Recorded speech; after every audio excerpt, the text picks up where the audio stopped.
get back to work. Don't nobody move while I go get the goods. I don't think they notice a few extra bodies around here. But the jewel is guarded by a curse, and those who dare defy that curse must pay with their lives.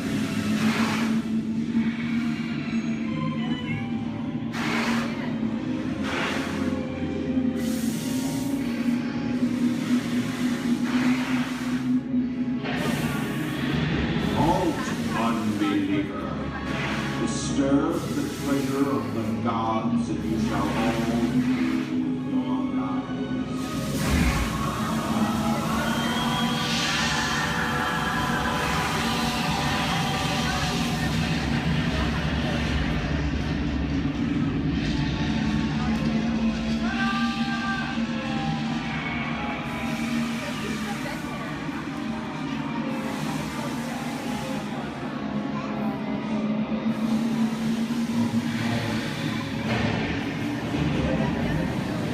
Well, I told you folks I was just going for popcorn. That just goes to show you anything can happen at the movies. So let's get on with the show. I see dead people. The horror movie is my all-time favorite genre. Some of the best horror films are produced in the 1930s and 40s, but monsters, mutants, and maniacs are still audience favorites and continue to haunt us today. Now that's what I call a wrap. We're now entering the jungle home of one of the most beloved characters of all time. No, it's not George of the Jungle. Actually, it's Tarzan, played there by Johnny Weissmuller. Over here we have Marino Sullivan as Jane, and the one and only Cheetah as herself. Tarzan has appeared in nearly 50 film adaptations since 1918, including Disney's 37th animated feature.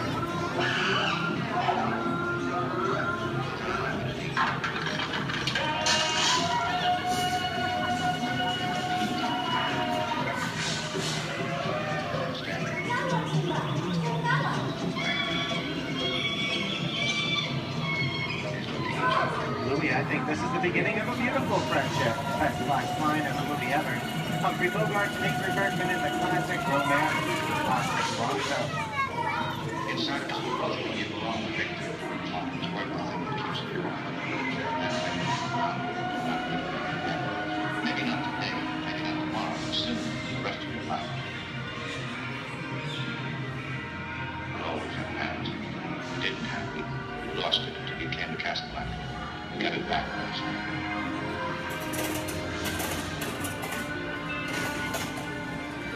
I've got a job to do too. Where I'm going, you can't follow. What I've got to do, you can't be any part of. Ilsa, I'm no good at being noble. It doesn't take Here's much one of my favorite movie stars, Mickey Mouse in one of his greatest roles, The Sorcerer's Apprentice in Fantasia.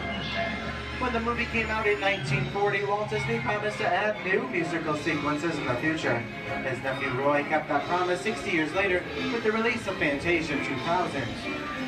The sorcerer in the sequence was named Yensid, which is Disney spelled backwards.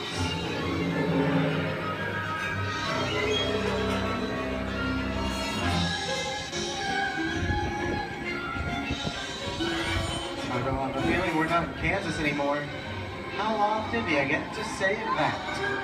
I'd say we're definitely somewhere over the rainbow in one of the most beloved movies of all time, The Wizard of Oz.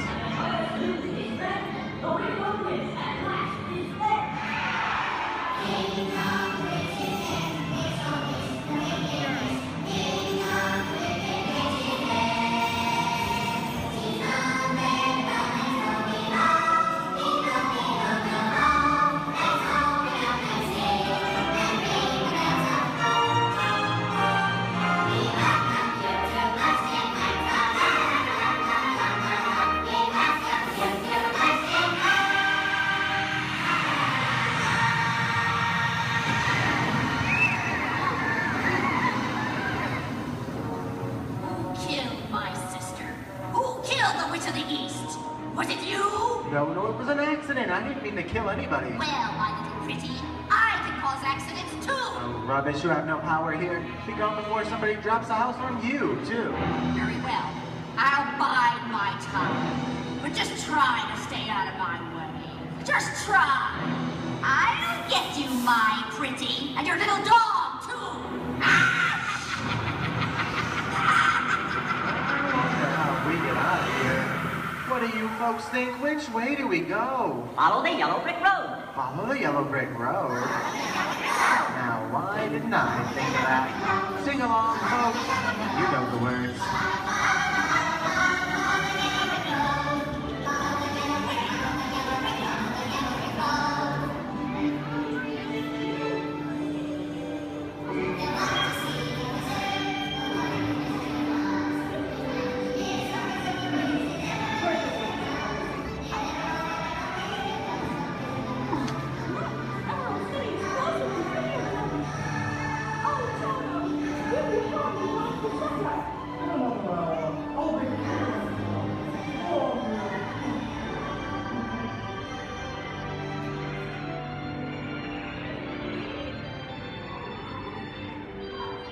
I hope you've enjoyed our tour through these great moments at the movies, but we've only scratched the surface of what Hollywood has to offer. There are thousands of other great movies out there just waiting for you to discover. And here are just a few of my favorites.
I'm gonna make him an offer, Captain.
We had faces.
On behalf of Disney's Hollywood Studios, I'd like to thank you for joining us on the great movie ride. Now, before we wrap this production, there still is one scene left to do. It's called The Exit. The action begins with you remaining seated until the vehicle comes to a complete stop. Then gather your belongings, take small children by the hands, and when these doors open, rise dramatically to your feet and make your grand exit directly to the rear of your vehicle. Oh, and one more thing.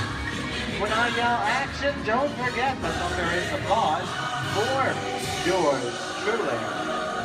Okay, places everybody, and action! Thank you. Have a wonderful day here at Disney's Hollywood Studios, and all to you and the movies the stuff dreams are made of. Good.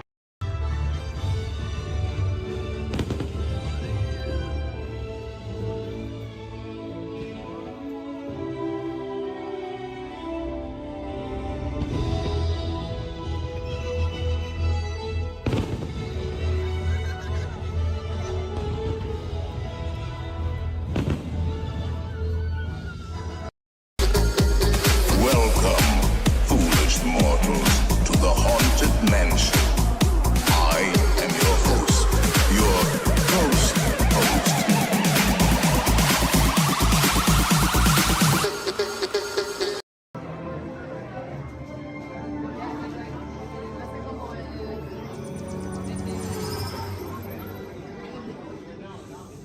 Greetings, Terrans. I am Nova Prime Irani Rayan, Commander of the Nova Corps. On behalf of all Xandarians, I hope you have enjoyed exploring the wonders of Xandar.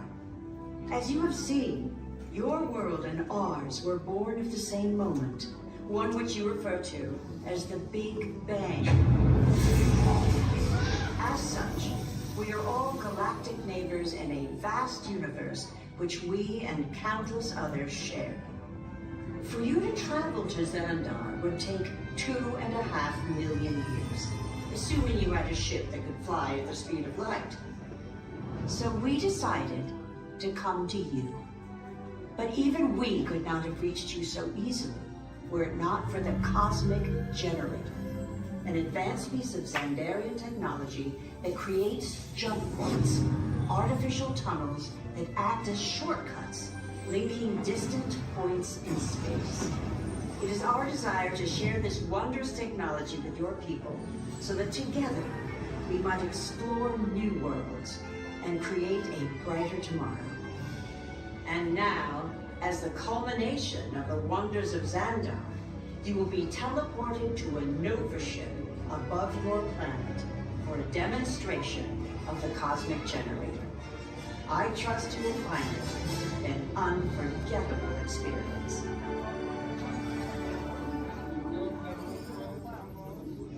Welcome, people of Epcot, Epcoters, Epcotians, citizens of Epcot. Does anyone know what they call themselves? What? I'm on? Someone needs to tell me what I'm on. Welcome, Epcot Terrans. I am Centurion Tal Merrick, and we're just about ready to teleport you up to the ship for the demonstration. As you're about to enter a secure Nova area, I must ask you to put away your Terran communication devices at this time. Recording of any type is strictly prohibited. I am very serious about this. Now, please step forward into the chamber. You're gonna love this.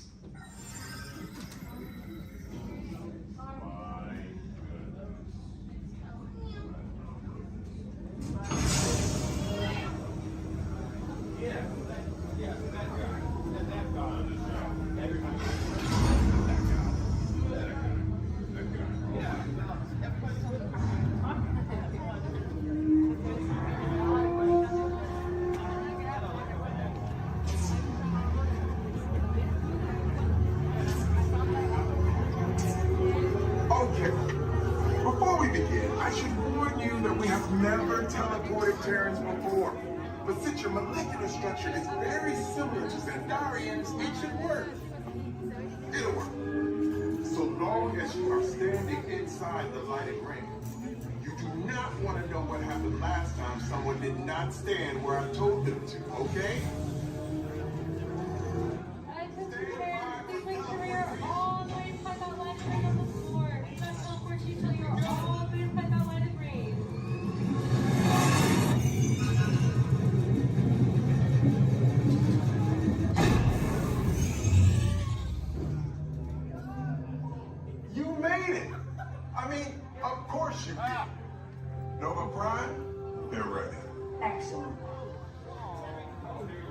you see before you is the cosmic generator. And in just a few moments, we'll be activating it so you can experience for yourself what's happening. I'm not sure. Our power's out. And the cosmic generator is gone. Superior Monarch, go to Code Red. Prepare the fleet. And call the Guardians. Now. There is no cause for alarm. Turn off that alarm. I've got an important transmission coming in. Hey, what's up, Novacore? Our cosmic generator has been stolen. What? How? Why didn't we think of that? That thing's gotta be worth a fortune. I am Groot. Good question. Yeah, but who do you think took it? Perhaps that really big man outside your ship. Oh, that is a big man. I need to alert Nova Prime. I have been watching Terrans for dogs. That's not creepy at all. This species has failed. Wait, whoa. We didn't even know there was a test. He's got the cosmic generator. He's creating a new jump point. Jump point to where? Not where. When. It's some kind of mutant jump point. He's going back to the dawn of time. Dawn of time, why? To erase an error. Well, that doesn't sound good. Your time is over. Wait, what do you mean? What do you mean it's so vague? The jump point is closing. Hey, Nova Dude, you're Novacore need to follow that whatever it is until we get there. We can't. Our power is down, and I've got to get these Terrans onto evacuation shuttles. I got it. I reprogrammed the shuttles to follow them through the jump point. Wait, what? Look, they're our only chance of keeping track of that whack job until we get the cosmic generator back. Piece of cake. Wait! There's cake. Where's this cake? The odds are impossible, Yeah. but it's our only shot. Good luck. Are you sure you can control it? Come on, it's me. I got this. We're all toast. First it was cake, now there is toast. This plan is making me so hungry. Terrans, listen up.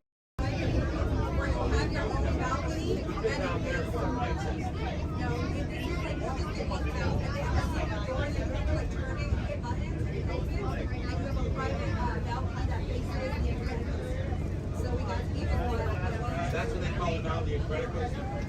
Yeah, it's not Screaming California. But I remember the first time I ran, I got it.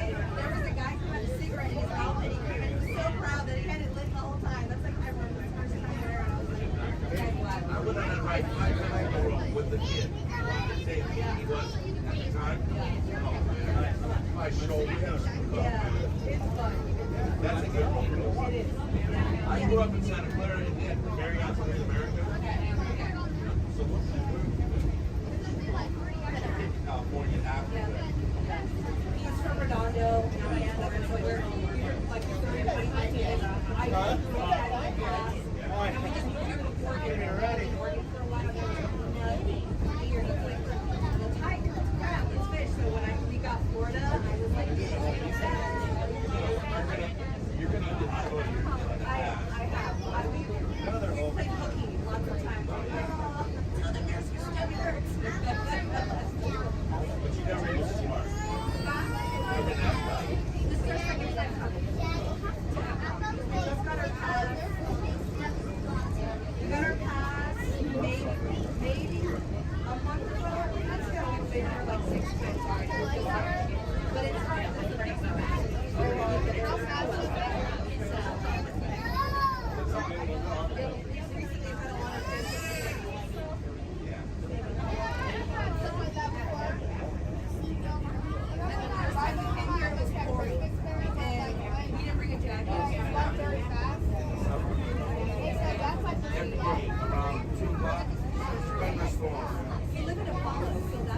Any country you want, literally connected. You'll have so you'll be like it'll be like Italy, France, Moscow. Yeah, but that's the rate in order. Okay.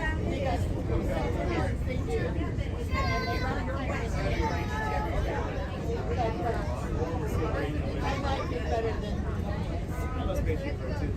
The building in here right here. Moana. That's Moana? The one that's water. That's super.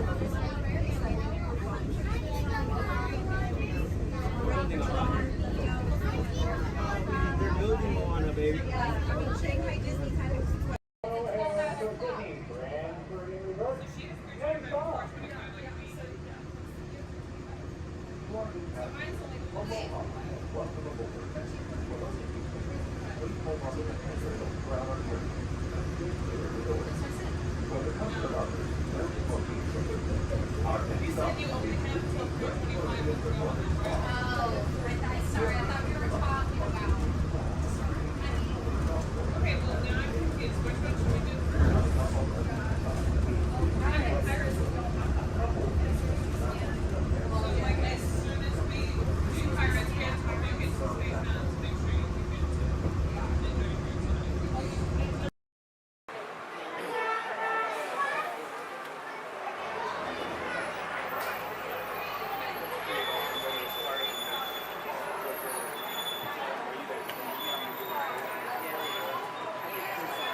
Hello everyone, my name's Don and welcome aboard.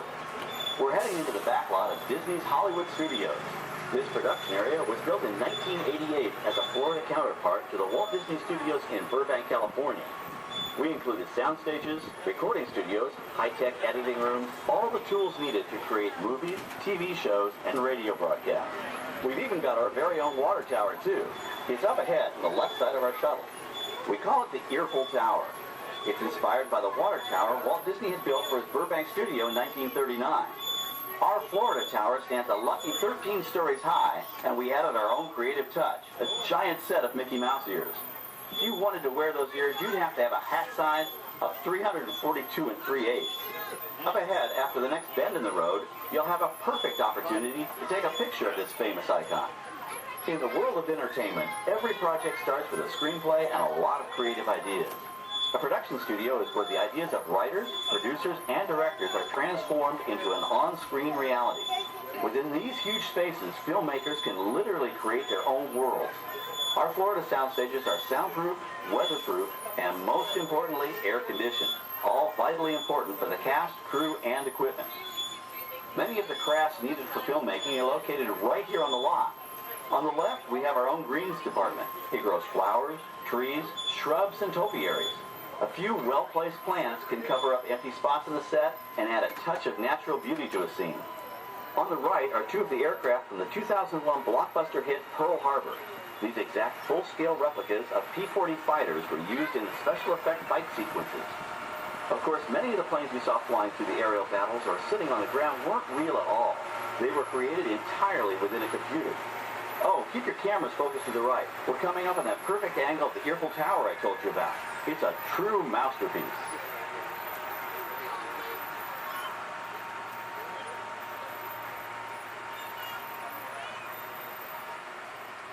We're entering one of our most glamorous and colorful departments, creative costuming. Every star has to have just the right wardrobe, and it all begins here with a designer's sketch. Our team of designers, seamstresses, and tailors can turn 1.5 million yards of fabric into over 25,000 costumes every year. Many of these costumes will become part of the shows and attractions of the Walt Disney World Resort. In fact, here in Florida, we have the largest working wardrobe department in the world. Why, Mickey Mouse alone has over 175 different outfits to choose from, while Minnie Mouse keeps more than 200 unique costumes in her wardrobe. On the left are costumes worn by the stars in recent studio productions. You'll probably recognize some of those costumes from the big screen. Every story needs a setting, and our design staff can create just about any place a script calls for, from an urban city street to a remote desert canyon. On the left is our scenic shop where large-scale sets and props are built. Our team of set designers, carpenters, artists, and engineers has created caves and caverns, game show sets, even replicas of the U.S. Supreme Court and NASA's Mission Control, all on our sound stages. The shop also provides sets and props for our shows and parades here at Walt Disney World. The same skill and craftsmanship that goes into a movie set can also be used to create magic for our parks. Either way, it's all about making dreams come true.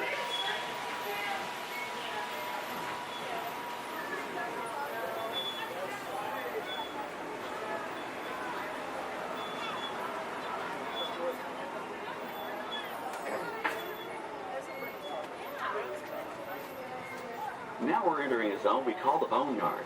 It's an outdoor storage area for oversized props and vehicles. Cars, trucks, boats, planes, we often save these props in case we need them for future productions. In this backlot collection, you may find real working vehicles, non-working mock-ups, and even large-scale miniatures used in special effects shots. Large-scale models create a more convincing illusion on camera. We even placed small cut-out passengers in the windows of the plane.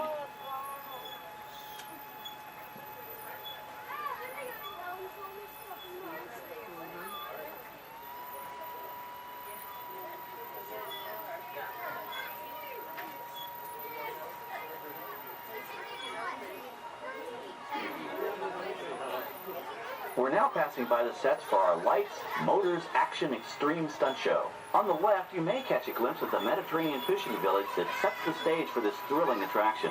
We'll get a closer look at it soon, but for now, we're approaching one of the largest standing sets on our back lot. It's over on the right. It may not look like much from this angle, but it's pretty spectacular on the other side.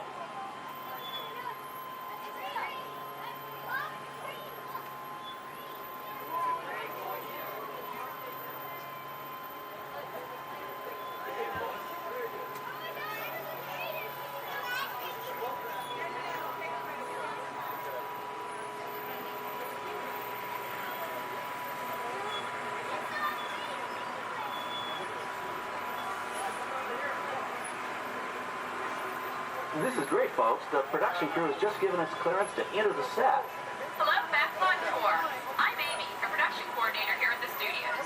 I can see your shuttle heading toward our canyon set. I've given your driver permission to come in and take a look around. I'm up here with our effects crew, and we're getting ready to shoot a test sequence. Oh, on the way in, you're going to be crossing a wooden bridge, and things may get a little bumpy, so please, hold on to your belongings, especially hats, cameras, and glasses, and keep an eye on any small children in your party. And of course, please remain seated at all times. Welcome to the set. As you can see, we brought the bare, dry deserts of Southern California to green, typically humid Central Florida. This set is based on real locations that our production designer took pictures of. Our set crew spent about 6 months building the canyon, but we've used it for a number of TV shows and specials over the years. For our upcoming production, the script called for a tanker truck. We found this one in our backyard, but it was too big to drive into place. So we picked it up with a crane and set it down here. We're up on the overhead platforms, and I see our director has arrived. As soon as the rain effect is ready, we'll begin the sequence. This set and shower is really just a special effect. We've rigged up a series of water nozzles just above your trim. The water sprays in a crisscross pattern to create a sense of depth. But this storm only covers the first few feet.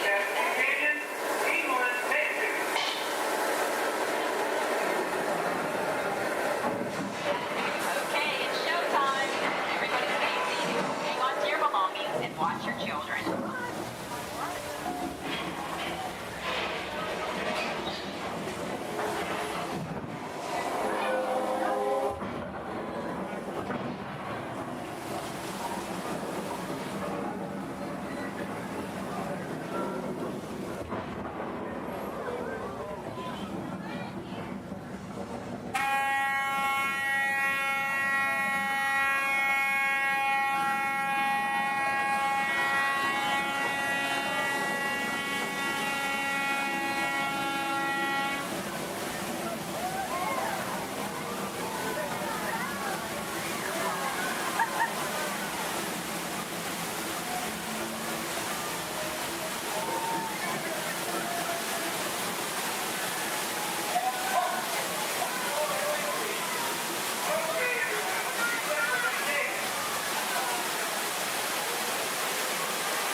dynamic effect. Those ear cannons are powerful enough to shoot a basketball over the top of a skyscraper the size of the Empire State Building. To top it off, our shuttle was sitting on hydraulic shaker tables. They provided the shaking, rattling, and rolling sensations for the scene. The entire sequence can be reset in 3.5 minutes. That's just enough time to bring in the next shuttle. Well, I've got to get ready for our next take. Thank you all for being part of the action. Hey, I'm needed back on the set, so enjoy the rest of your tour. Okay, well, thanks, Amy, for giving us access to the set.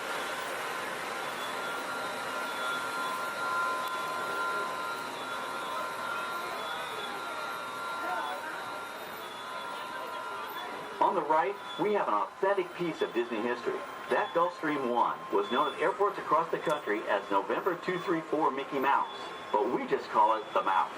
In 1964, Walt Disney and his hand-picked team used this plane to scout locations for what he called the Florida Project. Soon, they secretly began purchasing thousands of acres of land, which became the Walt Disney World Resort in 1971. During the creation of the resort and later Epcot, the Mouse shuttled studio executives and Imagineers between Burbank and Orlando, making it the most used executive aircraft in the country. Appropriately, the Mouse retired here in 1992. As Walt used to say, it was all started by a mouse. In this case, the 234 Mickey Mouse. On our right, we once again sweep past the magnificent Mediterranean village of our lights, motors, action extreme stunt show. This high-octane attraction is based on the hit show from the Walt Disney Studios Park in France. In this action-packed production, you'll feel like you're right there on the set during the filming of a spy thriller, complete with custom-built cars, motorcycles, even jet skis. You'll experience the split-second timing, coordinated driving, and fiery special effects that make action movies a real blast.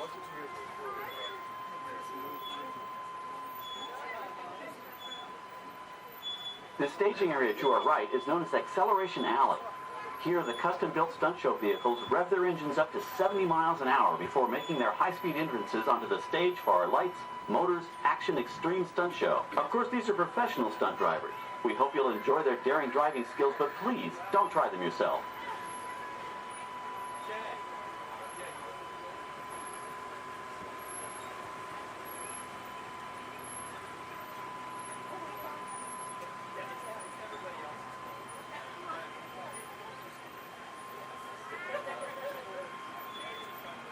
On the left, we've reached our second boneyard with more historic props and vehicles. When we reuse older props in a new production, they're often refitted with custom parts and given a whole new color scheme. You might not even recognize them the next time you see them on screen. For instance, coming up is our friend Herbie the Love Bug. He went through a special demolition derby makeover. Those dents and dings were added on purpose, but he can be polished up as good as new for his next starring role.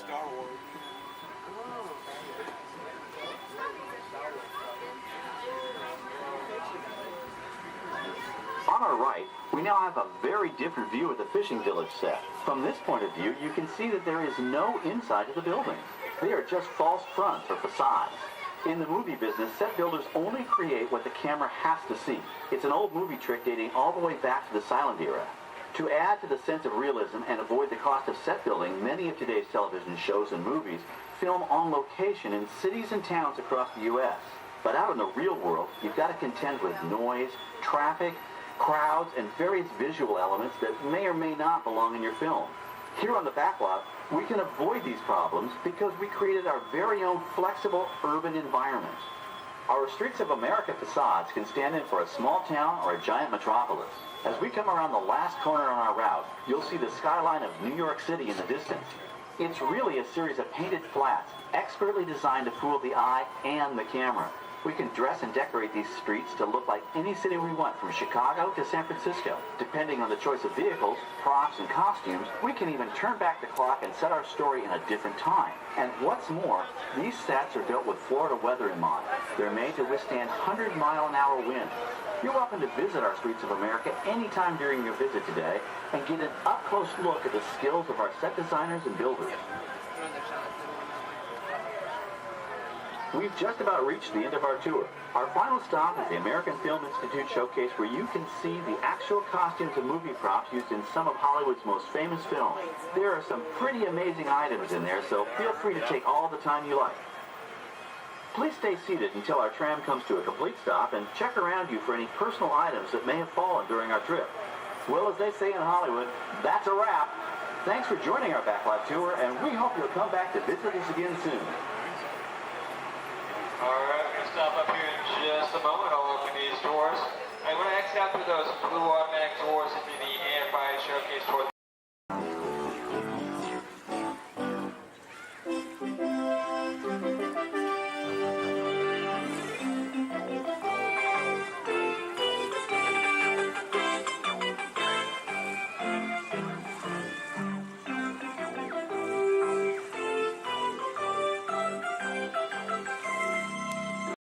Your journey, keeping your hands, arms, feet, and legs inside the car.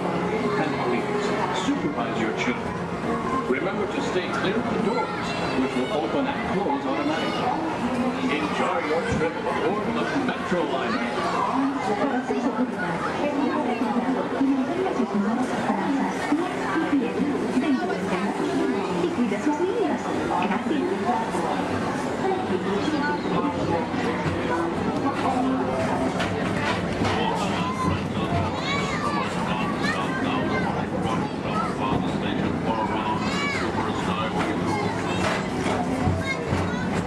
Welcome aboard, CTA travelers.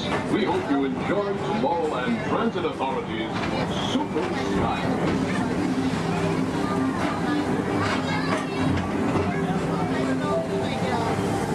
Now approaching Tomorrowland Interplanetary Convention Center. The Convention Center is home to a galaxy of wonders from the following track.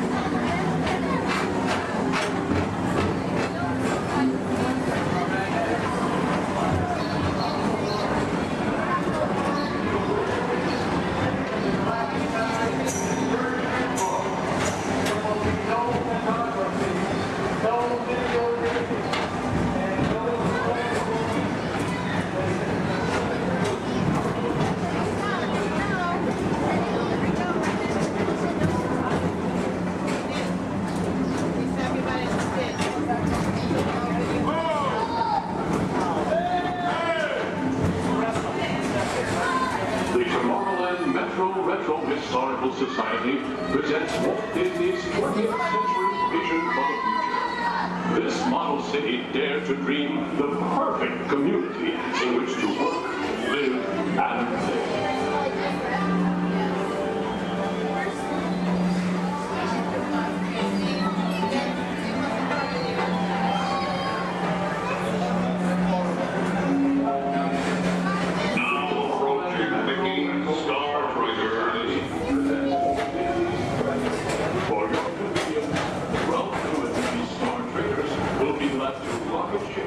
To many planets in the galaxy.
service provided by the Tomorrowland Transit Authority. Attention, all visitors from Galaxy M31. Please keep forward-facing tentacles clear of oncoming Metroliner vehicles. Thank you.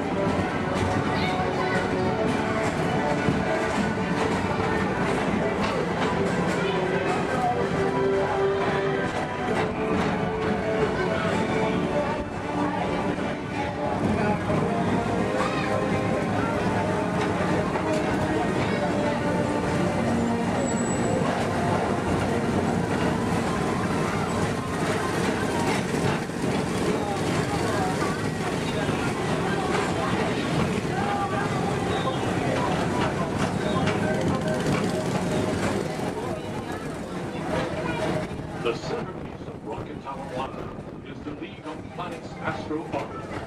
This symbol of universal harmony and interplanetary fellowship provides all beings with an exhilarating spin around the planets.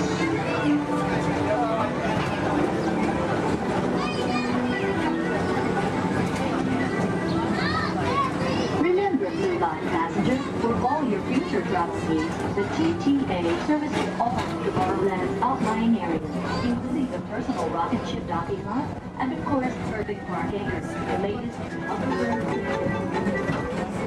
Paging Mr. Morrow, Mr. Tom Morrow. Your party's staff has arrived.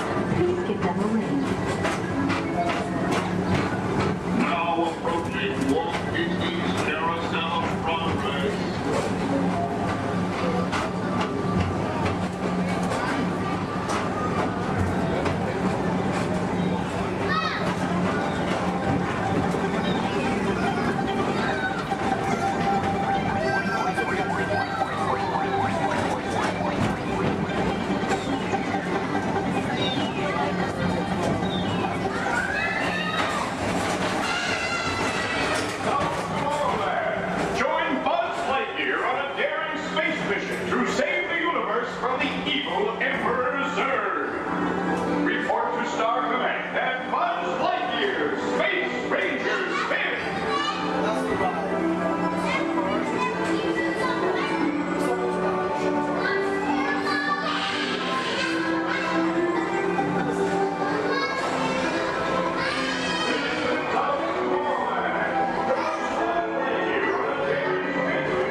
At the heart of Tomorrowland. Come now, rejoin us and believe in the promise of tomorrow.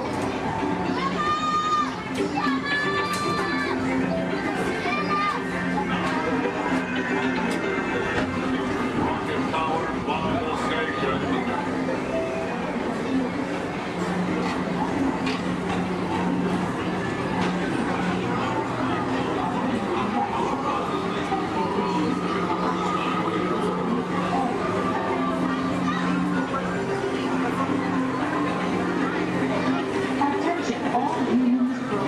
Intergalactic beings.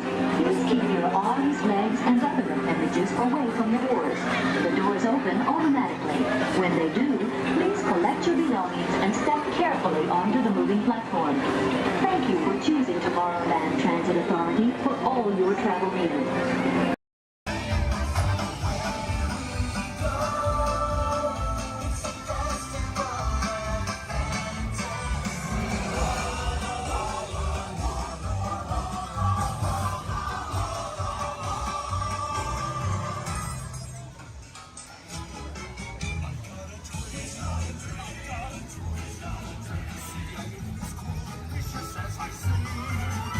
Like breaking favors, you can count with the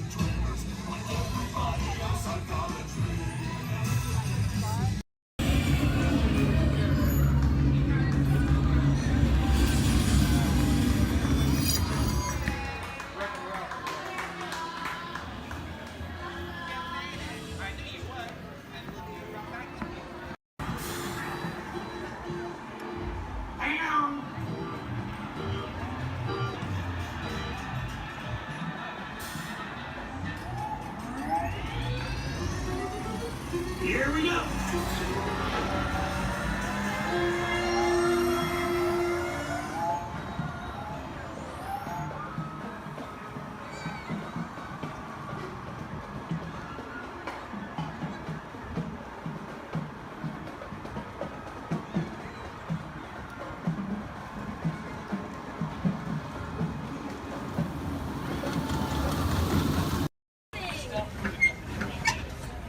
Look up above your heads, you'll see an animal identification guide.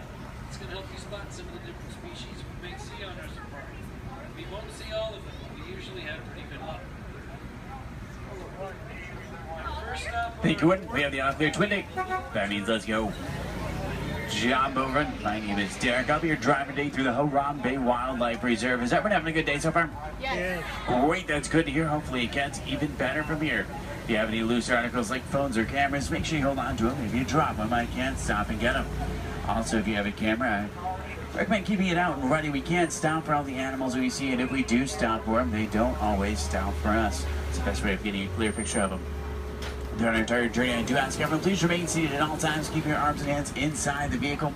This includes children. They can sit on your lap, but they can't stand out or anywhere else, just for everyone's safety.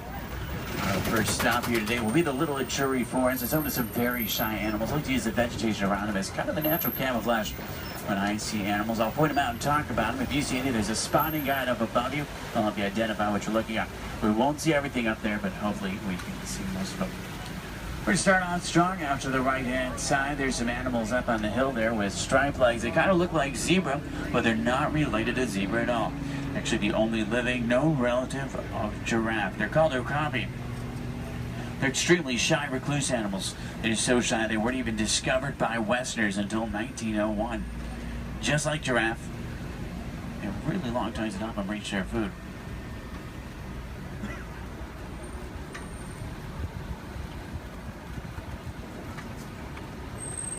Watering holes like the one out to the left are essential in forests like these. Animals will stay close to them, that way they have a source to drink from.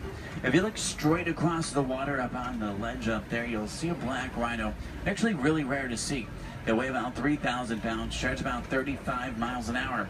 They're virtually indestructible animals except in the hands of humans. Due to poaching, there's less than 5,000 of them left.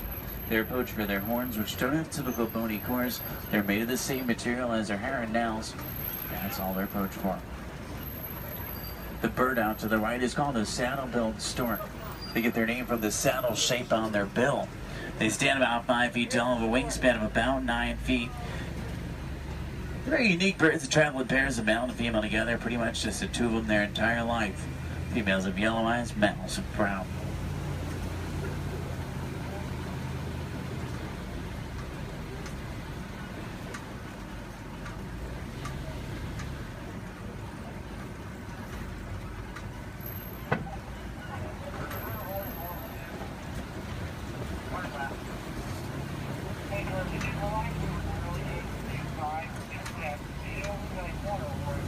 To the left, you'll see some tannish animals. They're called greater kudu.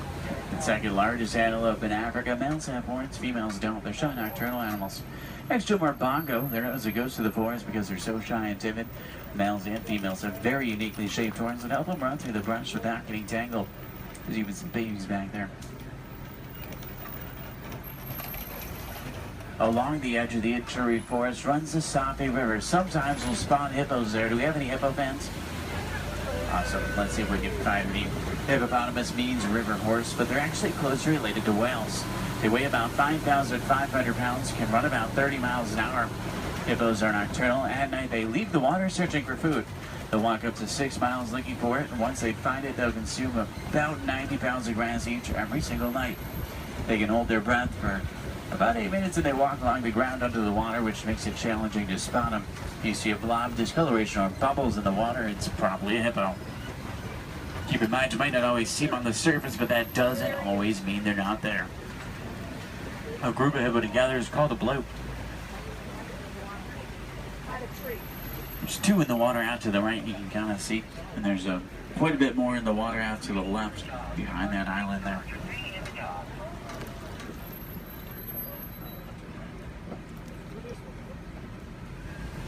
On that middle island are pink-backed pelican. They get their name because they turn a pinkish color during mating season and nest up in trees. Hippos may seem cute, but they're actually one of the most dangerous animals we'll see all day. They're extremely territorial. If you get too close to a hippo or get in the water without realizing they're there, they become very, very aggressive. You don't want to mess with them.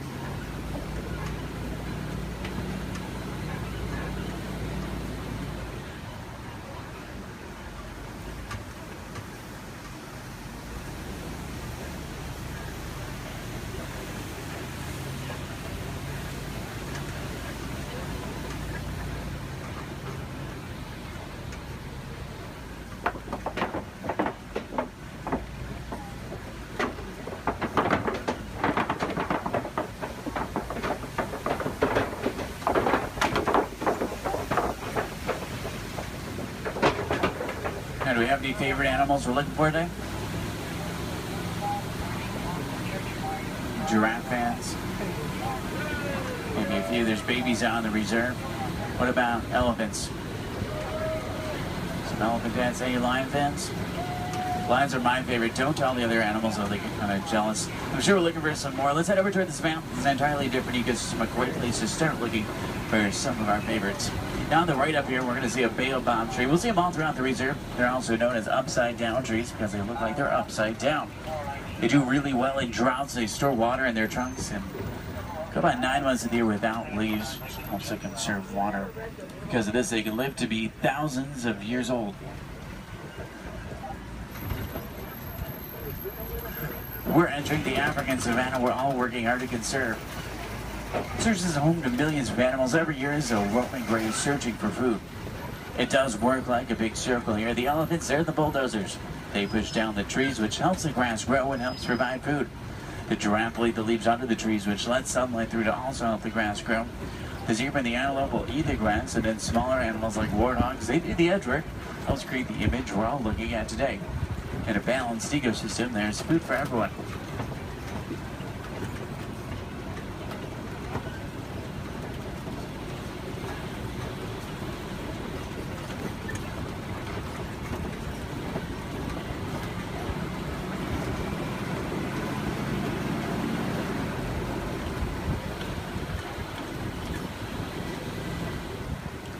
You look under the big tree out to the left, kind of in the grass there, you'll see painted dogs. They're also known as wild dogs. They're not your typical dog, though. They're actually the most successful hunters in Africa.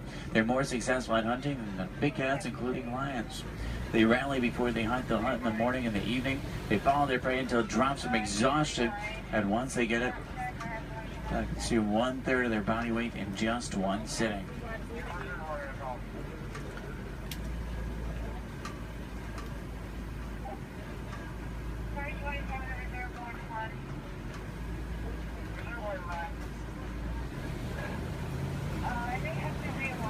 On the left, you'll see Patterson Zealand lying down by the trees back there. They're actually the largest antelope in Africa. They'll stand about 5 feet tall. Their shoulder height can weigh up to about 2,000 pounds.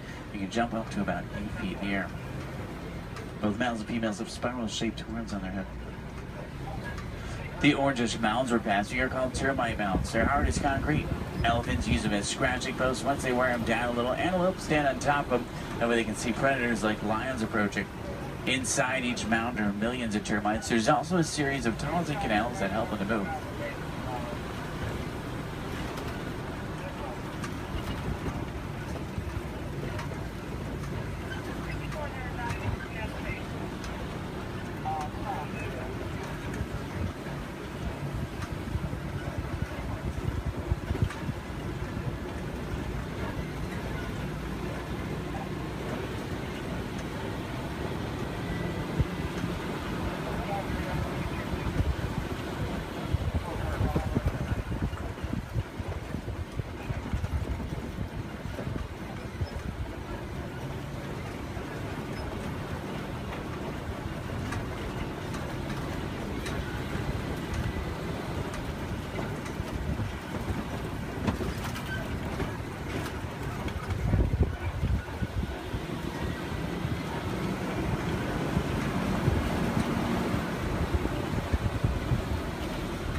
see some Maasai giraffe up ahead. We're going to see them out to the left.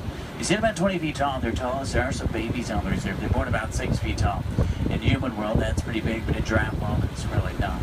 A giraffe will spend about 18 hours of their day eating, and they sleep very little, sometimes just about 30 minutes a day. When they do sleep, they typically will sleep standing up. They don't really like to lie down. They're too vulnerable to their predators.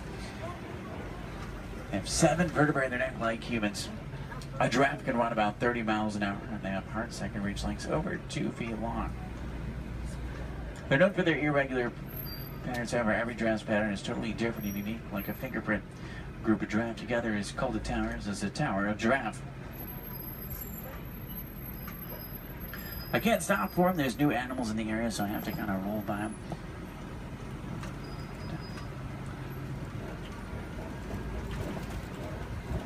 I see a lot of down trees up here as well. That's normally a pretty good sign. There's elephants nearby. Elephants are extremely social creatures as well. Except for adult males, though. Adult males tend to be very solitary. They really like to be alone or with only other males. They weigh about 12,000 pounds. Adult females weigh about 8,000, and each elephant consumes up to 300 pounds of food every single day. When you think about what they're eating, it's mostly grass and leaves, so that's pretty impressive. Start heading towards elephant country. I know the road that will take us there. It's a short drive. We should be there pretty quickly. Maybe we can see one along the way. Left and up, you'll see some mandrills. They're the largest, most colorful monkey in Africa. Males weigh about 100 pounds. Females weigh about 30. Males will be much larger, much more colorful. The leader of the group of monkeys, which is called a troop. To the right-hand side is an African elephant. That's a male. He's alone and larger, which is what gives it away. Trying to get a better view of him. Uh-oh. The road I was going to take is closed. I know a different way. There's an old rickety bridge. I haven't been there in a while. What do you say? Should we go for it? Yeah. Let's do it. We're going to see some more elephants, right? If you're not an African, easy way to tell you're looking at an African elephant is from their ears, which look like the shape of Africa. When they flap their ears, is how they regulate their body temperature.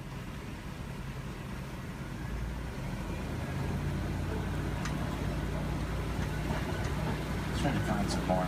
I just hope they worked on this bridge. Last time it was pretty bumpy. Almost. Everyone made it.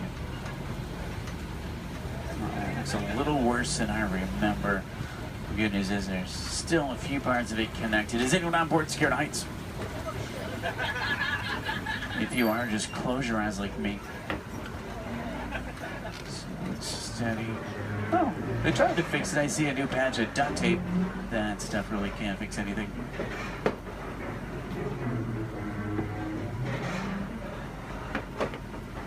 Well, I'm safe.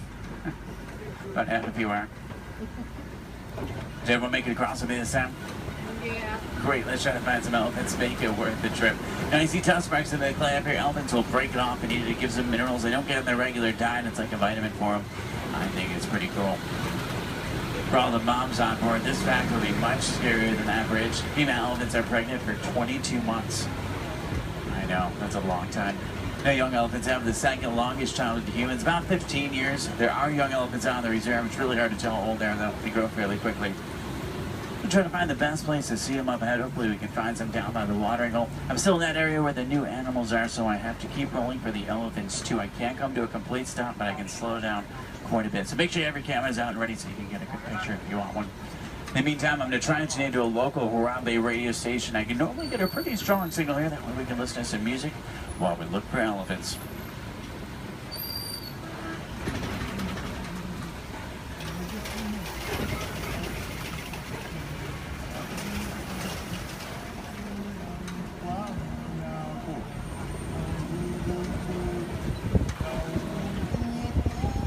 I think most of the herd is down by the watering hole, which is great news for us. Normally that's a pretty cool view. If you see any elephants throwing dirt on their back or rolling in dirt, they can actually get sunburned, and they'll use dirt like a sunblock. Both male and female African elephants have ivory tusks, which I want their pouch for.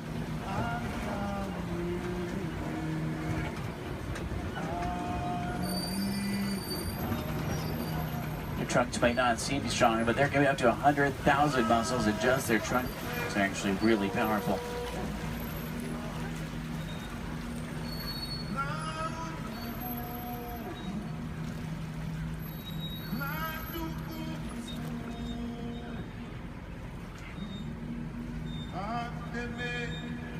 Out to the left are greater flamingo. They're born gray, but after about a year of eating brine shrimp and other seafood, they turn the pinkish color we see right now. The chemical in the shrimp that turns them pink is beta-carotene. Does anyone know you call a group of flamingo together? It's called the flamboyants. It's pretty funny. They're also known as a stand. I guess flock is just too simple for a flamingo.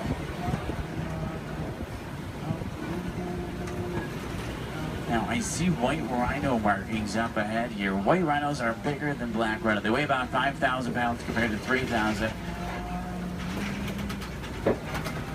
They're not named after their color. Both white and black rhinos are both actually gray.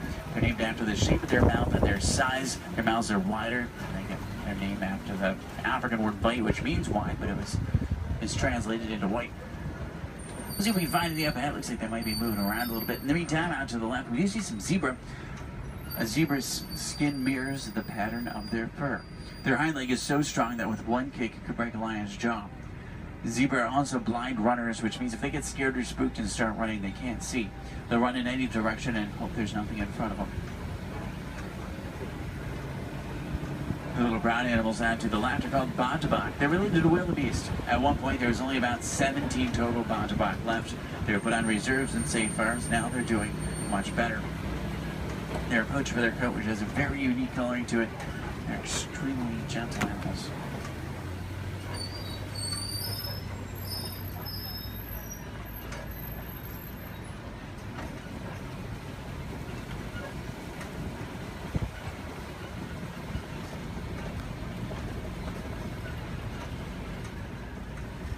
See some spots on the side of the hill here. If you look out to the left and backwards, you might be able to see them. It's kind of a tough angle. There's some up ahead as well. These are a little bit easier to see. These are cheetah. Cheetah are at an average speed of 60 miles an hour. Their daytime hunters have phenomenal vision. It takes them about 3 seconds to reach that 60-mile-an-hour mark. Once they hit it, they can only run it for a short distance. If you look out to the left, you'll see them lying down. It's really hard to see them. They blend in well with the sun and shade combination. Does anyone see them over there? They're kind of, if you look out to the left and then to the right a little bit, you'll see them into the bushes. They're in this direction, this way. If you see them? I know, they're really hard to see. They're camouflage. They're not powerful animals, they're speedy animals. If they come across an animal that is powerful like a lion, they'll turn around and run the other way. Speaking of lions, I see a Kobe rock formation up ahead, which is a good place to look for them. Lions are inactive about 20 hours of the day. That doesn't necessarily mean they sleep all day, it just means they really like to lay around a lot. You can hear lions roar for up to 5 miles. Females are the hunters. Males typically stay back and protect the pride. At night, a lion's vision is 6 times stronger than a human and helps them hunt. They're rabid hunters, so they hunt what they see moving. If there's something standing still, they may not even notice it. In Swahili, lion is Simba. I know, what a coincidence. If there's any wilderness explorers on board, you're on the Simba 1. That's SIMBA1, page 13 of your handbook, Simba 1. There's a crash of rhinos out to the right. You can get a pretty cool view of them. There's even some babies. Babies stay pretty close to mom. Keep in mind, mom weighs 5,000 pounds, can run 35 miles an hour. So if you thought your mom was scary when she's mad, these are a little scarier. Left it up is a pride of lion. There's a male. Look higher, you'll see a female. She's way up on top of the rocks up there. Extremely graceful animals, but they're also very powerful. You get that sense when you're around them.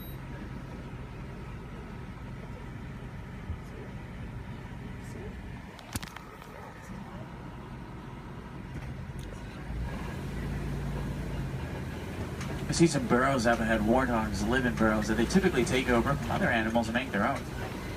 Sleep with their tusks out to protect themselves. The males do actually have warts on the side of their head, so it's not as literal as it sounds. They may seem harmless, but they can run 35 miles an hour, and their tusks are razor sharp, so you don't want to get in their way.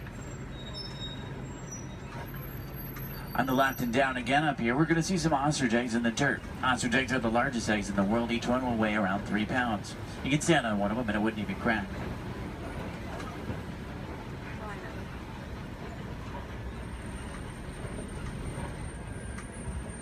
If you're wondering what Disney does or what we can do to protect some of the animals we've seen today, the Disney Conservation Fund has been doing research for a long time. And a good example of something we've learned is elephants in Africa migrate quite a bit.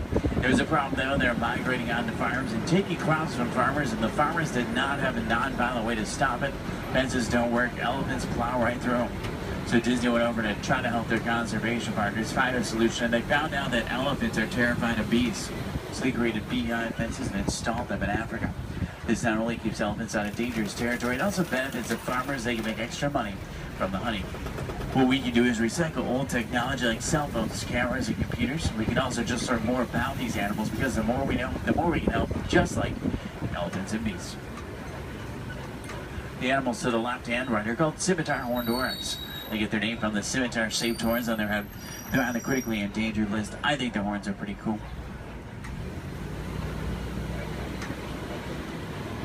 If you have any questions about anything we've seen today or anything I can help you with for the rest of your day, feel free to let me know.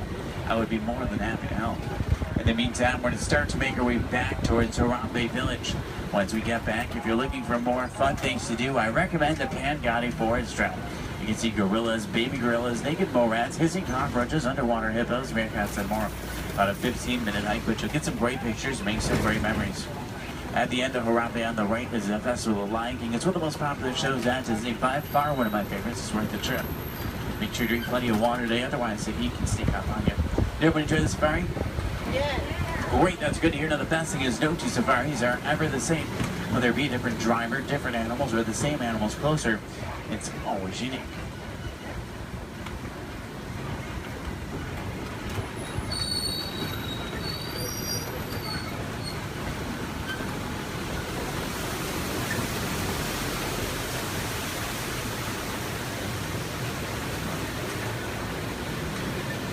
Here we say Asante Sana, say thank you so Asante Sana for joining me today. It's been a pleasure having you.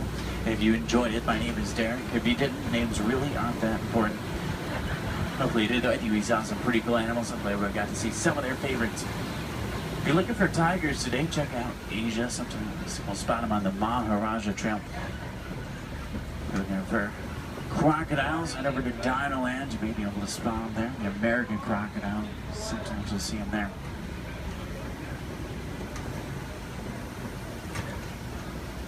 And take you right back to where I picked you up. It's a short drive back. We should be back in just a few minutes.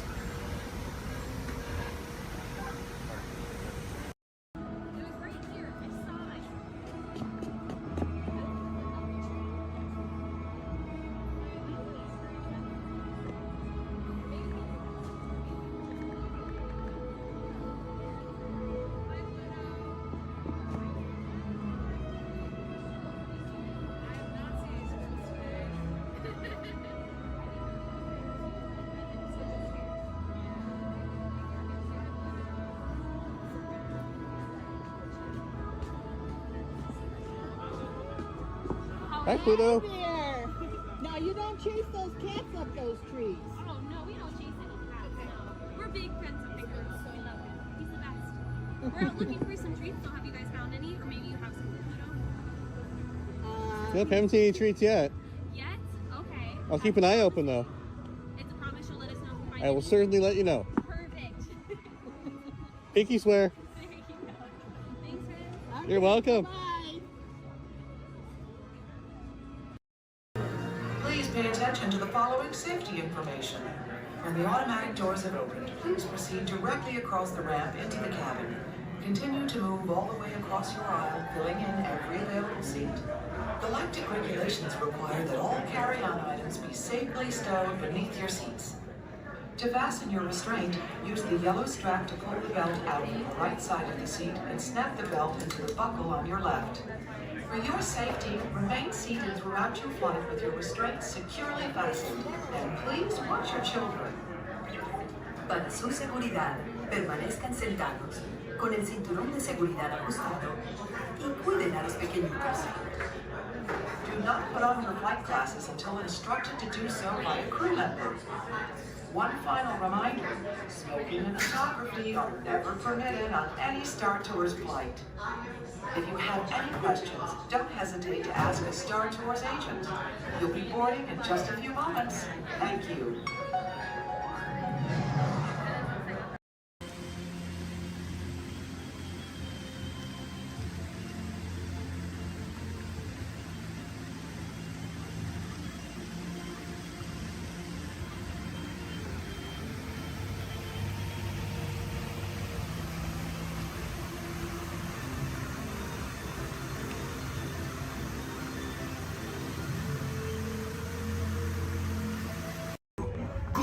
luck to you all.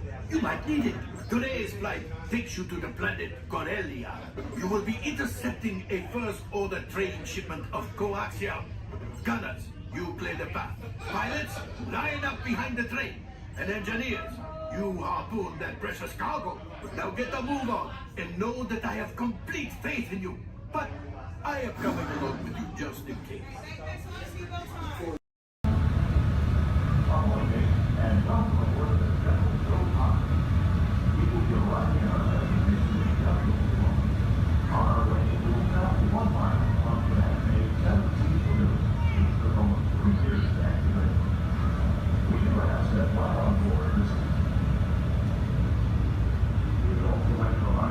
Smoking is not permitted at Walt theme parks and water parks. Or ask a cast member to the location of designated smoking areas. Once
If you are standing or sitting on the stairs, we ask that you please clear the stairway. Everyone else, please remain where you are until we've completed our docking. Once again, please clear the stairway. You'll be given an all clear when it is safe to travel stairs and go ashore. Por favor, manténganse alejados de las escaleras.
dads drink up with me, honey. Yo ho, yo ho, pirates are free. A toast to piracy and its many shiny rewards. As a career, what could be more rewarding? Drink up with me, honey. Yo ho.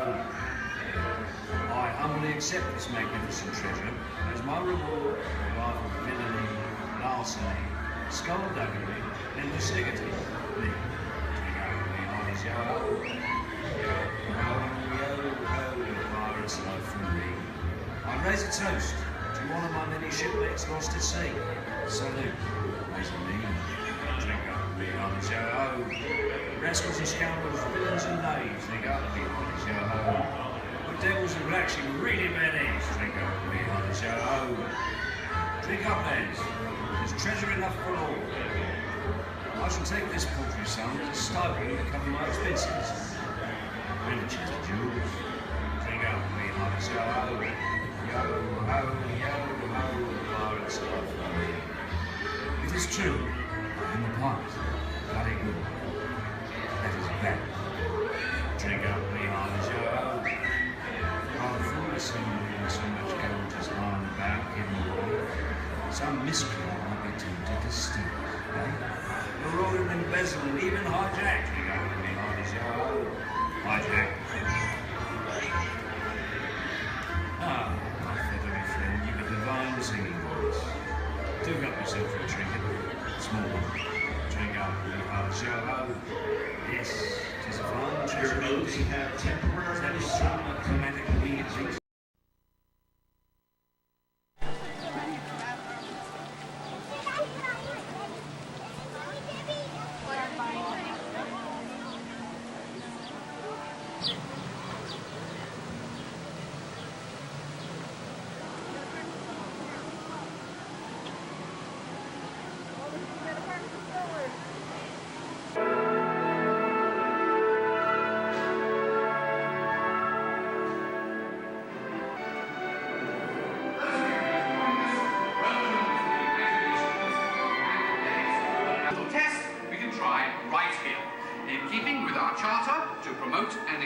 The imagination, and because it has been clinically proven that certain types of music can actually make you smarter, a little Mozart, please.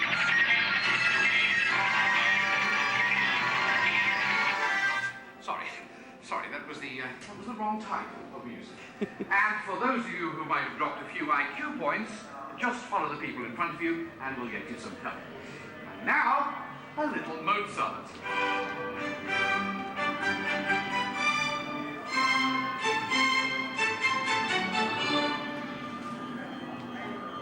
Dr. Chang, please pick up line 4, line 7, and 9. Telecommunications. Dr. Nigel Channing, here with the quick ones of my imagination. Please remain seated with your hands and arms inside the vehicle at all times.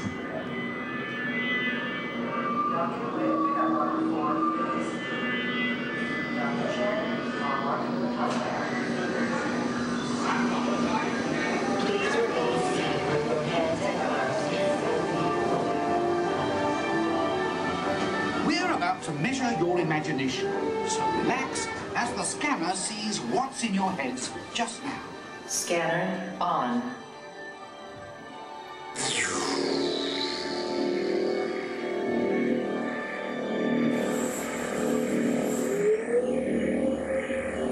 Well, as you can see, there's not much going on upstairs, imagination-wise, but that's just perfect for our experiments. Yeah, I got the same rate of bond, mark right there. Perfect. End of sequence. Give me tones and rapid description.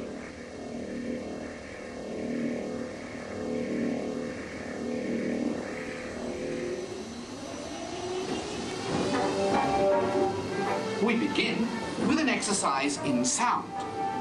Listen closely and see what you hear.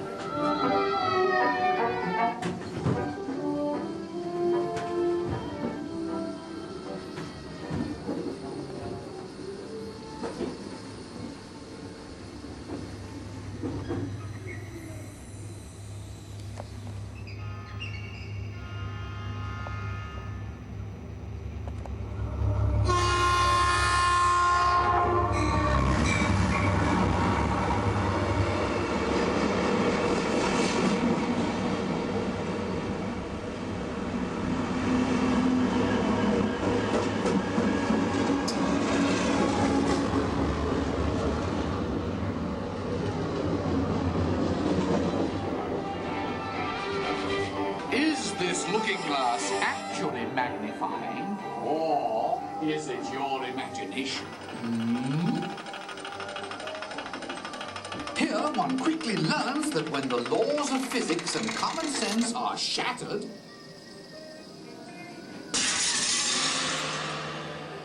imagination takes over. Welcome to the illusion land, where things are not always what they seem. Looks can be deceiving, can't they? Well then, take a second look. Now what do you see? When you use your imagination, nothing can truly hold you back.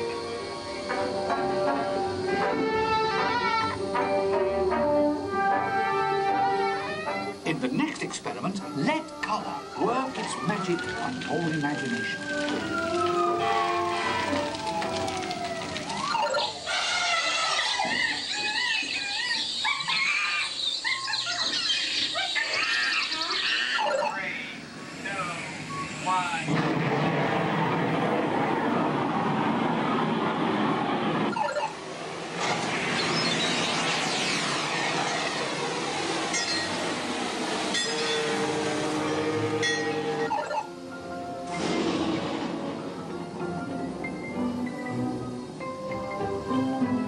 And now an exercise all about making connections.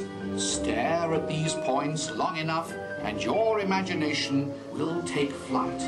You'll see.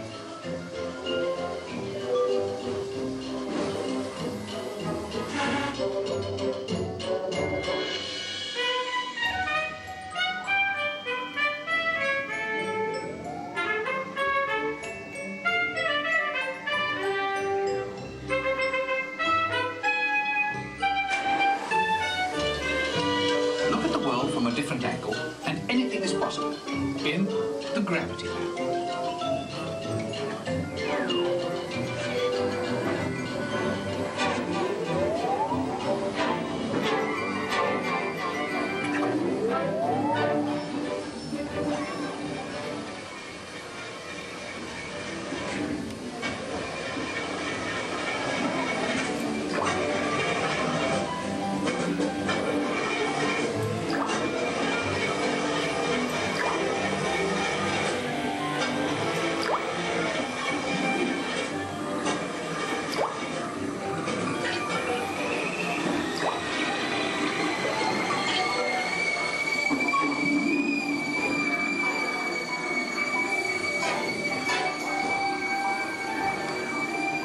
Well, our experiments are now complete.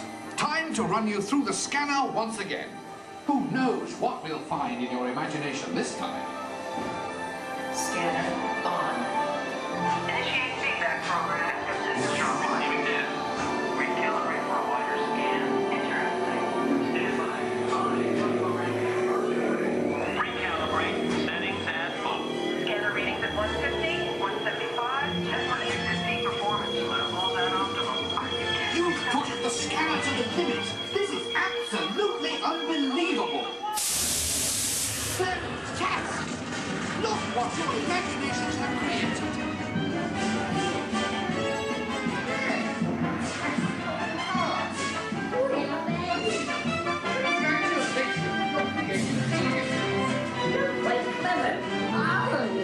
What a brilliant burst of creativity.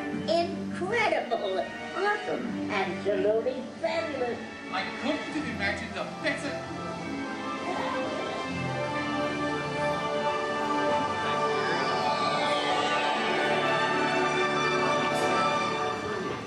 Reality restored.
survive planet.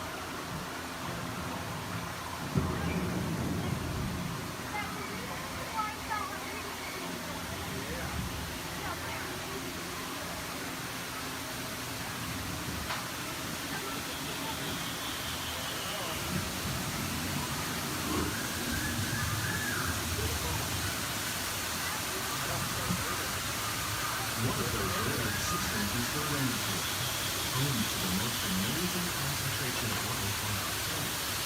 These dense and beautiful forests cover only a tiny portion of the Earth's surface, but they contain more than half of its plants and animals. Rainforests are also extremely rich in providing living supplies for animals and oxygen, food, medicine, and other forms essential to our lives.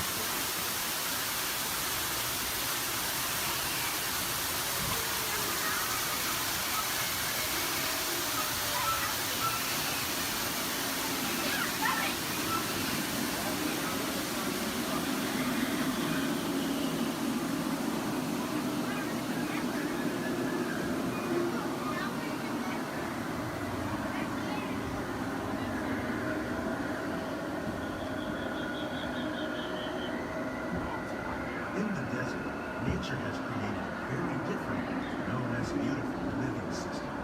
And while this arid landscape may seem lifeless, it is very much alive. The plants and animals that have learned to survive in these harsh conditions make use of what little water they can find and avoid the scorching rays of the relentless sun.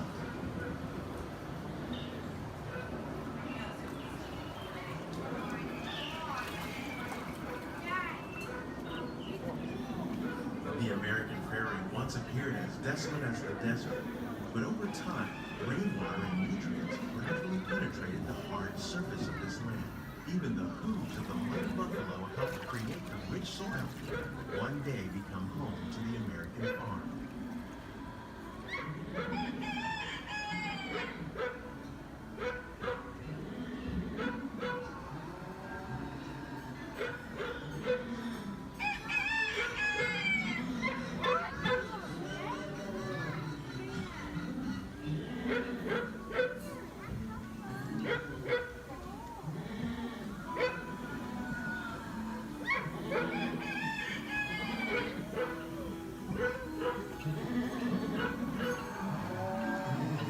Forces at work on the land, humans have had one of those profound effects. The need to produce food for a growing world led to the enormous use and sometimes overuse of the land. In our search for more efficient ways to grow food, we often fail to realize the impact of our methods.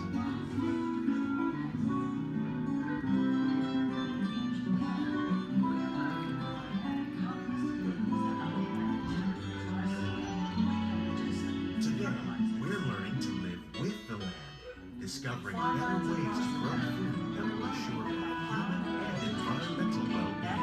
Fertilizers, we can enrich the soil without the use of chemicals. In Saudi Arabia and Mexico, we're learning to produce food on desert seacoasts by developing and planting crops that thrive on saltwater. Here at Epcot, we're learning to reduce the need for pesticides by using natural predators like ladybugs and wasps to control pests. In Japan, we're learning that by adding composted leaves and other plant material to our soil, we can reduce the need for fertilizers. In farmlands across America, we're learning that by plowing under vegetation containing natural fertilizers, we can enrich the soil without the use of chemicals. In Saudi Arabia and Mexico, we're learning to produce food on desert seacoasts by developing and planting crops that thrive on saltwater.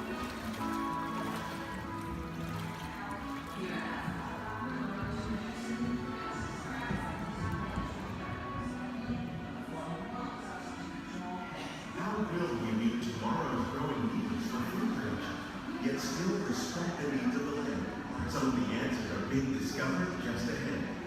To help us maintain these carefully controlled ecosystems, and for your safety, please remain seated in your boat at all times.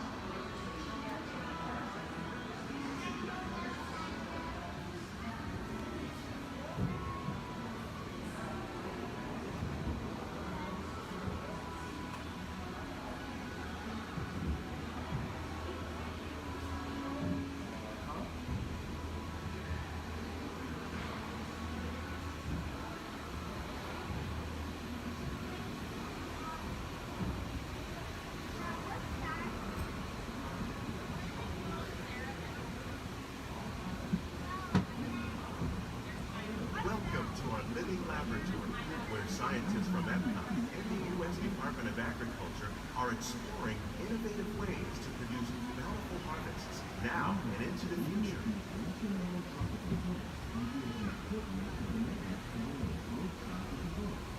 The tropics are home to the greatest diversity of plants on the planet. Many of these, like papaya, bananas, cacao, coffee, and rice, are well known around the world. These are just a few of the edible plants that have been an important source of nutrition for people living in the tropics. Many are rich in vitamins and minerals, while others are well adapted to growing in less than ideal conditions. Some, like the water lily, thrive in wet, swampy areas and waterways. All parts of this plant, even the flower petals, are edible. The starchy root of the plant has long been used to make flour for baking. One day, many of these lesser-known tropical plants may be as important as the bananas growing on both sides of the boat. More than 28 million tons of bananas are eaten annually, making it the most popular fruit in the world.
Sunflowers.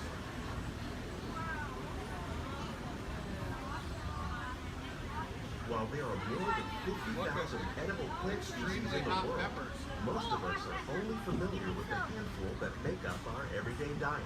The common grains growing here, wheat, maize, sorghum, and millet, plus rice, account for nearly 2/3 of our global food consumption. Learning how to increase yields of these staples is an important goal of research around the world. Blue agave. A monkey puzzle tree.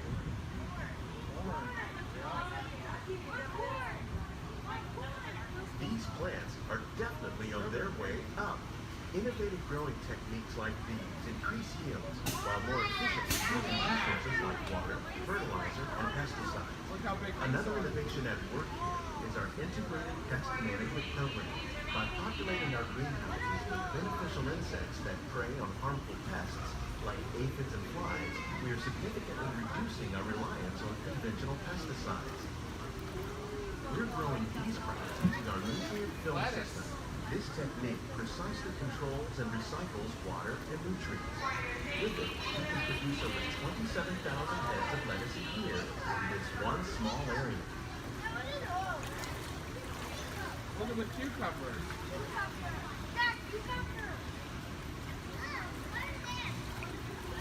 Look at the strawberries. Some of our best ideas have been inspired by nature, like these fruit and vegetable trees. By growing these ground plants vertically, we can increase yields and better control diseases. These crops taste as good as they look. In fact, we serve more than 15 tons of produce from our greenhouses in restaurants here at the Land every year. Look at the jalapenos. That's a great idea.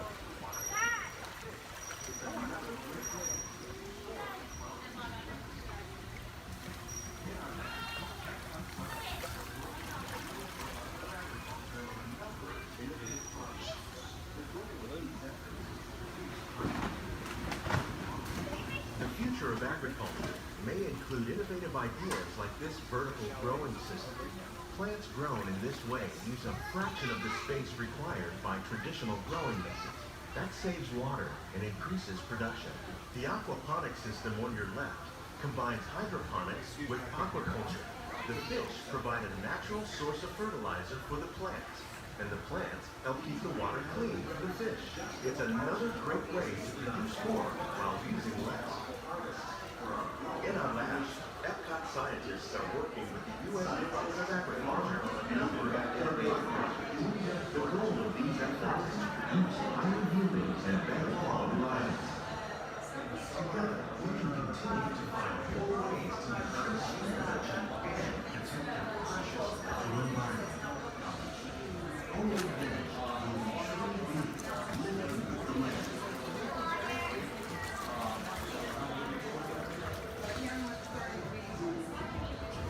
On behalf of Walt, these greenhouses represent just a fraction of the work being done worldwide to produce delicate harvests for our growing populations. Scientists, farmers, and even backyard gardeners are doing their part to improve the quantity and quality of foods that we all rely upon. Yet, we can continue to find more ways to increase food production and protect our precious natural environment. Only then will we truly be living with the land.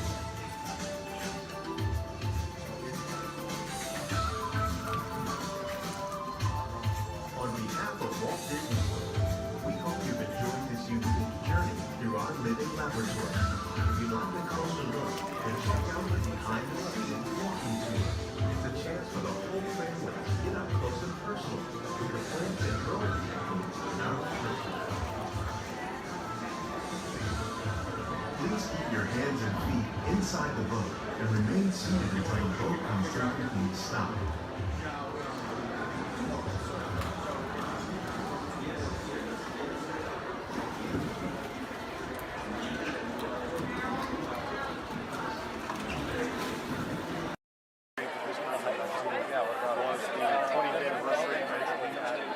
Oh my God, that was the most amazing celebration I've ever seen them do. It was, I think they're sold out dancers, in the park, but they've still got there's like 200 dancers on Main Street, and then 3 different marching bands. And the whole day of the year, you just get nothing going on. Roy Disney standing up where his dad had stood, reading the dedication, synced with his dad. I was the only one that got that joke. Then the celebration really began. Nothing to see here. Ladies and gentlemen, boys and girls, 55 years ago today, Walt Disney dedicated the happiest place on earth. Since then, Walt's dream has brought joy to millions around the world. Join us now as we go back to that memorable day, July 17th, 1955. To all who come to this happy place, welcome. Disneyland is your land. Here age relives fond memories of the past. And here you may savor the challenge and promise of the future. Disneyland is dedicated to the ideals, the dreams, and the hard facts that have created America, with the hope that it will be a source of joy and inspiration to all the world. And now, let's all join together in singing Happy Birthday to Disneyland. Are you ready?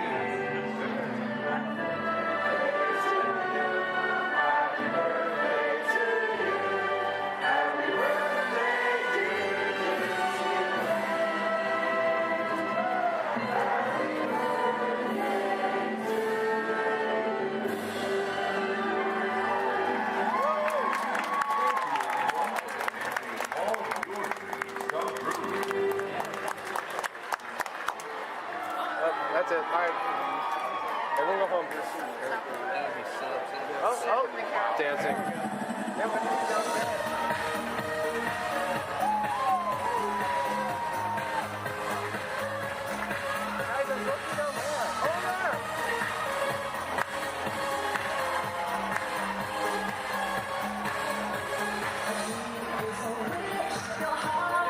Oh my God.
Minor detail.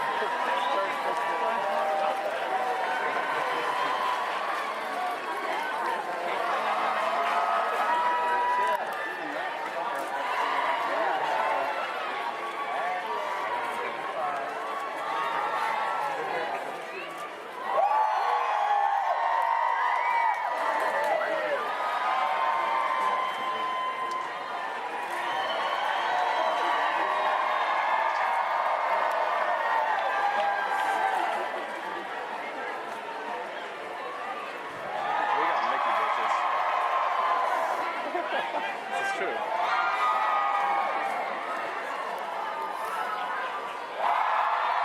Oh my god, Musa and Mulan are here. Really? Right there. Oh my god. Behind the light post. If you can, like, cool, like, oh, Pluto. We should go say hi to Pluto.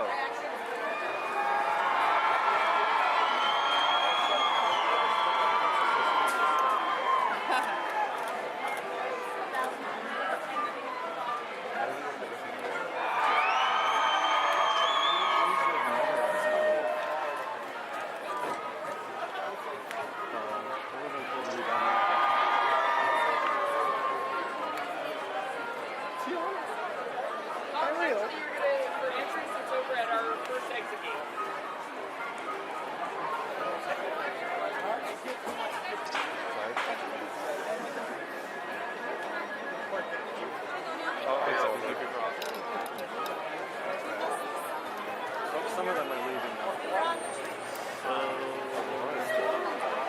It's over. Everyone go home.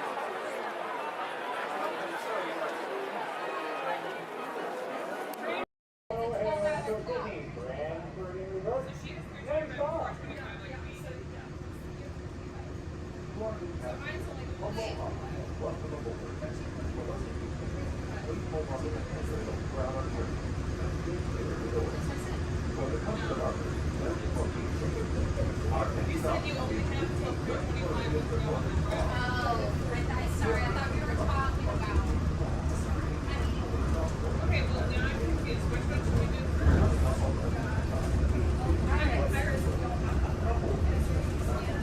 So, like, as soon as we do Pirates Transfer, you get some space now to make sure you can get to it.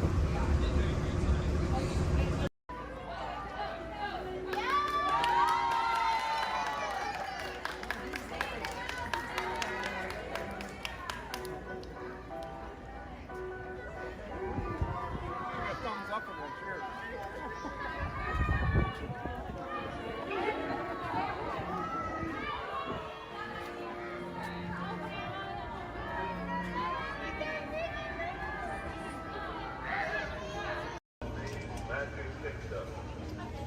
Passengers will stand by the door.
A long time ago, in a place called Neverland, there lived a sparkling spirit named Tinkerbell.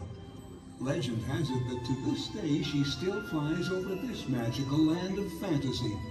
And the story is told for children of all ages that if you wish hard enough and believe strong enough, Tinkerbell will soar high above the magic kingdom and light our fantasy in the sky.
say, Minnie, what time is it? Oh my goodness!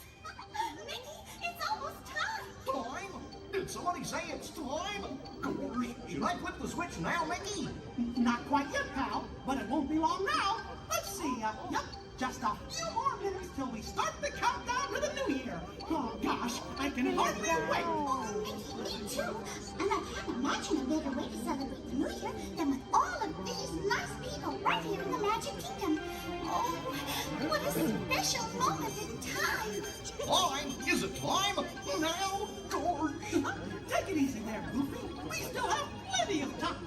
Oh, no we don't. Goofy, this is it. Start the countdown clock. Alrighty, Mickey. Starting the countdown clock. Okay, everybody.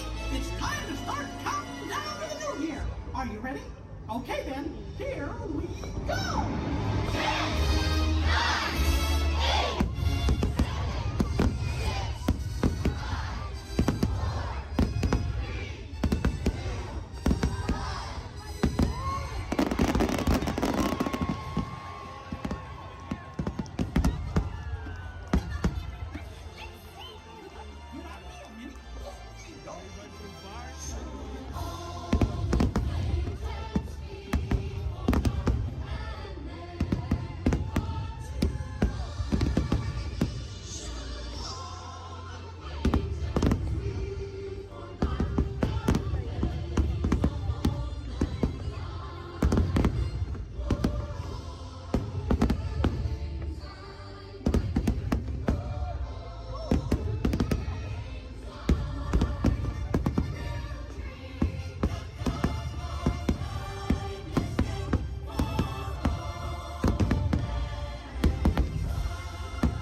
Gosh, we sure hope that all of you enjoyed Fantasy in the Sky as much as we did. Oh, and we hope to see you again real soon, don't we, gang? Sure do. Well, everybody, so long for now. Goodbye, everyone. Goodbye. Remember, we love you. See you later.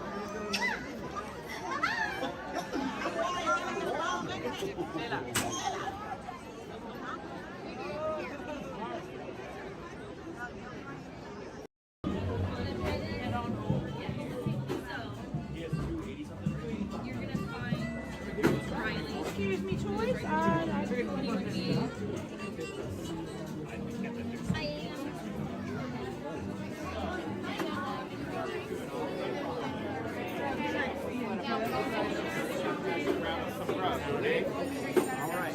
Alright, but I promise you. Turn right over here. Pass the right side, go keep under the reset.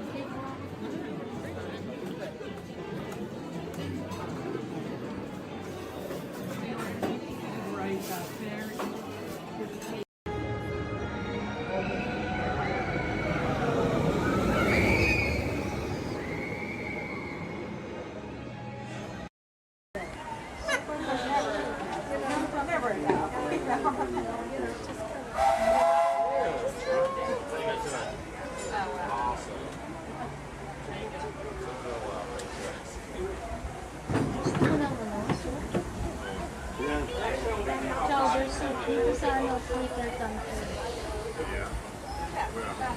Burgers, chickens, and salad. Barbecue. Hello, folks. Welcome aboard the Disneyland Railroad. We're now embarking on a grand circle tour of the Magic Kingdom, with stops at New Orleans Square, Mickey's Toontown, and Tomorrowland, followed by a visit to the Grand Canyon and Primeval World. We got a lot of traveling ahead of us, so remember, for a safe trip, you need to stay seated, keeping your hands, arms, feet, and legs inside the train. And please, watch your children. Bienvenidos a bordo del Disneyland Railroad. Para su seguridad, permanezcan sentados y mantengan las manos, brazos, pies y piernas dentro del tren. Y pueden escalar. Gracias.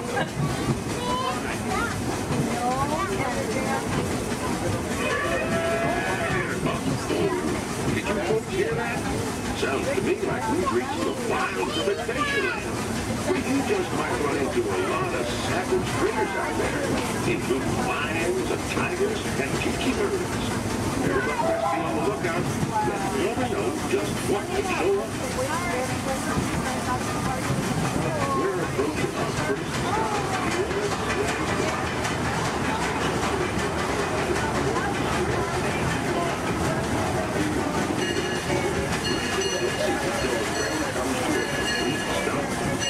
Watch your step, we'll get off.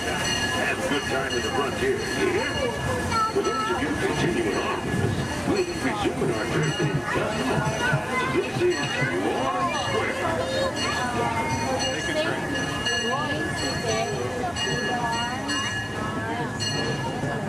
Your attention, please.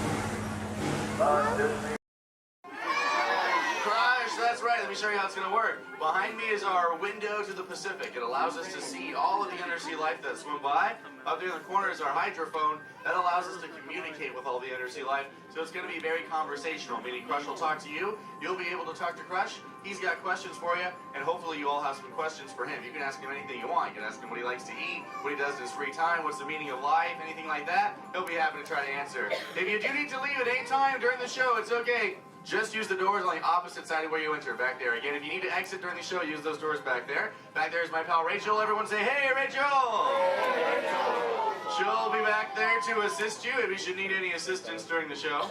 I'm going to turn down the lights and the music now so we can see and hear just a little better. We do have some last-minute rules and regulations to go over, but my friends the Moonfish have volunteered to show you the rules visually. So, hey, Moonfish, come on out. All right, first rule inside, please no eating during the show. And no drinking, no smoking. And the last one, take all the pictures and video you like. Just please no flash photography or video lighting. Round of applause for the Moonfish. All right, Crush is up there serving. He said when you're ready, just call him down. So on the count of three, yell, hey Crush. Ready? 1, 2, 3.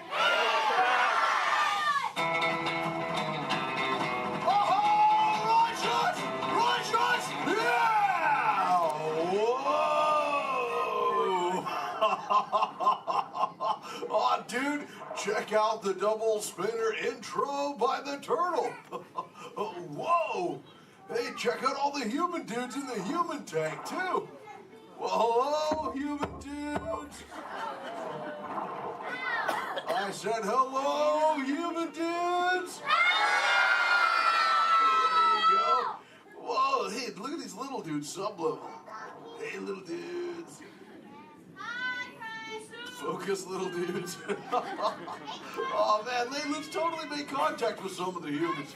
Oh, hey, John, dude, come over here to the seafloor, dude. At the back of the seafloor, there's totally Meaty Man by the aisle with a blue lid and sparklies on it, dude. Oh, I see, dude. Chaw.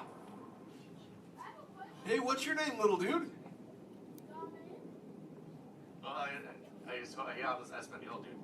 Oh, totally sweet, dude. Let's see, how old is he? Hola, little dude. Dude, me amo Crush.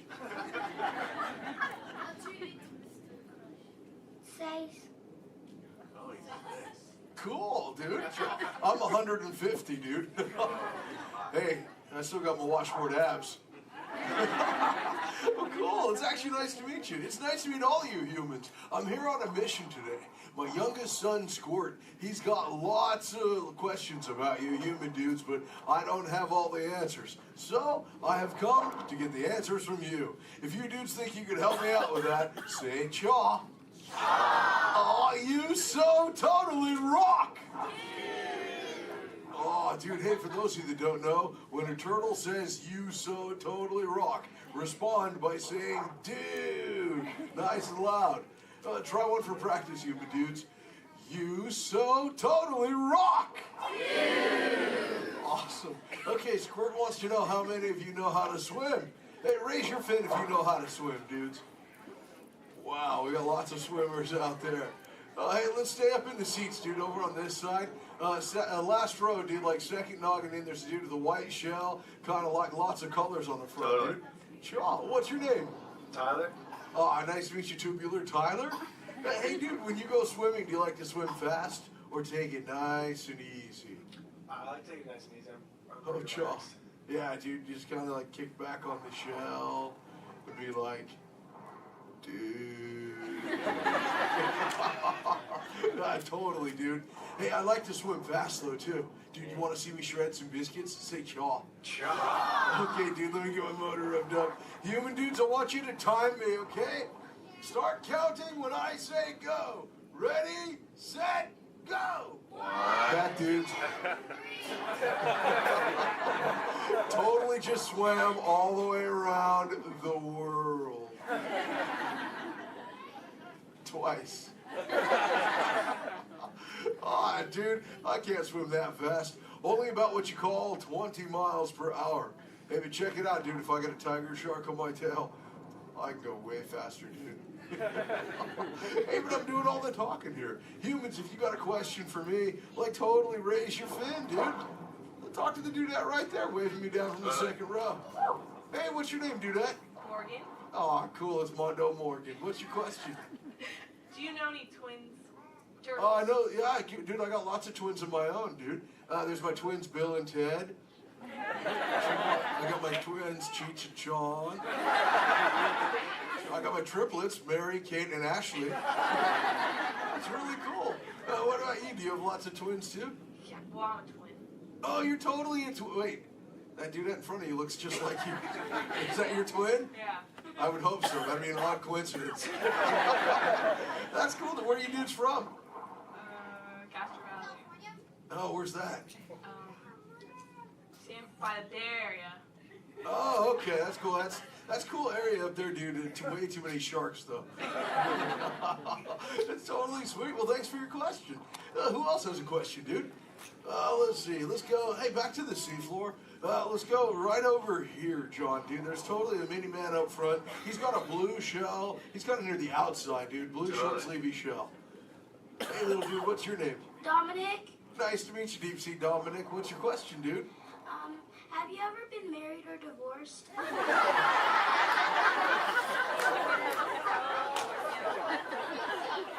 That's a pretty specific question. Actually, dude, most turtles, dude, we don't stay with the same dudette like our entire lives, but I have actually found one that's kept me around forever, dude. Her name is Shelly. She's my turtle dove, dude. We've been together for 130 years, dude. But it's still so awesome, it only feels like the first 75. It's really cool. Hey, can I tell Shelly you said hi? Can I tell her you said hi? Hi. Oh, dude, she'll totally love to hear about you, dude. Let's see, who else has a question? Let's see. Let's go. Hey, John, dude, jump across the aisle up here near the front. There's totally a mini man with he's getting his fin waved by another dudette. Hey, little dude, what's your name? Braden. Oh, cool, dude. What's your question, Boogie Braden? How many kids do you have? Yeah, I got 65, dude. Sure. Like I said, well, I already told you about my twins, dude. But like Squirt, he's my youngest. And then there's Sheldon, Shelby, Michelle, Herschel, Rochelle, Trishelle, Shell, Lella Ding Dong.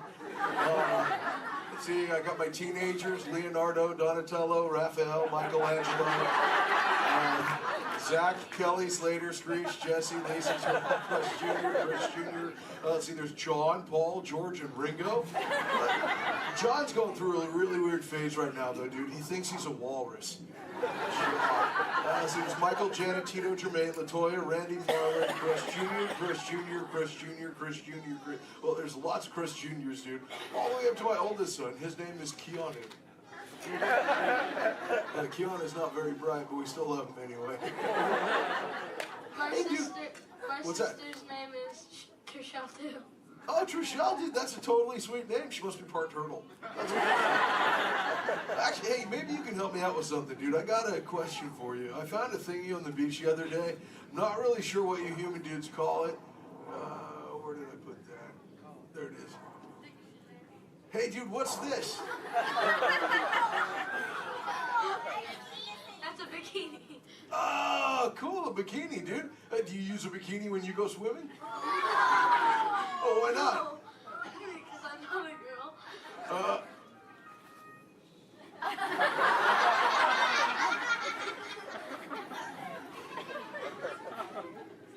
This is for chicks, dude? Does it make me look fat?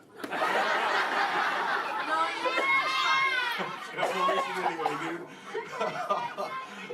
Let's see, dude. Hey, John. Up in the seats, dude, over on the other side. First row on the outside, second noggin over. That dude with like the specs on the noggin, she had her fin raised too. Where, dude? Sure, from the two noggins to the outside. Oh, totally.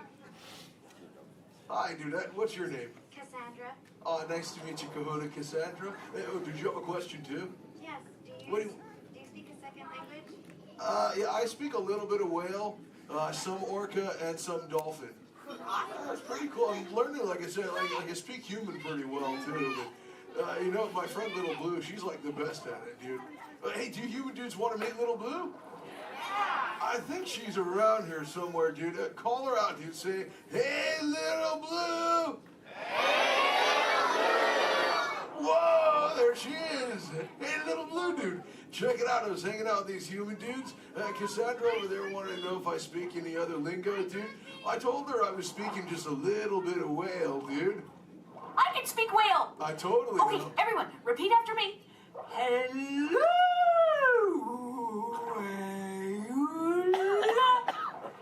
Okay, try that one all together, human dudes. Go.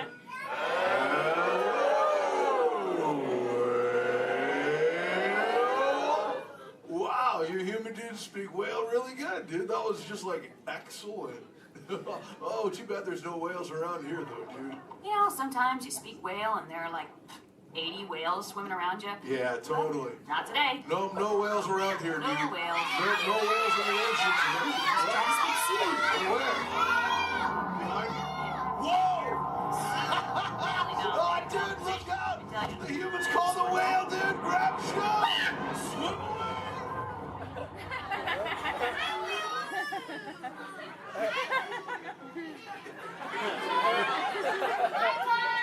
Dude, Little Blue, you're totally a squishy fishy. What should we do? Tell the whale to go away. Okay, humans, tell the whale to go away.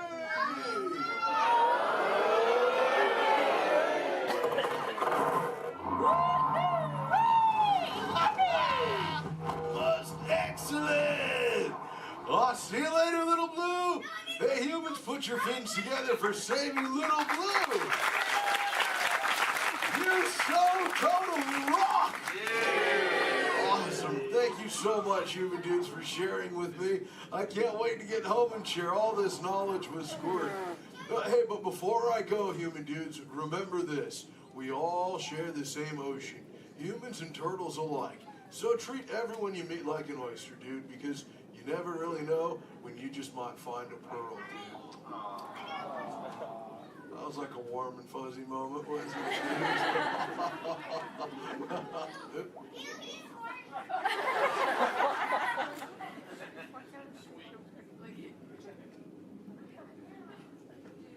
That wasn't me, dude.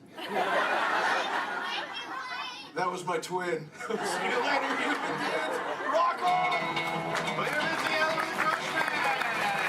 Awesome.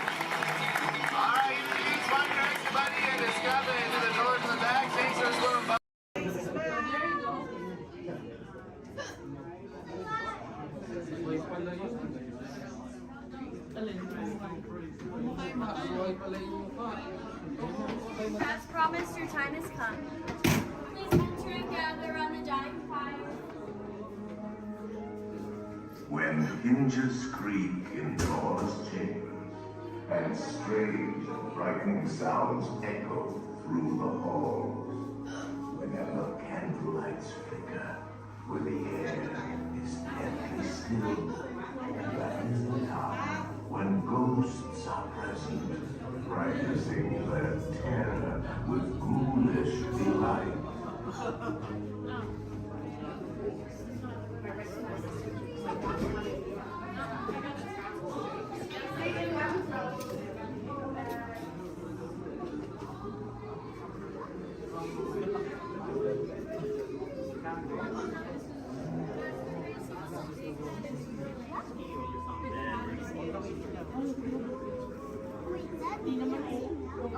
Welcome, foolish mortals, to the Haunted Mansion. I am your host, your ghost host. Our tour begins here in this gallery. Here where you see paintings of some of our guests as they appeared in their corruptible, mortal state. Kindly step all the way in, please, and make room for everyone. There's no turning back now. At this time, I need everybody to drag their bodies away from the walls and gather in the dead center of the room. Your cadaverous pallor betrays an aura of foreboding, almost as though you sense a disquieting metamorphosis. Is this haunted room actually stretching? Or is it your imagination? And consider this dismaying observation. This chamber has no windows and no doors. Which offers you this chilling challenge to find a way out.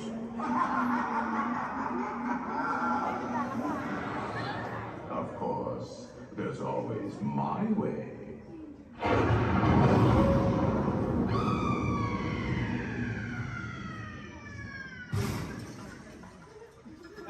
Oh, I didn't mean to frighten you prematurely. The real chills come later. Now, as they say, look alive. And we'll continue on too. And let's all stay together. You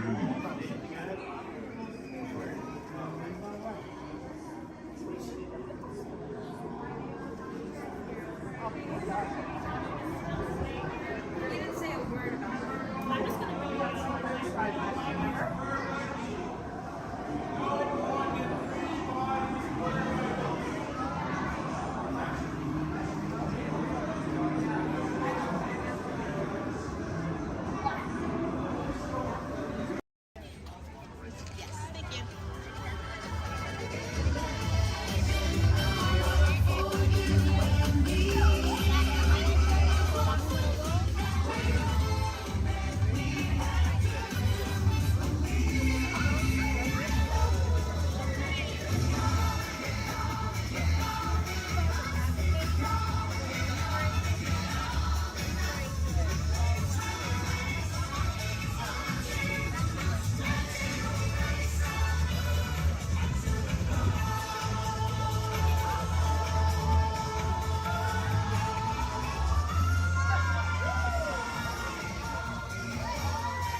Ladies and gentlemen, this is Disney's All-Star Sports Resort. Please collect your belongings, watch your head and step in this park, and take small children by the hand. Thanks for riding with us, and welcome home.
Voilà, venez, venez, venez, suivez-moi, je vous prie.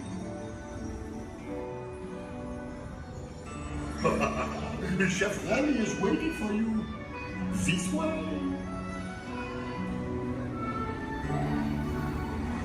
Détendez-vous.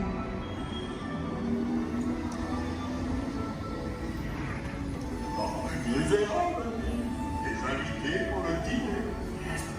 Here! Hein? Vous n'aurez pas idée là? Concovin? Non. C'est nous, Hamlet? Tout simplement. What?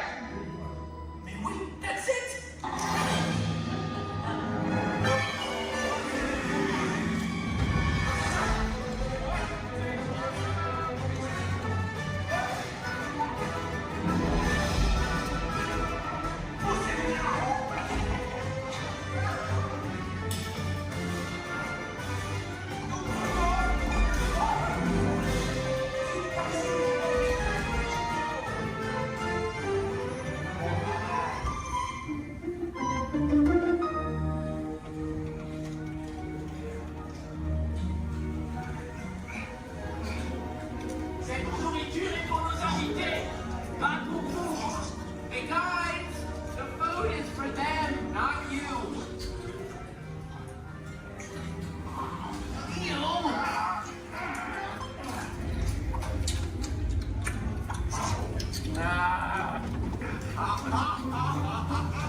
What are you doing?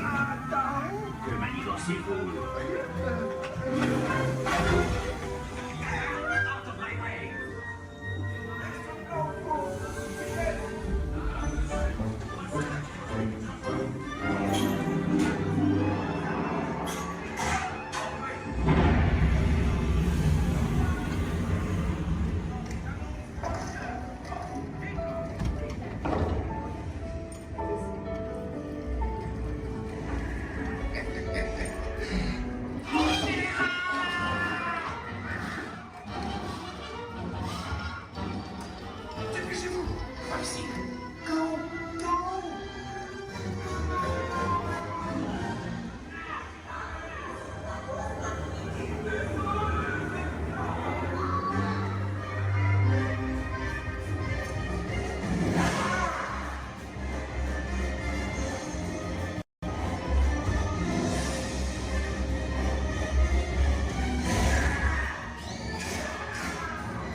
Is everyone assembled? Good. Should we be in flight prep? Recruits, thank you for joining the cause. A covert resistance team led by my friend Finn has infiltrated a First Order Star Destroyer that is now headed to this system. Your outpost on Batu is no longer safe. We have transports waiting to take you to General Organa's secret base on Pucara. I'll regroup with you there. The Resistance desperately needs your help in our fight against Kylo Ren and the First Order. Remember, it is vital that you keep the location of the Pucara base secret. Lieutenant Beck, one of our top commanders, will lead you. Affirmative. Transport is ready. 9 and I shall personally see them delivered. Thank you, Lieutenant. Welcome to the cause. May the Force be with us. Commander Poltam will lead a squadron of X-Wings to escort us to the rendezvous point on Pucara. Roger, this is Black Leader. I hear you're a fine-looking group of recruits. Well, no time to waste. Let's get you on your way to the General. Stand clear. Deck doors opening now. Hurry, all recruits to transport. No need for safety gear. It'll be a smooth ride.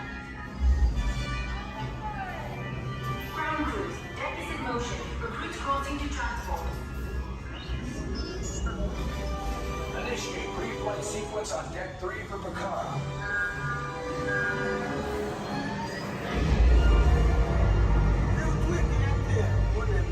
Affirmative. Deck 3, you are clear for launch.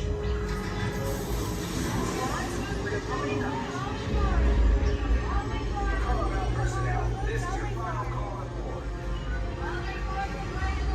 Transform away from the blast doors. All the way forward.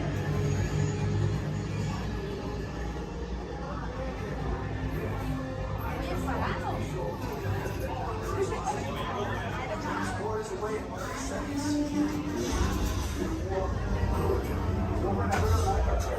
Yes, check the hyperdrive also.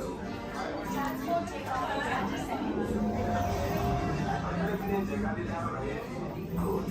Airspeed sensor. Thank you, Nina. Black Leader, are you and your team ready? Affirmative. Engines are hot. Red 2, blue flag, reporting. Red 2, check. Blue 5 standing by. Engage repulsors and hold on, recruits. More ships. Launch.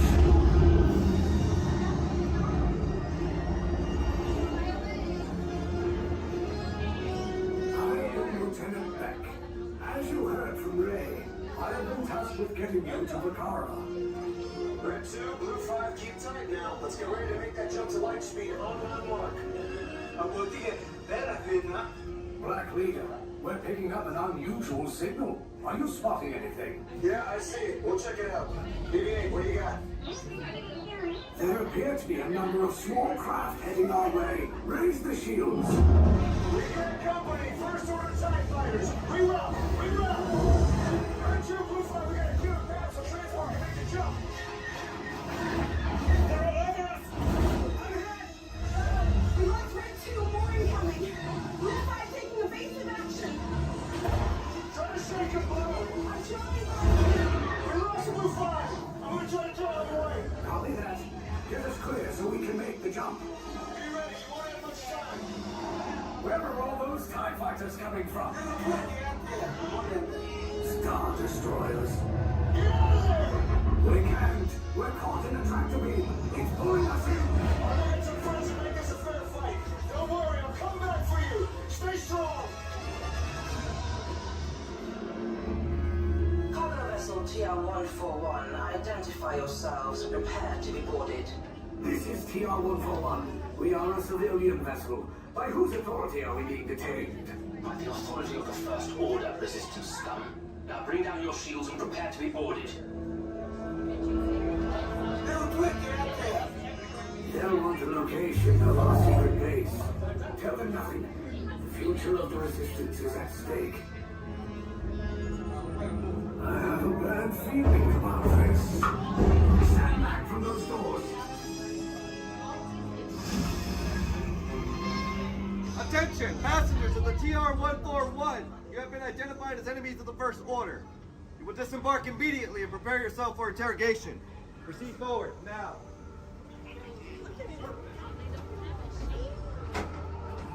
Go that hallway to your right for interrogation. Keep your...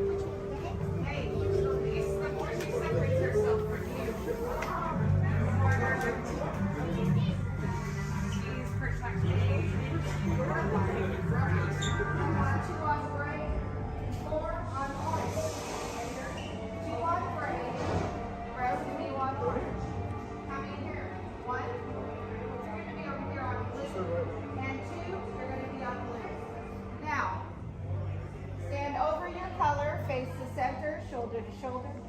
Now remember the color you've been assigned: blue, red, gray, and orange. It'll be an important part of your interrogation process. You're going to need to know that color at the end of your interrogation and possible long-term motive. If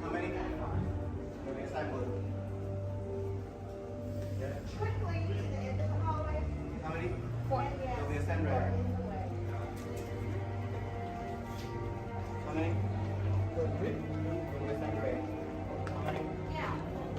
This cell door opens, I will call you in by your assignment. And you will tell us everything. No, oh, you're gonna have a tough time in interrogation. Get on your color. There you go. Scoot over, Blue. Make a little room. Get on your color. Not the lights, on the color. Ready to go.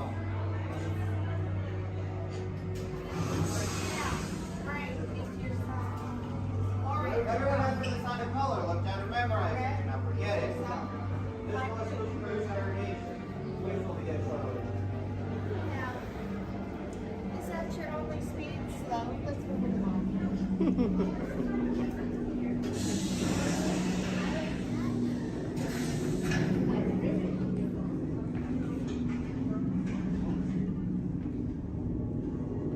Leave us. Yes, General. Enemies of the First Order. We will soon snuff out your meager resistance. You chose the wrong side, and now you will pay. The Resistance prisoners. You have what I want. You know the location of the secret base, and I will take it from you. We're needed on the bridge. Keep the prisoners here. I will return to finish this personally.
To the escape pod base. Those droids are programmed to return you to Batu. Hurry and don't get caught. Lieutenant Beck will guide you. Recruits, for your safety, stay seated with seatbelts securely fastened. Keep hands, arms, feet, and legs inside the transport and supervise your children. Tell them it's a prisoner transfer. Did it work? Good. Now get a move on. There's a clear path to the turbo lifts at the end of the hallway. Turn right. Probe droid. You're lucky it didn't spot you. Take those turbo lifts and stay out of trouble. Hey, you're not authorized. Wait, those are the prisoners.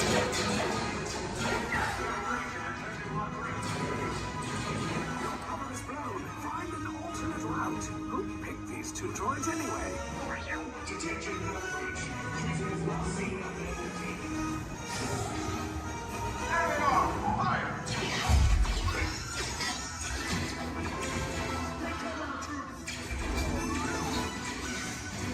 The escape pod just below us.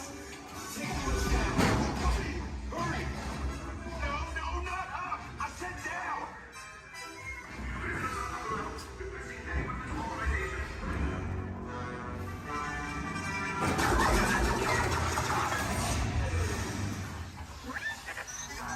This does not look good.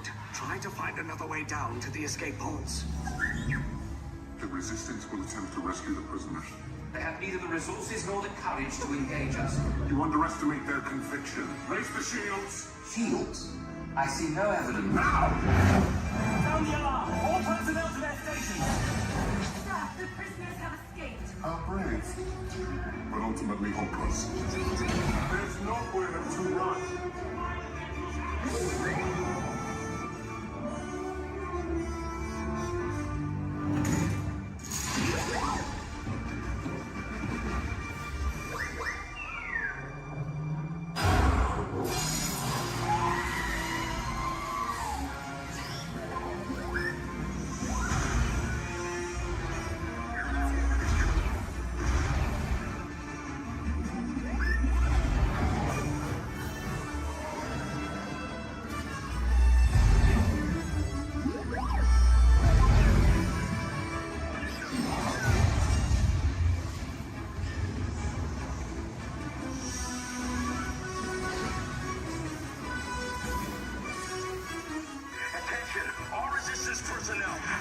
ship.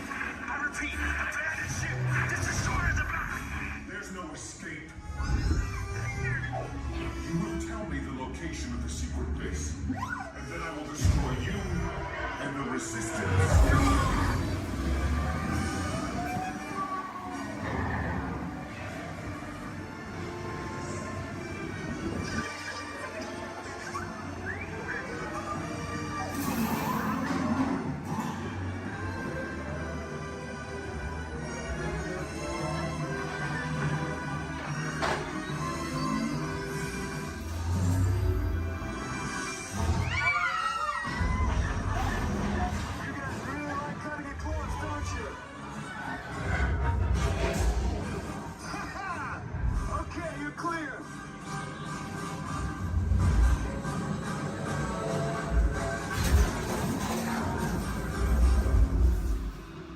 Escape pods came in a little off target. Ground crews will meet you outside the wreck. All right, nice job, recruits. Not what you signed on for, but hey, you're Resistance now. I think I have that authority. Right, Beck? Where's the lieutenant?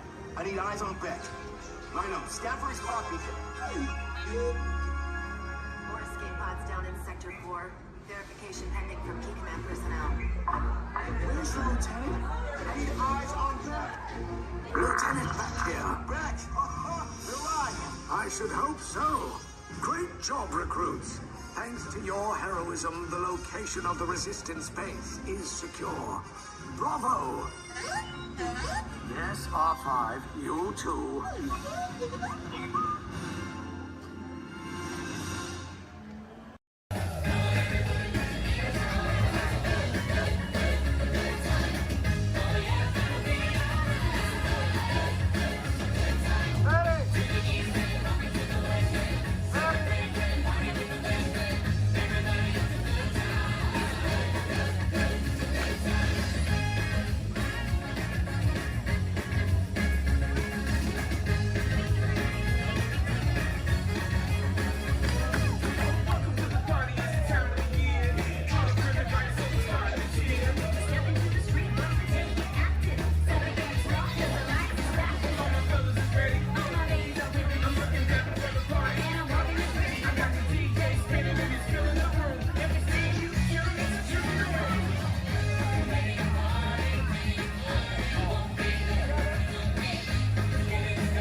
Give way.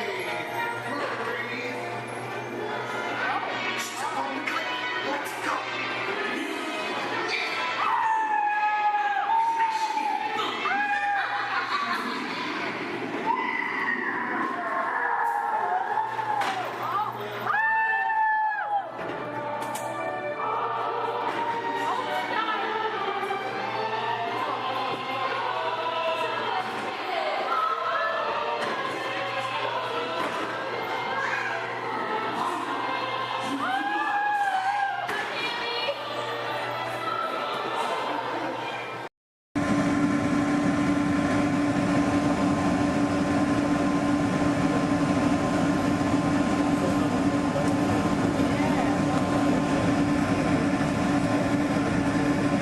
To those of you who have just joined us, welcome aboard the Disneyland Monorail.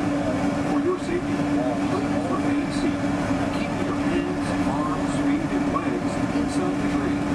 Watch your children, and no smoking, please. Bienvenidos a bordo. Para su seguridad, permanezcan sentados ante el escombros de brazos, pies y piernas dentro del tren, incluidos. Por favor, se quedan en otro lado. Gracias. We're now moving to our final stop, the Tomorrowland Monorail Station. Along the way, you can pick up bird's-eye look at the downtown Disney District, Disney's Grand California Hotel and Spa, and Disney's California Adventure. To the left of the monorail is the main entrance of Disneyland, the happiest place on earth. Disneyland is totally unconventional. Since it's always connected to the park, it has hosted more than 500 million guests around the world, including presidents, kings, and celebrities. It is the original Disney theme park, created and enjoyed by Walt Disney himself. To the right is our transportation plaza, where you'll find taxis, hotel shuttles, and other transit stops. We are about to enter Disneyland. Some of the places are fantastic, so be sure to remain seated, keep your hands and arms inside the cabin.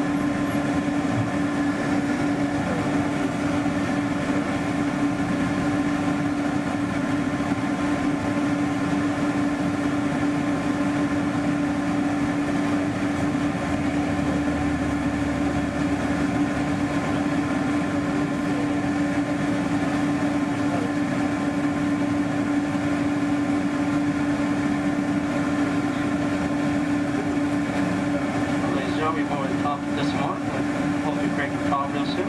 Meantime, proceeding, please remain seated. Give your heart and saturate all times.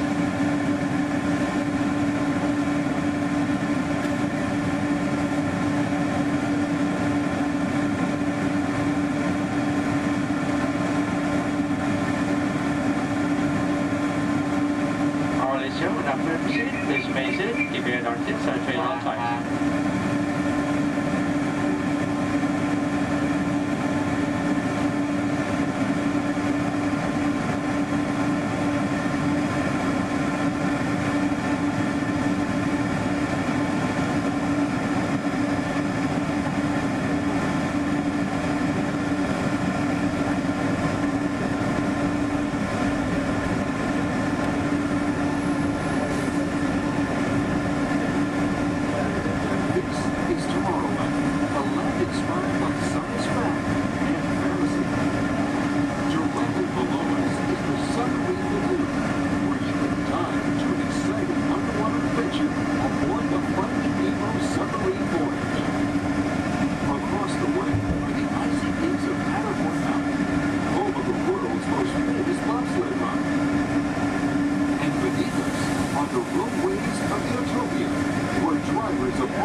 every 5 minutes from the Tomorrowland station back to downtown Disney.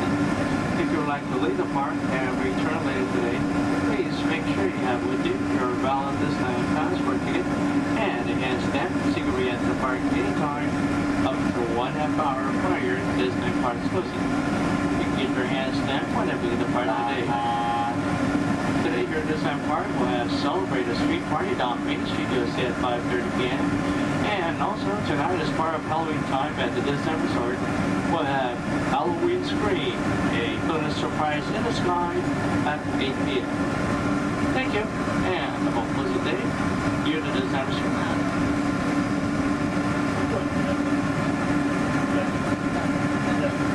Just into the right of the train are the sparkling gold spires of one of Disney's most beloved attractions. It's a small world. Beyond it is the wacky world of Disney's classic cartoon characters, Mickey's Toontown. We're now riding alongside the happiest kingdom of them all, Fantasyland, home to Pinocchio, Snow White, Peter Pan, and other storybook characters.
I'm Dr. Marsh, director of the Dino Institute, and I hope you enjoyed those quaint exhibits in the old wing. That's how dinosaurs have been presented to the public since the study of fossils began over 150 years ago. Today, that bare bones approach is about to become extinct. In a perfect blending of science and technology, the Dino Institute has created the Time Rover, an amazing vehicle that will literally transport you to the age of the dinosaurs. How? That's proprietary. But the result is a breathtaking journey through a prehistoric world where you will witness the most spectacular creatures to ever walk the earth. In a moment, you'll be going live to our control center for a comprehensive safety briefing, and then it's on to the tour that will convince you forever that the future is truly in the past.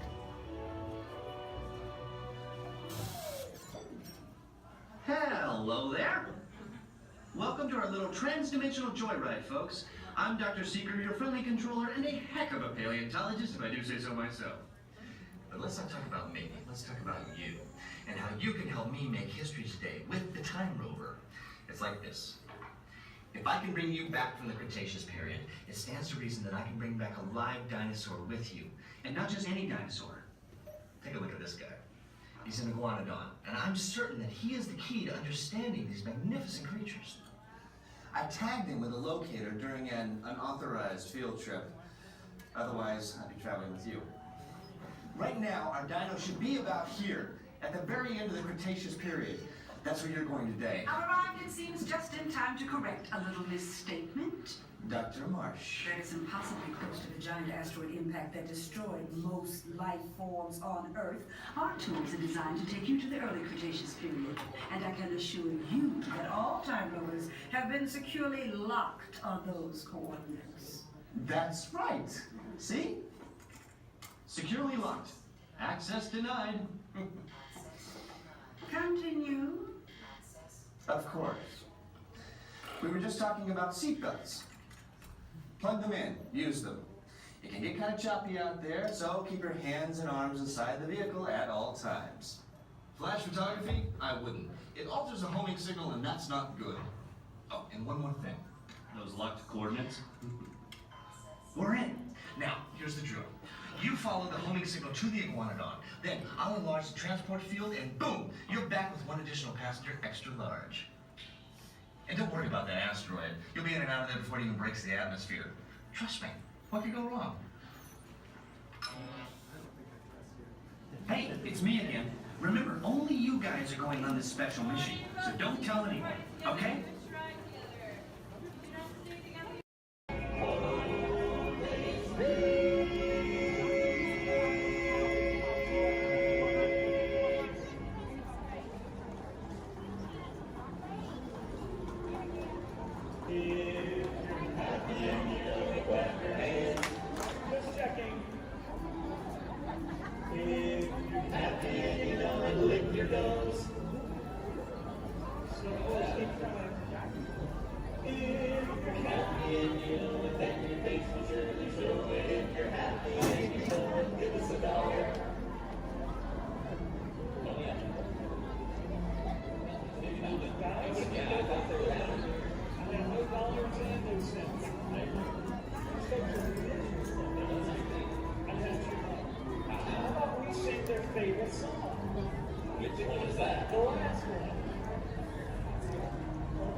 You all whistle while we work.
Thank you so much, everybody. If you enjoyed our show today, we are the Dapper Dans of Main Street. But if you did not enjoy our show, then we are the Vienna Boys Choir. Oh, we'll sing a song and make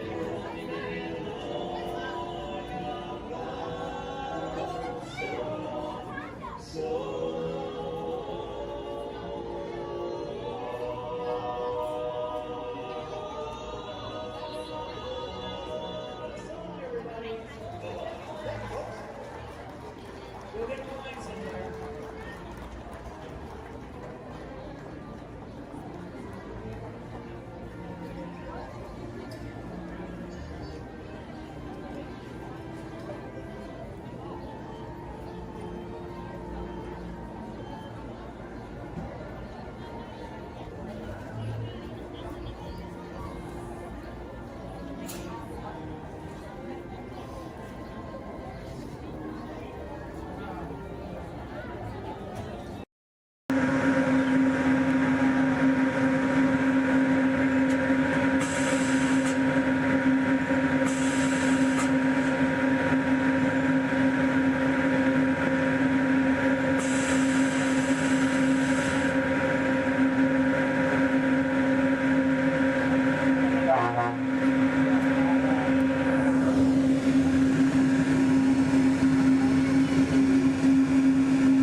downtown Disney Station and back. For a safe trip, remain seated, keeping your hands, arms, feet, and legs inside the cabin. Be sure to watch your children, and no smoking, please. Bienvenidos. Para su seguridad, permanezca sentado y mantenga las manos, brazos, pies y piernas dentro del tren y cuide a los niños. Por favor, se ruega no fumar. You're riding aboard a Mark 7 monorail, the latest generation of Disneyland monorails. When Walt Disney introduced this attraction in 1959, it was the first daily operating monorail system in the Western Hemisphere. Just ahead is Disney's California Adventure, where you can live the ultimate California dream through attractions and live shows that are as diverse as the Golden State itself. The Towering Hotel is home to the Twilight Zone Tower of Terror, where you can literally take a thrilling drop into Hollywood history. The bear-shaped rock formation is part of the Grizzly Peak Recreation Area, a haven for outdoor adventures. Beyond it, you'll find the high-energy fun of Paradise Pier. Coming into view on the left are the villas at Disney's Grand Californian Hotel and Spa. It's the first Disney Vacation Club resort on the West Coast and shares the same arts and crafts style as the famous hotel, which we are now entering.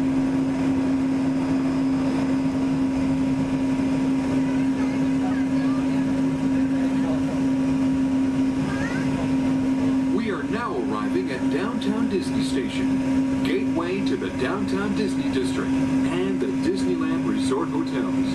If you will be leaving us here and returning later today, please hold on to your park ticket and have your hand stamped as you leave the station. You may reboard the monorail for a return trip to Tomorrowland up until 1/2 hour prior to Disneyland closing. Please remain seated until the monorail comes to a complete stop and the doors have opened. Then, gather your belongings, lower your head, watch your step, and exit to the left of the monorail. Thanks for traveling with us today, and we hope you enjoy your visit to the Disneyland Resort.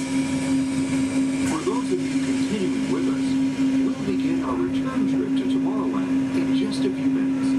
Thank you.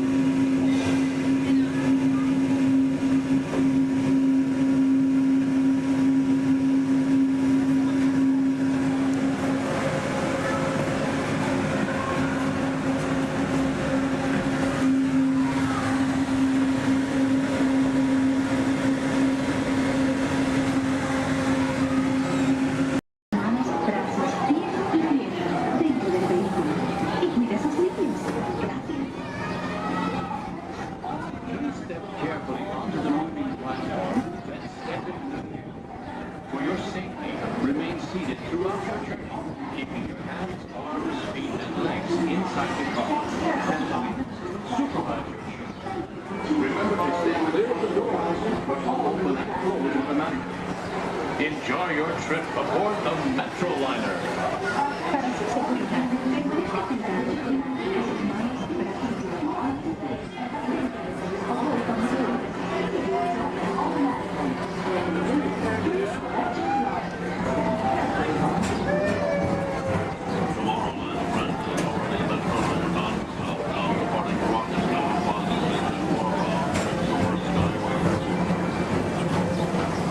Welcome aboard, TTA travelers. We hope you enjoy Tomorrowland Transit Authority's Super Skyway.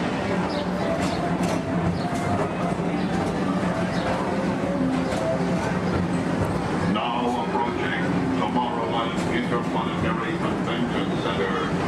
The convention center is home to a galaxy of wonders from faraway.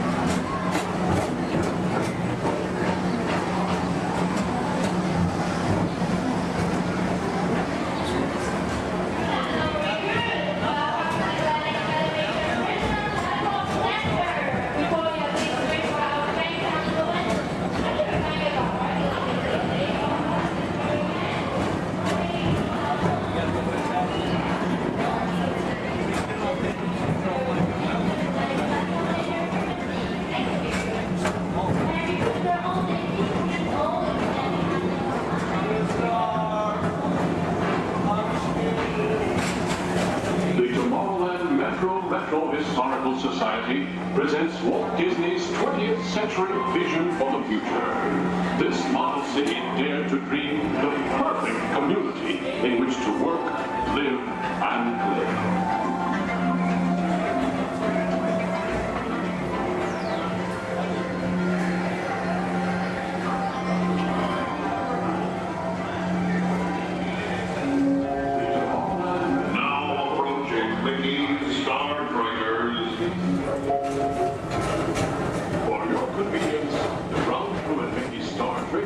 Will be glad to rocket ship to any planet in the galaxy.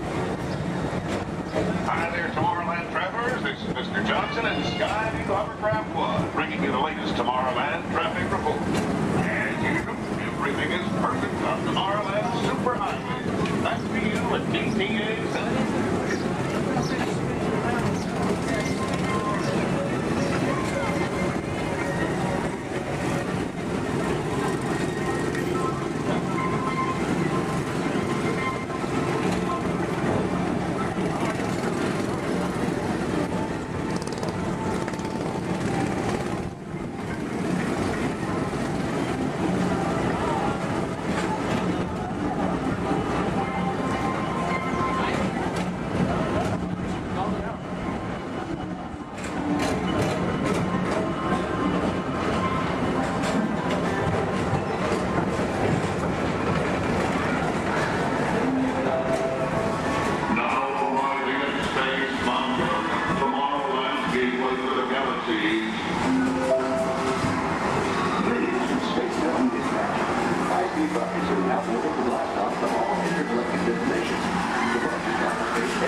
Another fine transportation service provided by the Tomorrowland Transit Authority.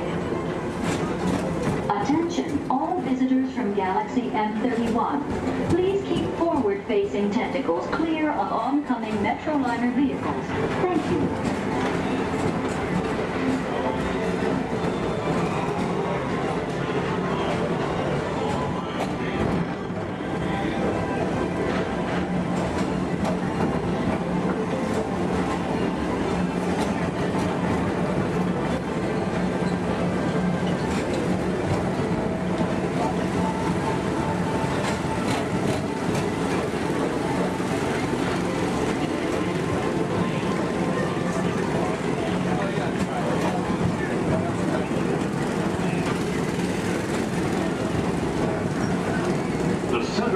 Rocket Tower Plaza is the League of Planets Astro Orbiter. This symbol of universal harmony and interplanetary fellowship provides all beings with an exhilarating spin around the planets.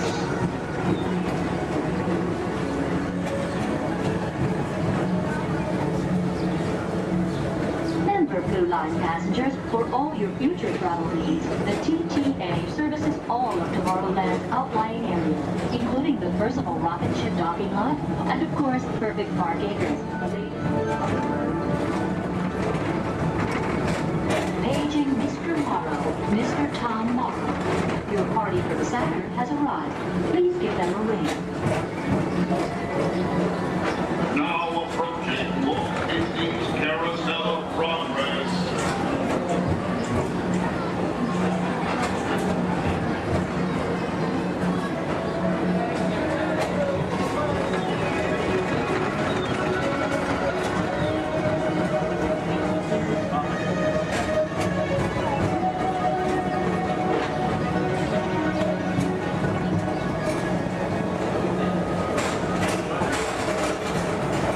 Citizens of Tomorrowland, join Buzz Lightyear on a daring space mission to save the universe from the evil Emperor Zurg. Report to Star Command and Buzz Lightyear, Space Ranger Spin!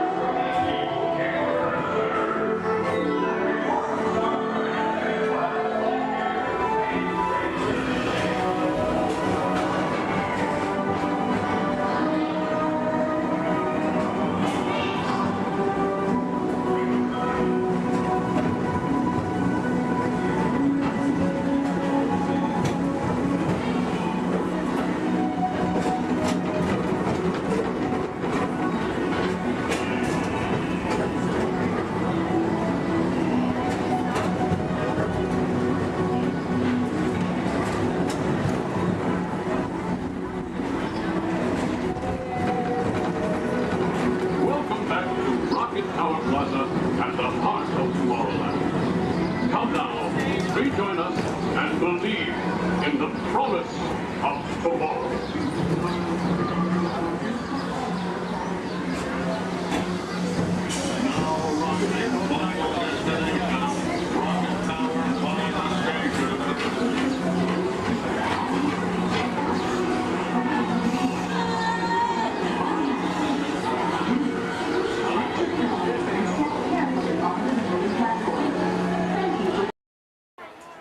Okay, I'll pick for you guys.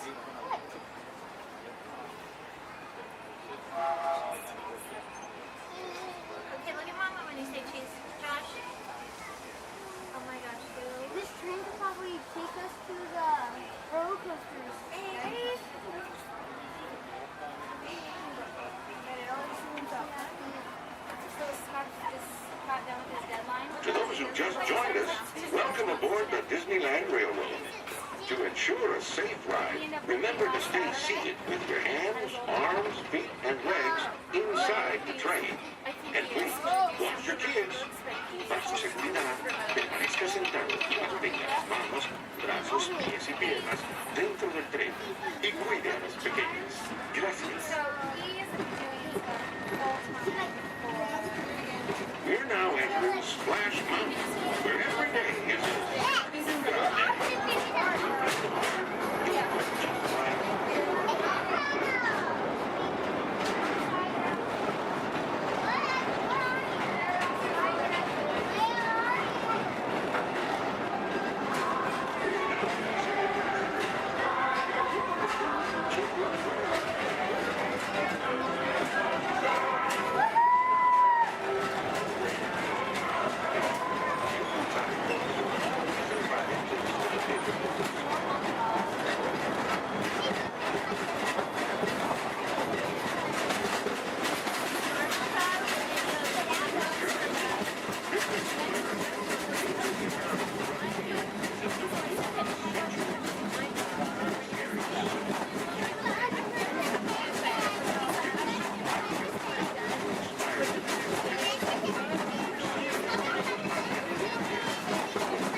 personal belongings and step carefully from the train.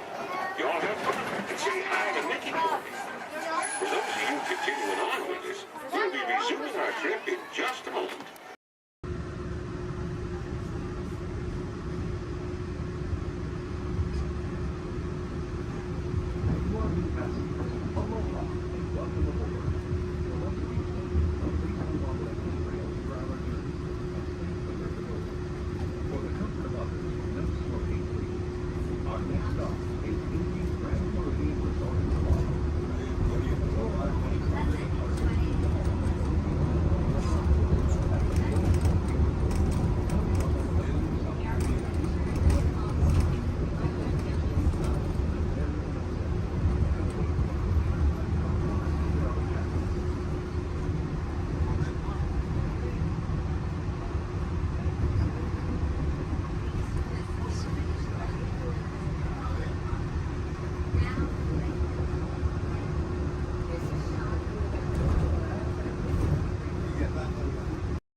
We recently learned that your Terran visionary, Walt Disney, had a similar goal in mind with his early concepts for the experimental prototype Community of Tomorrow.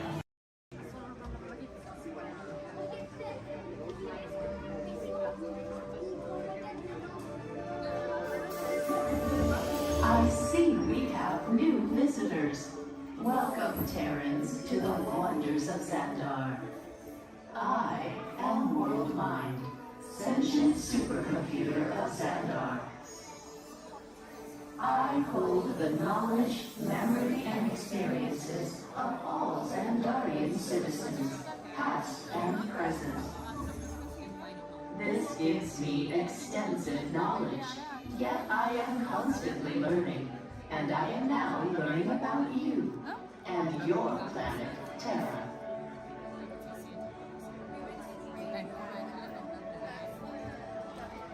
Much of my knowledge of your world came from your great scholar, Peter Quill.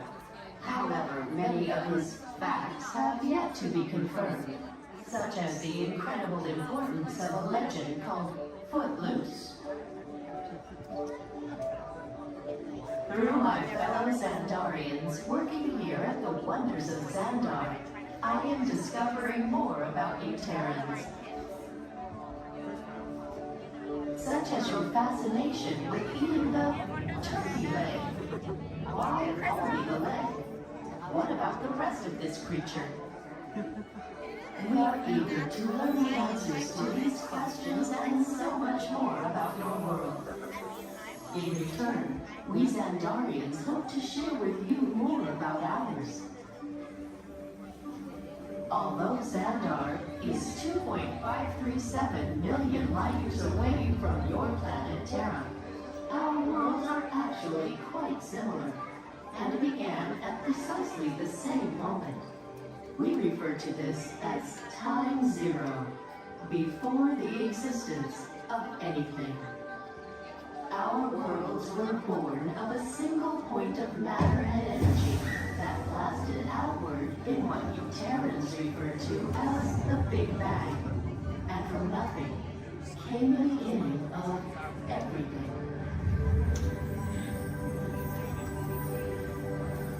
Incredibly hot and extraordinarily powerful, this explosion filled the cosmos with a cloud of rapidly moving particles. Over the next 100 million years, space continued to expand, and the particles cooled and slowed. As they coalesced into huge swirling clouds, gravity pulled them into larger, denser clusters. At the heart of these clusters, the temperature rose, and the particles were compressed so tightly they fused, releasing enormous amounts of heat and light. This is how the very first stars in our shared universe were born.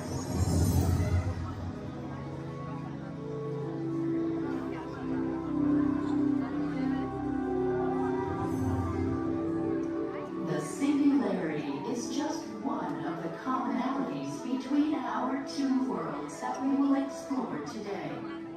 Welcome, Terrans, to the wonders of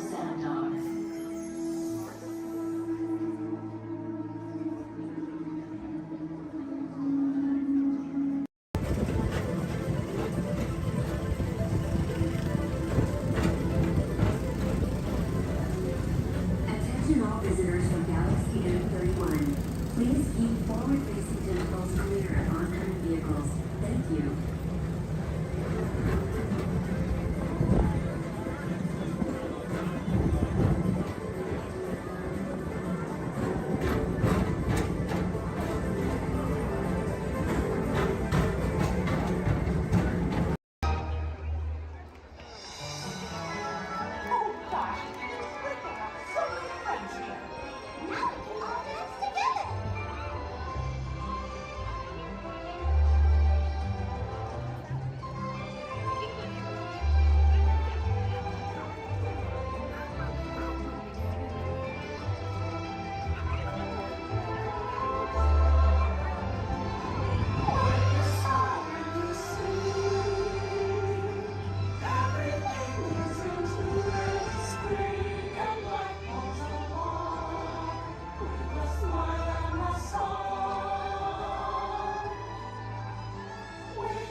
Discovering new dreams. That's an adventure for sure. Trying something new. And having a swinging good time. You win. Finding the confidence to be true to yourself.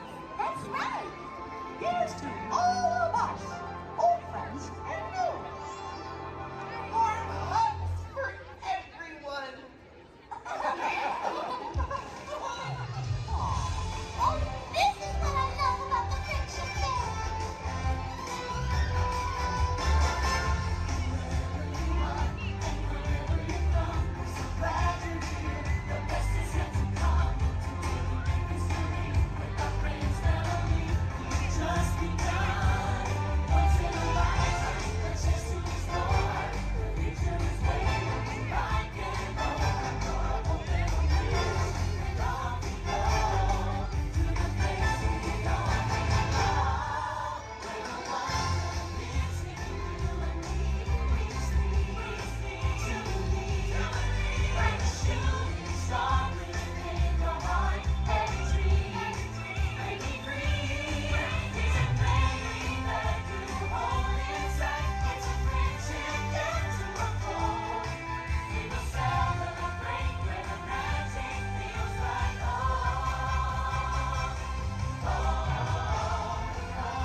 Thanks to all of you, old friends and new, for celebrating with us today. See y'all real soon.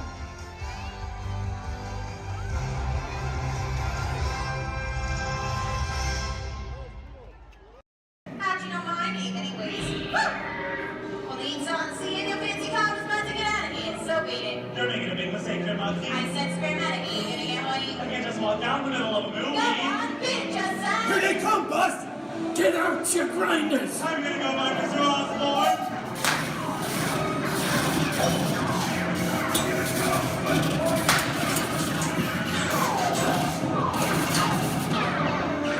I'm hit! Hey, I'm hit! That's it! They got spin! That's it!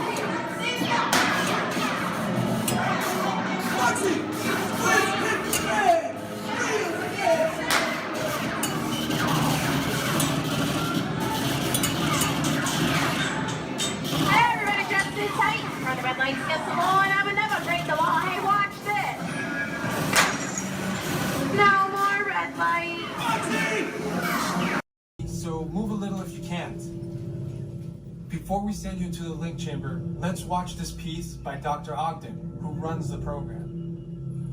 Welcome, everyone. I'm Dr. Jackie Ogden from the Pandora Conservation Initiative. You're about to experience a ceremony that's very special to the Na'vi, flying on the back of an ikran, or as we call it, a banshee. To the Na'vi, connecting to an ikran and flying on its back is an incredibly important rite of passage they call Ikni Maya. With permission from the Na'vi and in partnership with Alpha Centauri Expeditions, we can now bring this amazing experience to you. The way you'll be able to fly is by linking to an avatar that's already on the back of an ikran. Let's see how this works. We establish a link using powerful psionic amplification equipment. A human driver is connected to an avatar, which could be physically hundreds of kilometers away. When you follow our technician into the link chamber, you'll see a series of 16 link chairs. Please go to the number that matches the number you're standing on now. First, stow your gear in the storage containers on the back wall. This should include all bags, cameras, and other items, including cell phones. It's important to push them all the way into the bin. Then get onto the chair as you would a bike. Straddle the seat, step forward, and sit down. Slide your hips forward until you are against the chest pad, and then move your feet all the way forward. Wait until you're seated before you put on your flight visors. Hold on to the hand grips as shown. It's important to hold on to the hand grips at all times. After you're seated, back and leg restraints will be firmly engaged. For your safety, throughout this entire experience, always remain seated and supervise your children. Once the link takes place, you'll be connected to your avatar and sitting on the back of an ikran. It'll feel like you're really there. Moments later, you'll begin your flight. A Na'vi guide will lead you out. You'll experience the breathtaking beauty of Pandora, but you might also face some of its greatest challenges. Some of this flight might be intense, but trust your guide and be brave. As the Na'vi say during this important rite of passage, Sivak Ho, rise to the challenge. Good luck. All right, you ready? Let's get you into the link chamber. All right, everyone. One more. Playback, background, action!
right back to one to split these spots, but everybody else listen up. This truck is filled with explosives going hot, and I'm going to marry my driver effects at least 30 feet back.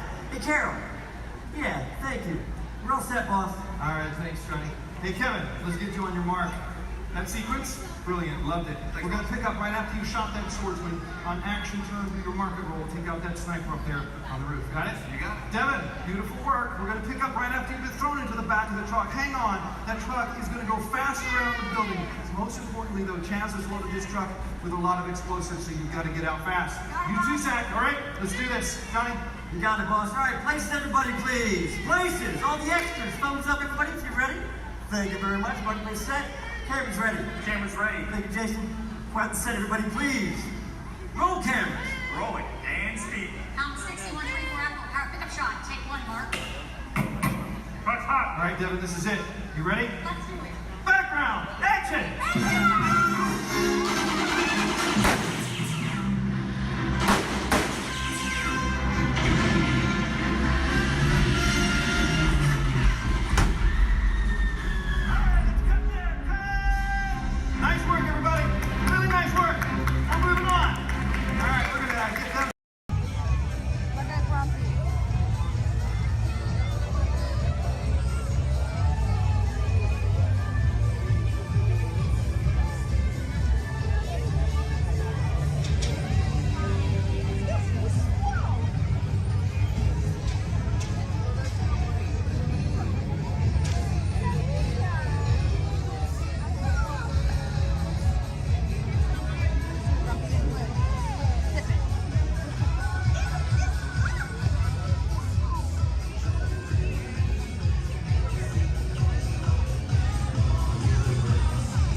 Girls, welcome to the Magic Kingdom.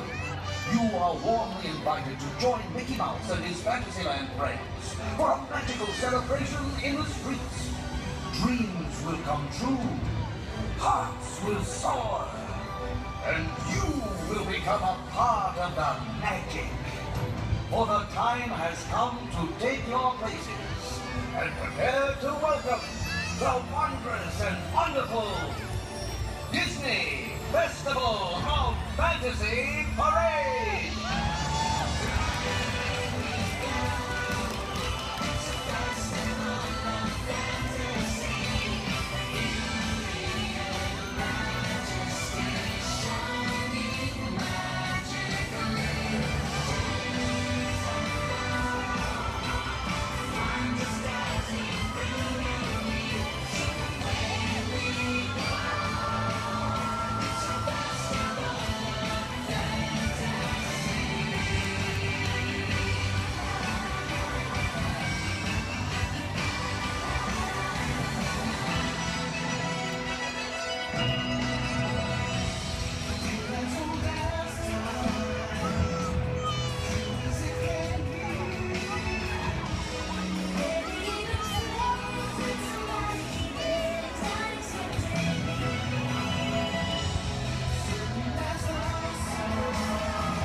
under the sea is better than any team they got over there. Under the sea, with the sun.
Information Institute, Dr. Channing's office. I'm sorry, Dr. Channing is hosting a tour of our sensory dining room. This hotel. Hello, Dr. Channing's office. Hello, Dr. Channing's office. Hello, Dr. Channing's office. What's that? You can't control your imagination and it's running wild. Oh dear. Yes, I'll have him call you as soon as he's available. Hello, Dr. Channing. Por su seguridad, permanezca sentado con sus manos y brazos, pies y piernas dentro del baño y cuídalos que permita. A manera de recordatorio, no tomar fotos con flash y luz de video antes de llegar al nivel.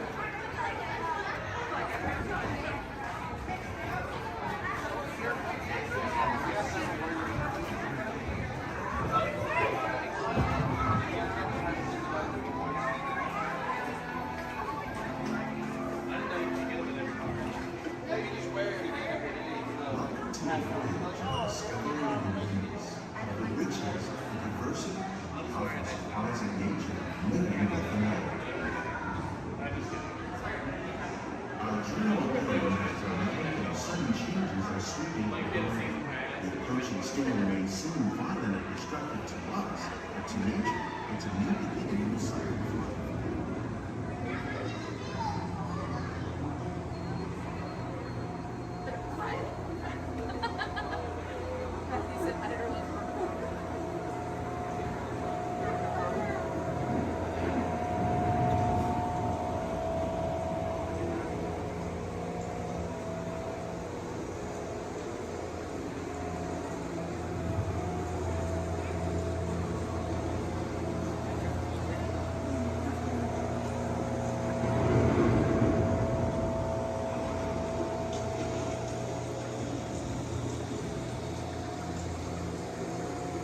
Beneath the surface of the lake, roots trap water from the flowing mud, extracting precious nutrients and minerals. These minerals, when combined with sunlight, create the diverse living systems of our planet.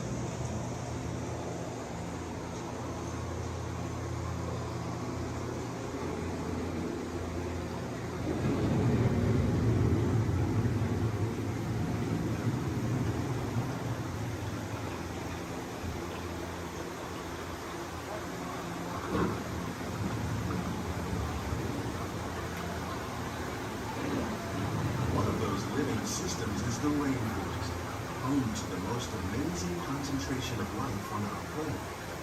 These dense and beautiful forests cover only a tiny portion of the Earth's surface, but they contain more than half of its plant and animal species. Rainforests are also extremely rich in productive living systems, providing us with oxygen, food, medicines, and other elements essential to our lives.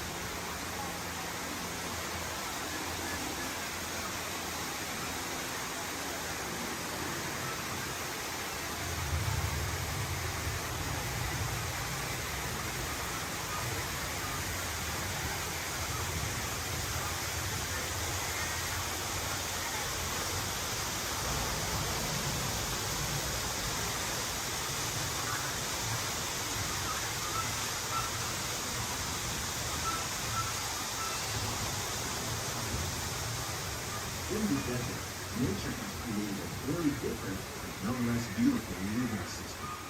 And while this arid landscape may seem lifeless, it is very much alive. The plants and animals that have learned to survive in these harsh conditions make use of what little water they can find and avoid the scorching rays of the relentless sun.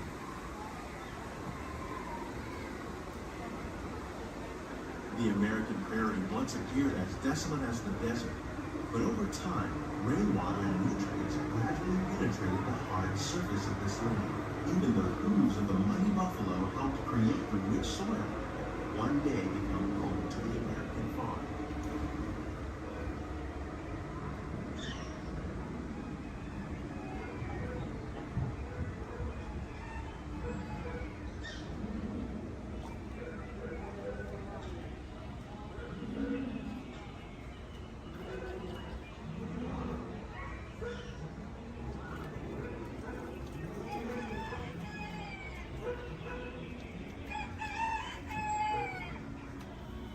Of all the forces at work on the land, humans have had one of the most profound effects. The need to produce food for a growing world led to the enormous use and sometimes every use of the land. In our search for more efficient ways to grow food, we often fail to realize the impact of our methods.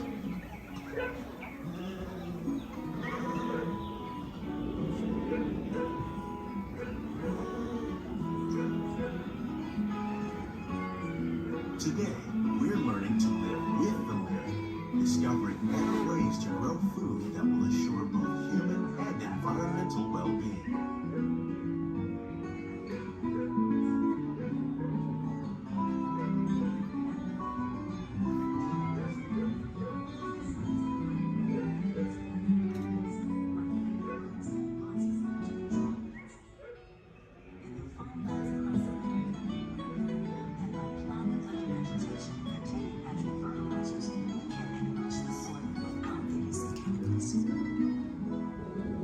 In arid regions, we're learning to produce food on desert seacoasts by developing and planting crops that thrive on salt water. In Japan, we're learning that by mixing leaves and other living materials into our soil, we can make farmland more fertile without the need for chemicals. Here at Epcot, we're learning to reduce the need for chemical pesticides by breeding and using natural predators, like ladybugs and wasps, to control pests. How will we meet tomorrow's growing needs for food production, yet still respect the needs of the land? Some of the answers are being discovered just ahead. To help us maintain these carefully controlled ecosystems, and for your safety, please remain seated in your boat at all times.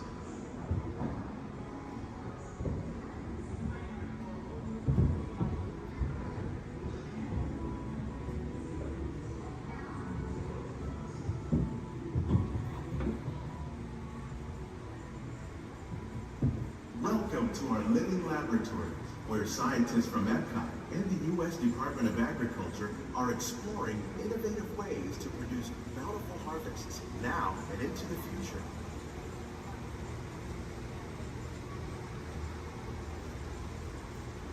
The tropics are home to the greatest diversity of plants on the planet. Many of these, like papaya, bananas, cacao, coffee, and rice, are well known around the world. These are just a few of the edible plants that have been an important source of nutrition for people living in the tropics. Many are rich in vitamins and minerals, while others are well adapted to growing in less than ideal conditions. Some, like the water lily, thrive in wet, swampy areas and waterways. All parts of this plant, even the flower petals, are edible. The starchy root of the plant has long been used to make flour for baking.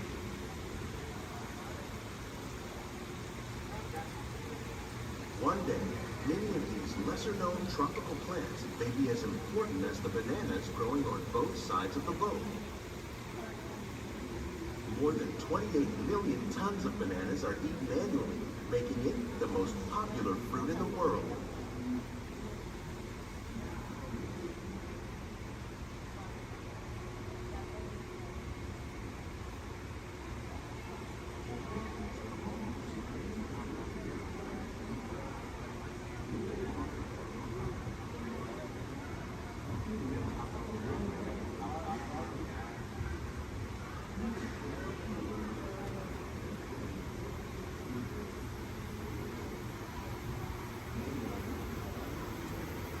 When we mention farming, you probably don't think of fish.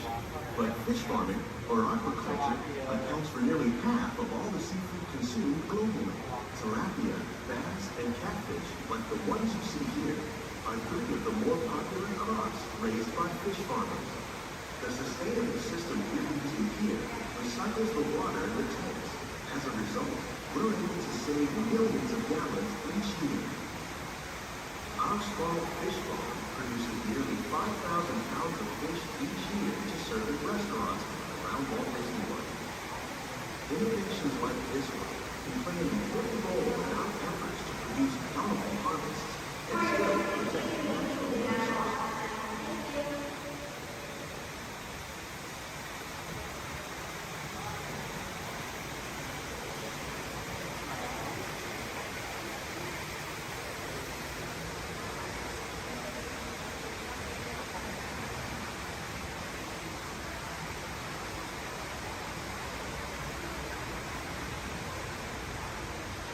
While there are more than 50,000 edible plant species in the world, most of us are only familiar with the handful that make up our everyday diet. The common grains growing here: maize, sorghum, and millet, plus rice, account for nearly 2/3 of our global food consumption. Learning how to increase yields of these staples is an important goal of research around the world.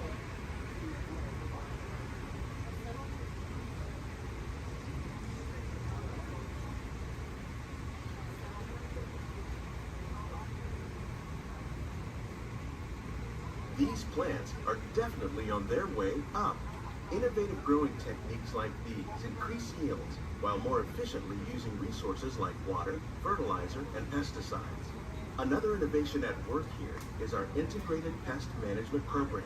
By populating our greenhouses with beneficial insects that prey on harmful pests like aphids and flies, we are significantly reducing our reliance on conventional pesticides.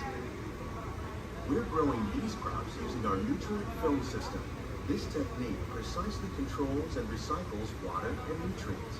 With it, we can produce over 27,000 heads of lettuce a year in this one small area.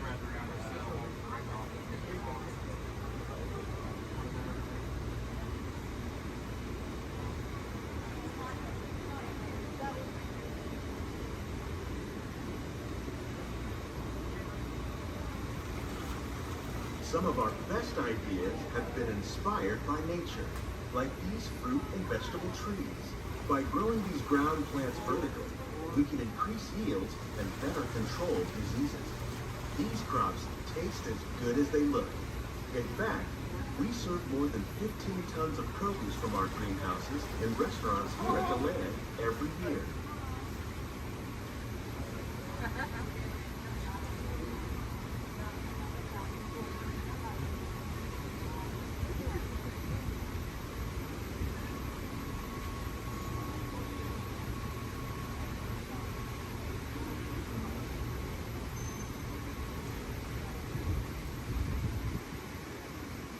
The future of agriculture may include innovative ideas like this vertical growing system.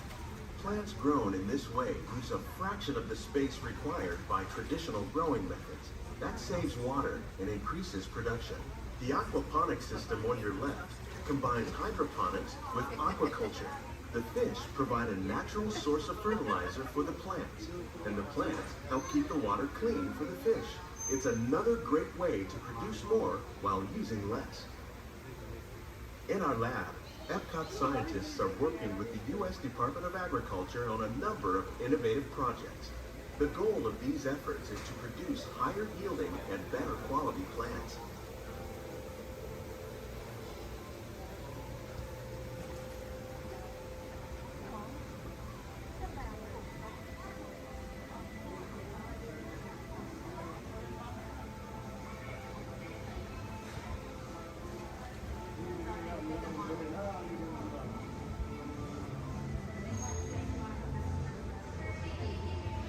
These greenhouses represent just a fraction of the work being done worldwide to produce bountiful harvests for our growing population.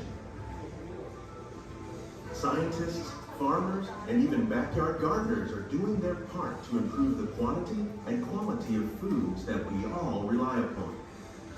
Together, we can continue to find more ways to increase food production and protect our precious natural environment. Only then will we truly be living with the land.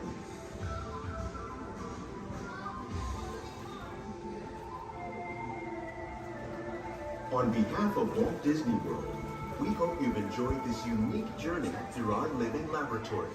If you'd like a closer look, then check out the Behind the Scenes walking tour. It's a chance for the whole family to get up close and personal with the plants and growing techniques in our laboratory. Please keep your hands and feet inside the boat and remain seated until the boat comes to a complete stop.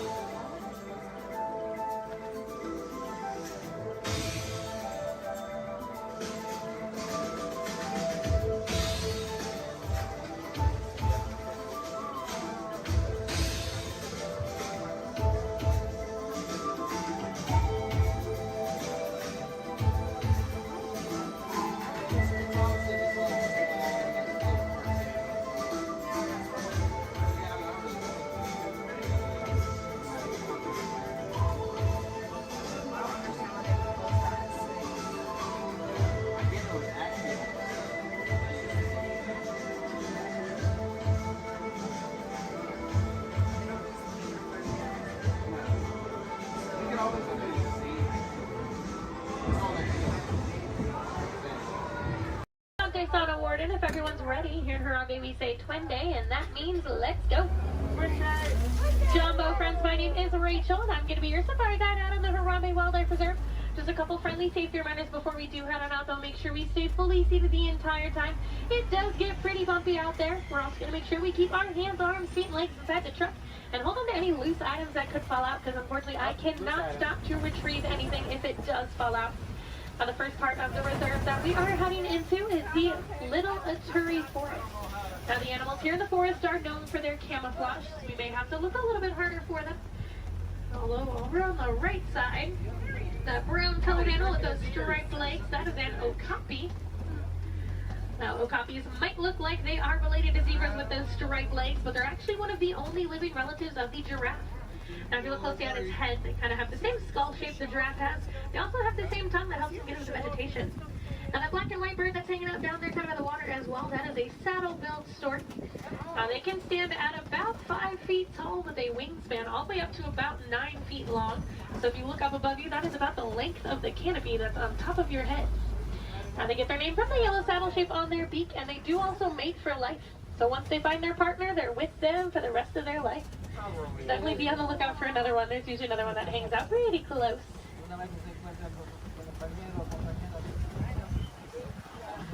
Looking a little bit quiet on this part of the forest, so let's see if we can head up, see what else we can find.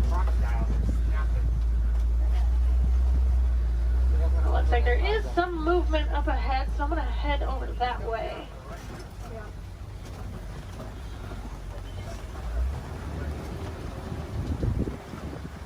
Alright, so coming up on the left, you might see there's some light tan colored animals kind of huddled underneath the tree, kind of by that bamboo. Those are greater kudus, and then actually up kind of under the trees, and then also at the top of the hill up there, those darker brown colored animals with those horns on top of their head, those are bongos. Now, bongos are very shy and reclusive animals. That is how they get their nickname, the ghost of the forest. Both males and females do have those horns on the back of their head. And if you notice, they're angled backwards. That stuff won't get through any of that thick and tangled brush here in the forest they usually live in. Alright, it looks like we're going to cross over some water, so that means we're heading out towards the Safi River. You're going to want to keep your eyes near the water, looking for any kind of shadowy figures. A lot of times we'll see Nile crocodile or even Nile hippos. Now, hippos will spend most of their time in the water, and even spend about 8 minutes at a time underneath the surface. The average male hippo does come in at about 5,500 pounds, and they do kind of float to the bottom of the water and walk along the bottom rather than swim. Although, to be fair, if I was 5,000 pounds, I'd probably do the same thing. It takes quite a bit of energy for them to swim around. I haven't seen any yet, but they do have a couple spots here in the river, so we'll head up. Now, those white and gray birds that are hanging out on the island, those are pink-backed pelicans. They do get their name from the pink coloration that their feathers get during mating season. That's not actually the feathers that turn pink, though. It's their skin that turns that color. It kind of makes their feathers look it.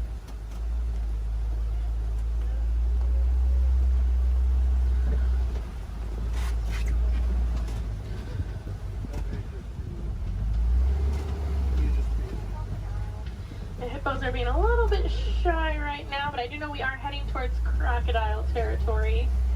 Aha, down there on the left, there are some crocodiles down there. Now, the average Nile crocodile does come in at about 16 feet in length, weighing about 500 pounds. Although they can grow to be about 20 feet long, and I do know there's at least one down there that's a little bit over 700 pounds. Now, when it is super hot, you will see them hanging out with their mouth open. That's because, unlike you and I, they can't sweat. So they do open their mouth. It does help them regulate their temperature, keeps them a little bit cooler. You'll notice a lot of the animals here in Africa actually have some sort of natural cooling capabilities. It does get pretty hot out there. Now, we are going to start making our way out towards the savannah. That does happen to be one of the largest parts on the reserve. It's also home to some of the more famous animals like lions, elephants, and giraffes. So hopefully we'll see some of those out there today. Now, coming up on the right side of the truck now, this tree that almost looks like it was planted upside down. That is a baobab tree, also known as the tree of life or the upside down tree. And they will remain leafless or dormant up to 9 months out of the year, and that's to help conserve any kind of water or energy the tree does have. I'm already seeing quite a bit of movement down there, so we're going to head down, get a little bit closer to everything. Now, unlike the animals in the forest, the animals out here on the savannah do rely on speed and agility to protect themselves. Even giraffes can run at about 30 miles per hour. That is a pretty funny run if you've ever seen it.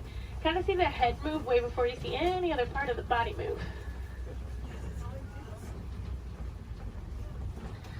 Alright, coming up, those animals with those really big horns hanging out there on the right, those are Ankole cattle, also known as the Watusi cattle, after the Watusi tribe that did first domesticate them. They are one of the only domesticated animals here on the reserve, and those horns might look really big and heavy, but they are actually mostly hollow with kind of a honeycomb structure on the inside, so they are fairly light. Now, these zebras that are hanging out here pretty close, these are Hartman's mountain zebras. If you look closely underneath their neck, you'll see a little flap of skin. That is called a dewlap. Now, that does help them regulate their temperature. They're also the only zebra species that has it, so it does help us identify them as Hartman's mountain zebras. Now, a group of zebras is called a dazzle. And if you've ever wondered if a zebra is black with white stripes or white with black stripes, just look at their nose. If they have a black nose, they're black with white stripes, and if they have a white nose, they are white with black stripes. Alright, we are going to slowly start making our way towards those giraffes.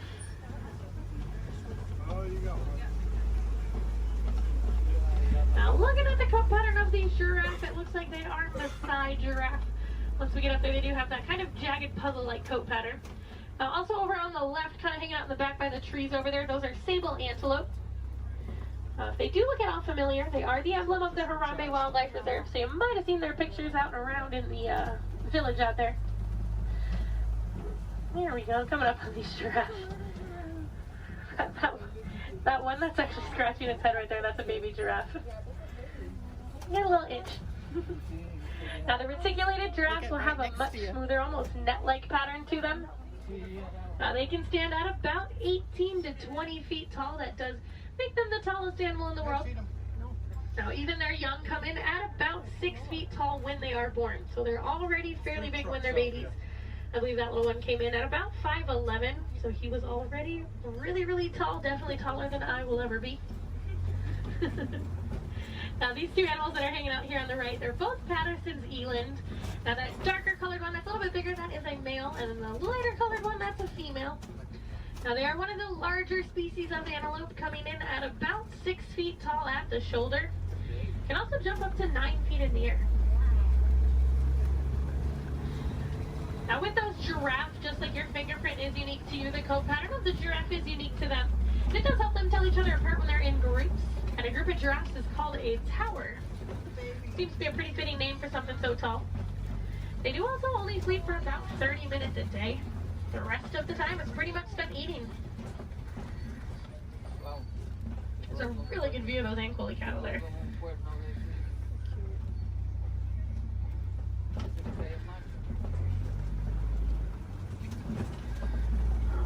Let's see if we can head up a little bit farther into the savannah, see what else we can find.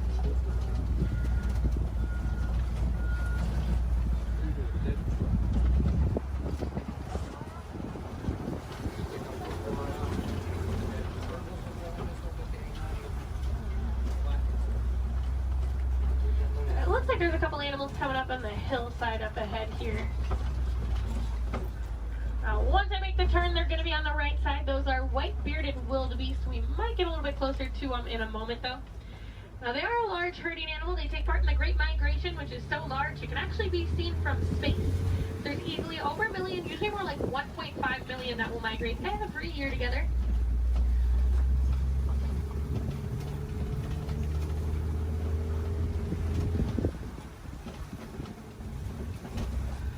There they are. You can kind of see them there.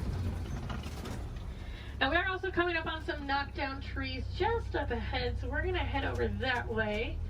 Usually that is a pretty good indicator that there's an elephant or two nearby. Now, elephants are known as nature's bulldozers, so you can always kind of assume. Actually, it looks like there is one up ahead of us. I'm going to see if we can get a little bit closer to it.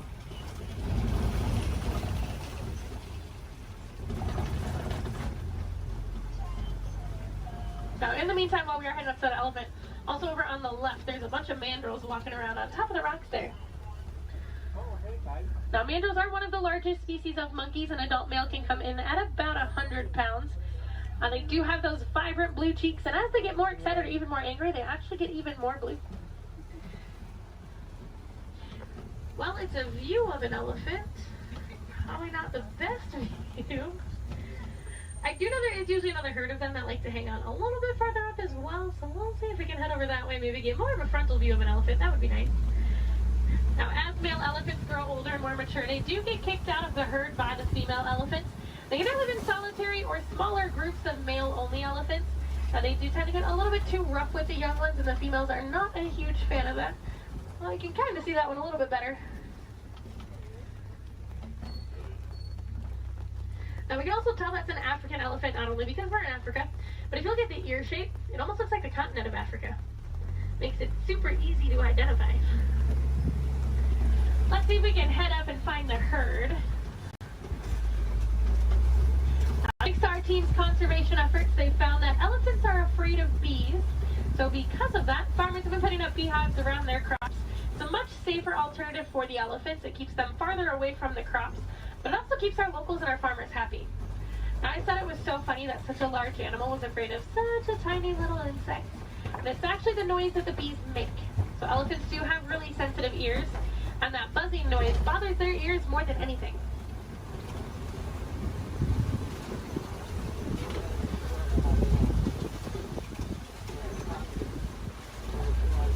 And I am seeing some tusk marks in the red clay, so hopefully that is a good sign that the herd has moved through here fairly recently. Now, just like you and I might take a multivitamin every day, the elephants do eat that red clay. It gives them a little more nutrients they may not always get from their daily diet. Female elephants do also have one of the longest gestation periods, coming in at about 22 months. So I'm not sure I blame the females for wanting to kick the males out after a while. Personally, I might do the same thing if I had to go through that. Looks like there were a few of them moving up ahead, so we're going to see if we can get a little bit closer to them.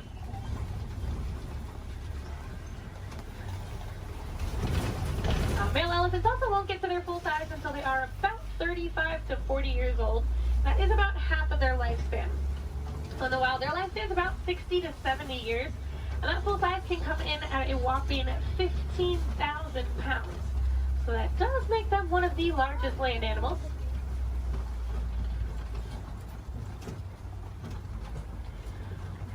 And they do also have really sensitive skin, so you will see them throwing dirt and mud up on their back. That acts as a natural sunscreen for them. You're also going to see them flapping those really big ears that they have, as those ears are home to a bunch of blood vessels on the inside. So just doing that, it does actually activate those blood vessels and can even cool their body temperatures down about 10 degrees. We might be able to see when we start going around this curve here. Now, in the meantime, we are coming up on some greater flamingos as well. Now, those greater flamingos actually start out as a gray color, and as they get older, they get their vibrant pink color from their diet, which does consist mostly of beta-carotene, like brine shrimp. If you actually look on a couple of them, the back of their head and neck, you can still see some of the gray feathering on some of them. But they are one of the lighter colors of flamingo species, as well as one of the largest. You might have seen their cousins, the lesser flamingos, out on Discovery Island when you were coming in today. They're quite a bit brighter in color than these ones, but they're also a little bit smaller. And if you didn't see them, they like to hang out the very front of the tree line, kind of down to the left-hand side.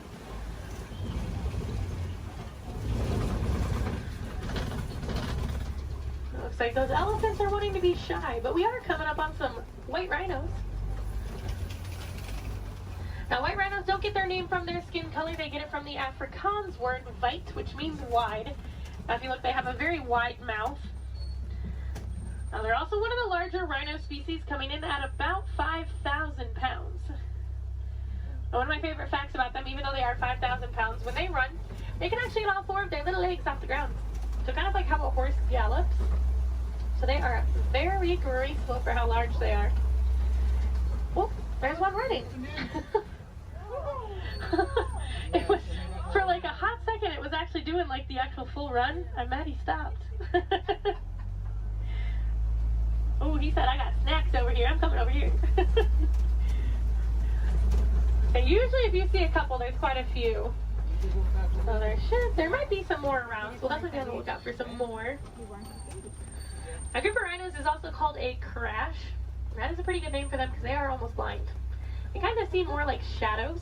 It's really funny when they stand really close to the road. Sometimes when you try to sneak by them with the trucks, they don't realize we're there until they hear the truck and they're like, oh, they like jump and run back. Well, we are coming up on a couple cheetahs. There's a cheetah laying down right on top of the hill there that's really close, and there's a couple more walking in the back. Yeah. Now, cheetahs are one of the fastest land animals. They can go from about 0 to 60 miles per hour in just about 3 seconds. Now, they do get to that speed fairly quickly, but they can't actually maintain it for very long. It's more like a short sprint of a couple hundred yards. Looks like there's a couple more walking up ahead here.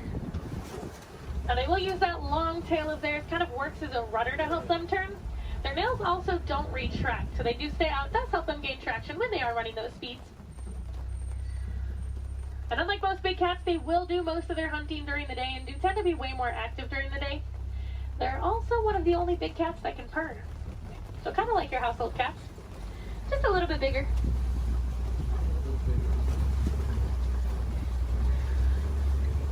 Oh, it looks like there's some lions hanging out on top of the Kobe rock. Oh, they're so pretty. Like there's a male and a female here, and there's another female up ahead a little ways. Now, lions do sleep about 16 to 20 hours a day, so we're pretty lucky that we're actually seeing them kind of moving. I mean, they're not moving around, but they have their heads up and not sleeping. Now, they do tend to be more nocturnal and will do most of their hunting at night, and it's actually the females that will go out and do the hunting while the males stay back and protect the pride. During the day, their eyesight is pretty much identical to ours, but at night, it gets about 6 times better. So they have super good eyesight at night. Now, when they vocalize, they can vocalize up to 5 miles away. You can hear it. So if you do plan on staying here all the way up until park close, I highly recommend while you're walking out to your car, keep your ears open because sometimes you will actually hear them vocalizing. It's really cool. Now, I know everyone's excited about the lions, but there's a really cute little brown and white animal over on the right. And that is a Bontebok. Now, he's related to the white-bearded wildebeest that we saw earlier, and within 5 minutes of birth, he can stand. Within about 10 to 15 minutes, they can also walk and run. That's a super good survival technique for them. That way, once those little ones are born, they can get up and get on the move as quickly as possible. Now, also hanging out in the trees there on the right, those are waterbuck. Now, waterbuck do drink an excessive amount of water, hence the name waterbuck. But they also have kind of an oily, greasy feel to their fur. Now, that is supposed to help them be a little more waterproof when they are hanging out in the water. Now, we're coming up on some fairly big burrows. We'll be on the lookout for warthogs. Actually, down in that burrow there on the left, there is a warthog. Now, warthogs are one of the largest land burrowing animals. They like to back up into their burrows, just like that one's doing. That way it keeps their tusks out, so if anything tries to sneak up on them, they can try to deter that animal. They've also been known to recycle other animals' burrows, so they might find when an animal has an abandoned and call it their home. Isn't the ever so lovely ostriches over there, too? Now, while we are heading over there, it looks like those ostriches have also dropped some eggs there on the right. Now, individually, each one of those eggs can weigh about 3 pounds, and they are so strong that just about any one of us can stand on them and absolutely nothing would happen. Are you guys gonna stay off of the road, or no? Okay. Now, ostriches are the largest species of bird. They are flightless birds, though. They use those wings to help them turn, kind of like how the cheetah uses its tail. They can run speeds of about 30 to 40 miles per hour, so they are fairly quick. They always look so confused, too. Makes me laugh. They are notorious for long animal stops, so when you can sneak by them when they're that close to the road, it's your lucky day. Alright, it looks like the warden's post is coming just up ahead of us. That does unfortunately mean our safari is coming close to an end. But the warden has adopted some Nigerian dwarf goats that like to hang out here. Now, they do help our warden keep the grass looking nice and the weeds down low, and in return, they produce some milk that the villagers here find very sweet and actually high in value. So that does allow the village to rely less on the wildlife out there. They are small, but they won't get any bigger than that. They are full-grown adults. And they are one of the many examples of how humans and animals can live in harmony together. It just takes a little bit of effort from us. Some small things that you guys can do at home but make a huge difference for these animals. Planting some native trees or plants in your yard maybe building a few bird houses here and there, or even some bat boxes. A lot of these animals, including the elephants that we saw, are losing their habitats due to mining for metallic ore, otherwise known as coltan. And that's found in many of your small electronics, so things like cell phones, laptops, tablets, anything like that. So next time that brand new shiny iPhone comes out and you guys decide to go and purchase it, just make sure you recycle the old one. That will help keep mining down to an absolute minimum and saving those habitats for those beautiful animals out there. And if I have any wilderness explorers on board, you guys have been on board the Simba 1. That's SIMBA 1. And I am going to get you guys back up to that dock that we originally came from, so you're going to have to bear with me for just a little bit longer. Hopefully we should be able to buzz through some of the docks fairly quickly.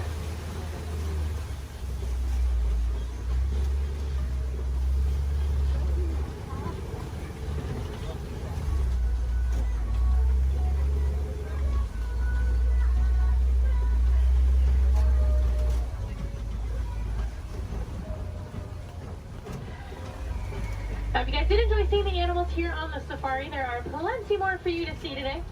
Now actually, when you guys get off of the truck, when you hop down that little pathway there and go down the hill, if you guys take an immediate left, you'll actually be on the Gorilla Falls Exploration Trail. Now over there they have naked mole rats, meerkats. They have an underwater hippo viewing pool where you can usually get a little bit closer view of some hippos, as well as silverback gorillas. If you're heading over to Asia, right behind Kali River Rapids, you'll find the Maharaja Jungle Trek. Now over there they have Sumatran tigers, Komodo dragons, bats, and a whole bunch of different exotic bird species. Now both of those trails are about a 15 to 20 minute walking trail though, so you do want to give yourself a little bit of extra time. Now ECVs, strollers, wheelchairs, any of that can go through those. You don't have to park them, so you can bring them with you. And if anyone has Disney Plus at home, if you have not seen it already, there's actually a whole series on there called The Magic of Disney's Animal Kingdom. And they do go into way more detail about the animals here on the safari, as well as the ones over at Epcot and Animal Kingdom Lodge. I know they have episodes on the giraffes, the lions, the rhinos, the elephants. You get to hear from the keepers that do actually take care of them on a day-to-day basis. So you get to know them a little more on a personal level. You might even get to know some of those names. So next time you come and ride the safari, you can impress your friends and family by knowing those. On that note, no two safaris are ever the same as well, and the animals will always make sure of that. So if you guys are here on another day, or even later on in the evening, definitely come back and check us out. You might see some different animals out there. Sometimes you'll actually see the hippos. We didn't really get good luck with the hippos today. But you might see some hyenas. They do tend to be a little more nocturnal, so they'll tend to come out a little bit later. And you might see the lions actually up and moving around. You never know. They'll probably have a different safari guide as well, so you might learn some different facts you guys didn't hear from me this time around. As you guys are walking around the park too, I encourage you guys to be super aware of your surroundings. A lot of times you'll walk past different animal habitats and you guys won't even know it. On front of the trail life, you'll see those lesser flamingos that I kind of touched on a little bit. You'll see some kangaroos hopping around, some vultures, all kinds of stuff. And then towards the front of the park, actually one of my favorite animals likes to hang out there, the giant anteater. Now that's like, if you're heading out of the park when you go over the bridge and there's like the spot where you can go on the left side and the right side to exit, she likes to hang out on the right side. So if you go down there, she tends to kind of hide those. So you have to look into her habitat a little bit to see her. But she's usually there. Alright, it looks like this truck ahead of us is just about loaded, so they should be on their way. So it's a really good time. Double check your rows. Make sure you do have everything. You don't want to leave anything behind because I will be heading out on another safari as soon as I drop you guys off. So it'll take a little bit of time to get those items back to you. The warden knows we are on our way, so we should be able to get cleared up in that dock here fairly quickly.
friends here in Harambe. We don't like to say goodbye as we feel that is far too sad and far too final.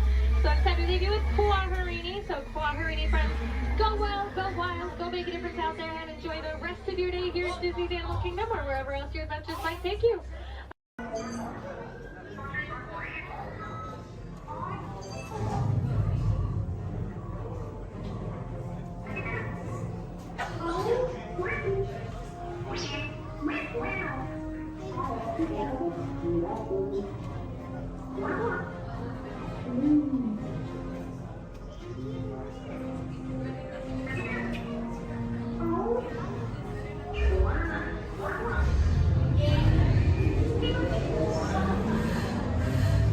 Incoming transmission from Ray.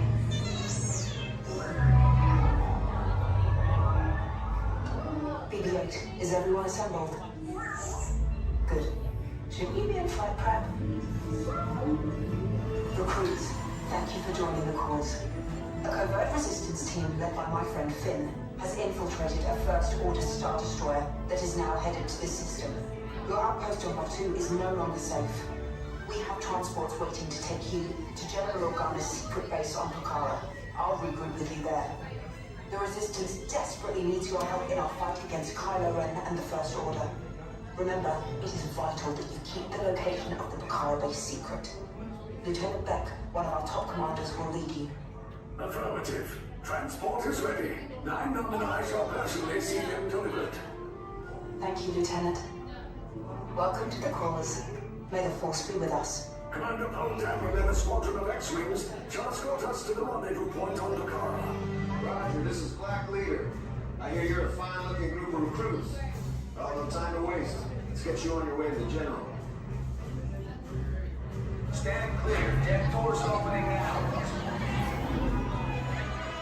Hurry, all recruits to transport. No need for safety gear, it'll be a smooth ride. Ground crews, deck is in motion. Recruits crossing to transport.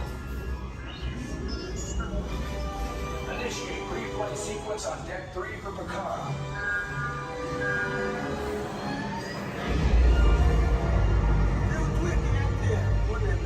Affirmative. Deck 3, you are clear for launch.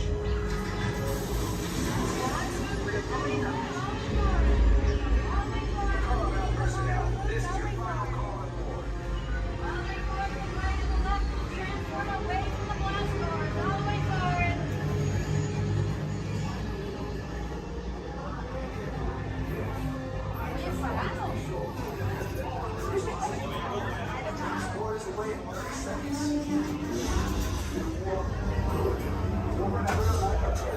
Yes, check the hyperdrive also. Transport take off in 20 seconds. Good. Airspeed sensor. Thank you, 9 Black Leader, are you and your team ready? Affirmative. Engines are hot. Red 2, Blue 5, reporting. Red 2, check. Blue 5 standing by. Engage propulsors and hold on, recruits. More ships. Launch.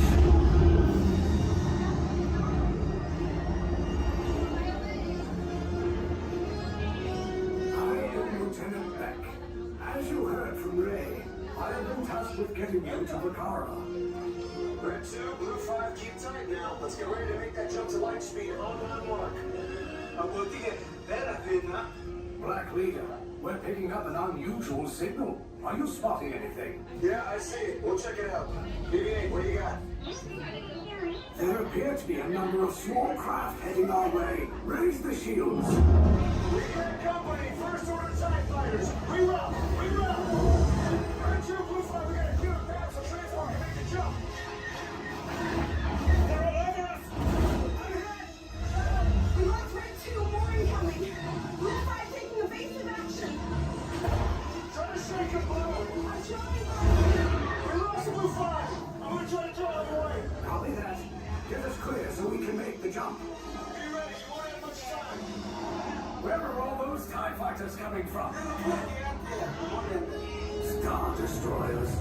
Get out of there. We can't. We're caught in a tractor beam. It's pulling us in. I'm gonna get some friends and make this a fair fight. Don't worry, I'll come back for you. Stay strong.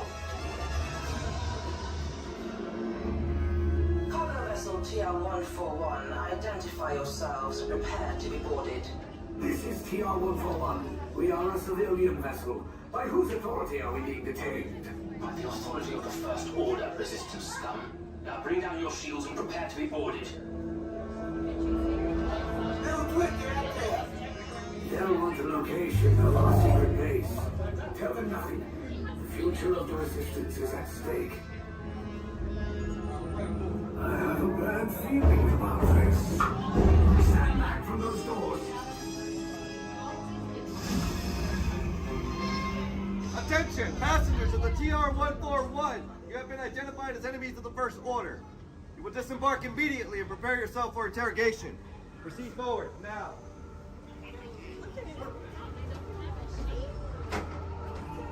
Down that hallway to your right for interrogation. Keep your...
not stop this unusually large man, then you're likely doomed. Good luck.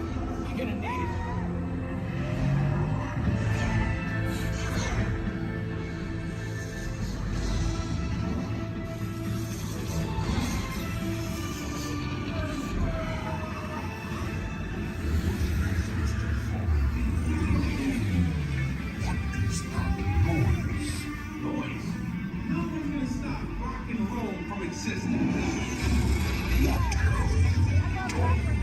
What have we done?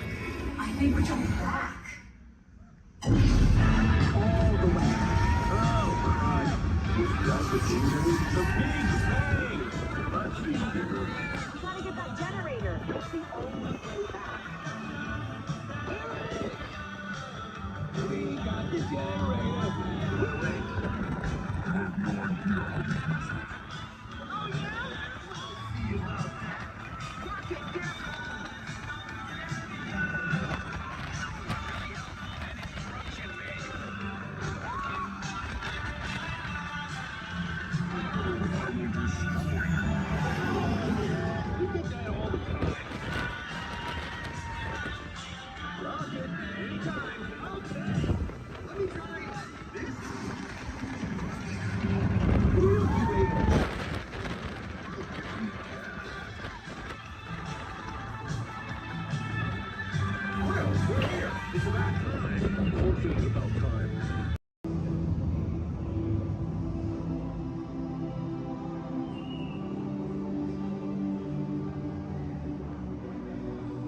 Now, sit back, relax, and enjoy living with the land.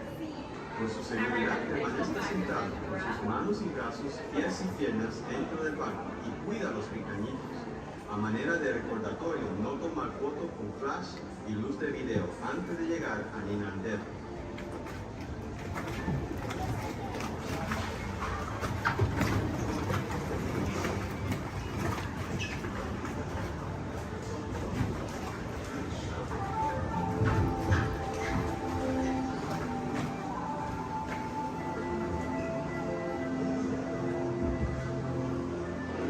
Welcome to a voyage of discovery and awareness of the richness, the diversity, and offers surprising nature living with the land. Our journey begins after night. Sudden changes are sweeping over the land. The approaching storm may seem violent and destructive to us, but to nature, it's a new beginning in the cycle of life.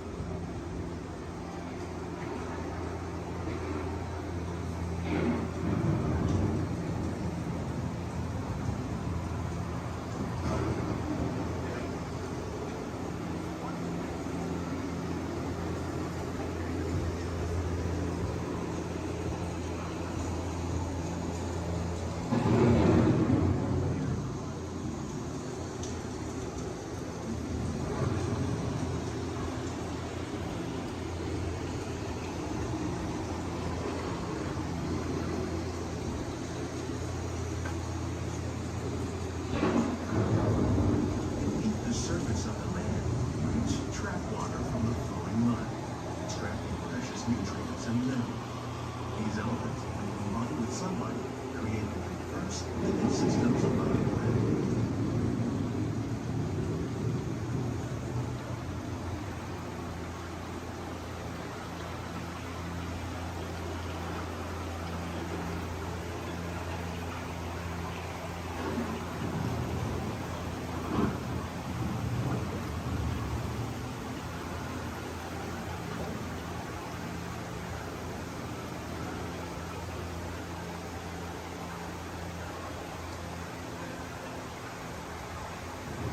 One of those living systems is the rainforest, home to the most amazing concentration of life on our planet.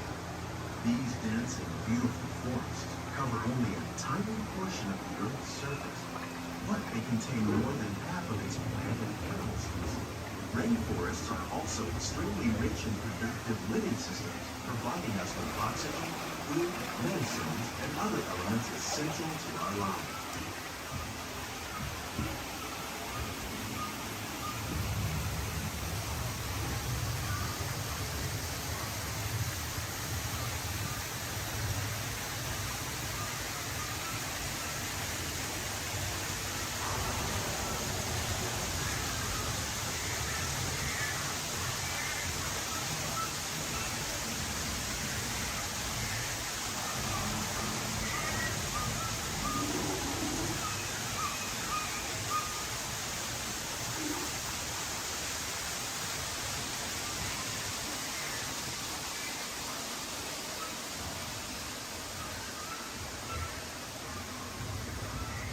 In the desert, nature has created a very different, no less beautiful living system.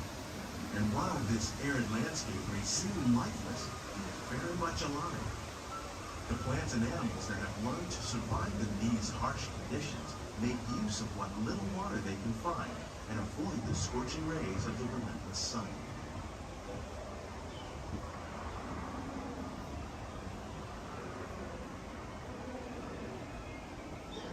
The American prairie once appeared as desolate as the desert, but over time, rainwater and nutrients gradually penetrated the hard surface of this land.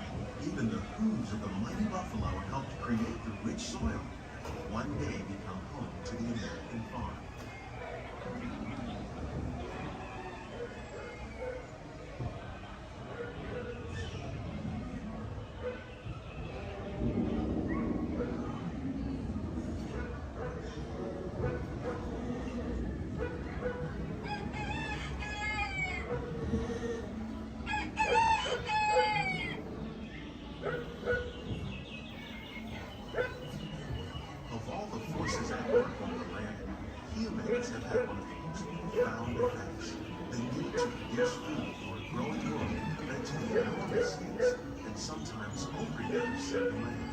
In our search for more efficient ways to grow food, we often fail to realize the impact of our methods.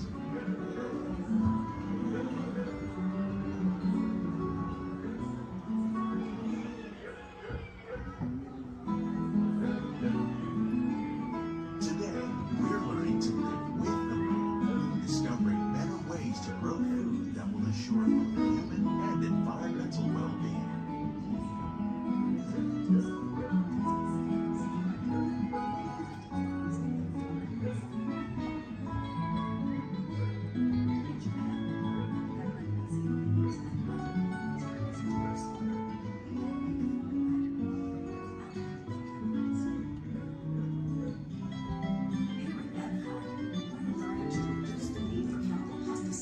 By breeding and using natural predators, like ladybugs and wasps, to control pests.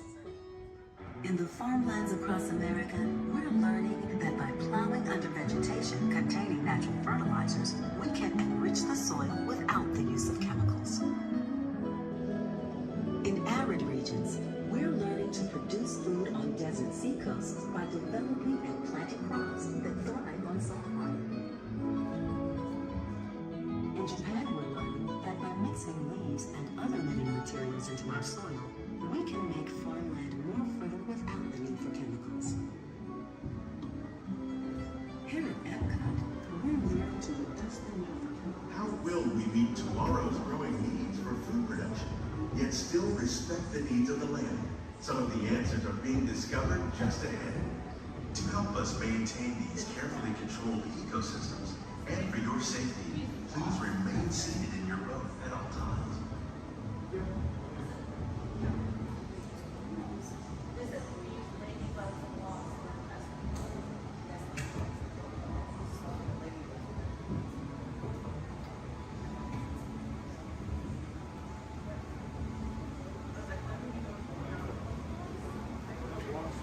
Welcome to our living laboratory, where scientists from Epcot and the U.S. Department of Agriculture are exploring innovative ways to produce culinary harvests now and into the future.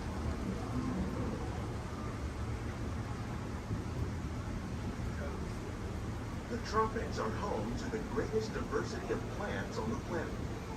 Many of these, like papaya, bananas, cacao, coffee, and rice, are well known around the world. These are just a few of the edible plants that have been an important source of nutrition for people living in the tropics. Many are rich in vitamins and minerals, while others are well adapted to growing in less than ideal conditions. Some, like the water lily, thrive in wet, swampy areas and waterways. All parts of this plant, even the flower petals, are edible. The starchy fruit of the plant has long been used to make flour for baking.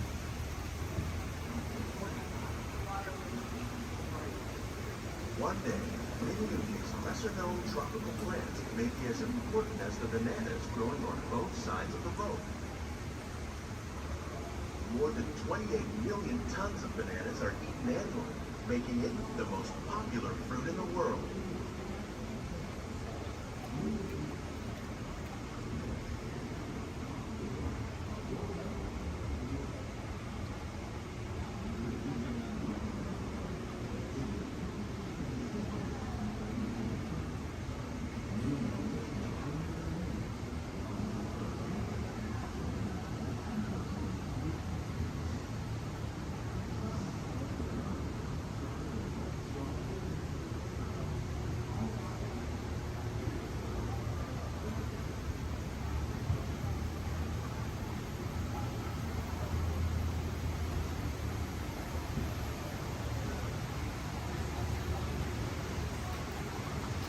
When we mention farming, you probably don't think of fish.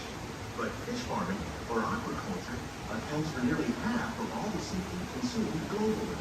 Tilapia, bass, and catfish, like the ones you see here, are 3 of the more popular crops raised by fish farmers. The sustainable system we're using here recycles the water in the tanks. As a result, we're able to save millions of gallons each year. Our small fish farming produces nearly 5,000 pounds of fish each year to serve in restaurants around Walt Disneyland. Innovations like this one play an important role in our efforts to produce valuable harvests and still protect natural resources.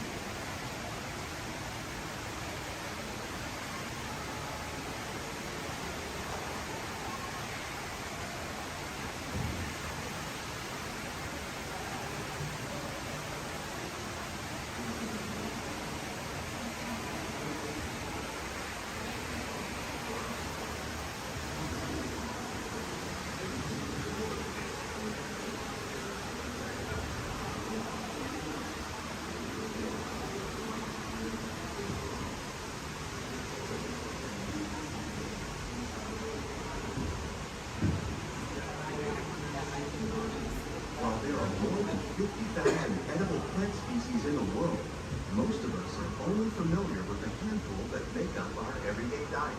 The common grains growing here, maize, sorghum, and millet, plus rice, account for nearly 2/3 of our global food consumption. Learning how to increase yields of these staples is an important goal of research around the world.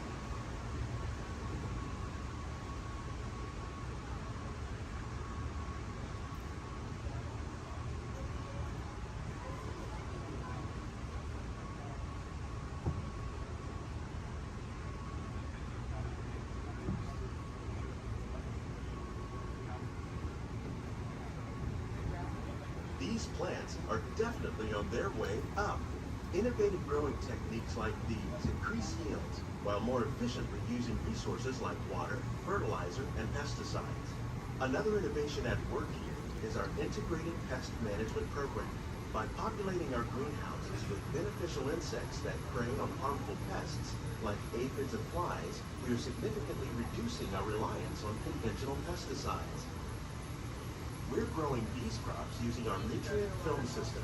This technique precisely controls and recycles water and nutrients. With it, we can produce over 27,000 heads of lettuce a year in this one small area.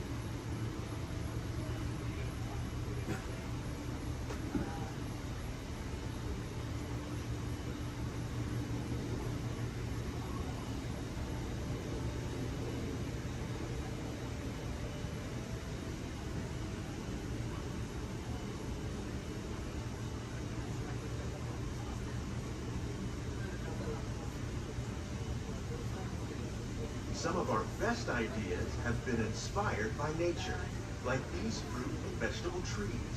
By growing these ground plants vertically, we can increase yields and better control diseases. These crops taste as good as they look.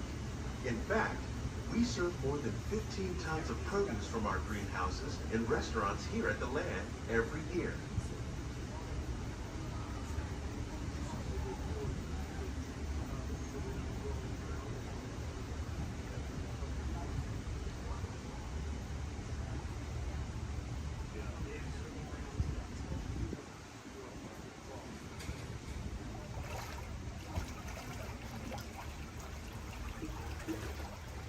future of agriculture may include innovative ideas like this vertical growing system. Plants grown in this way use a fraction of the space required by traditional growing methods. That saves water and increases production. The aquaponics system on your left combines hydroponics with aquaculture. The fish provide a natural source of fertilizer for the plants, and the plants help keep the water clean for the fish. It's another great way to produce more while using less. In our lab, Epcot scientists are working with the U.S. Department of Agriculture on a number of innovative projects. The goal of these efforts is to produce higher yielding and better quality plants.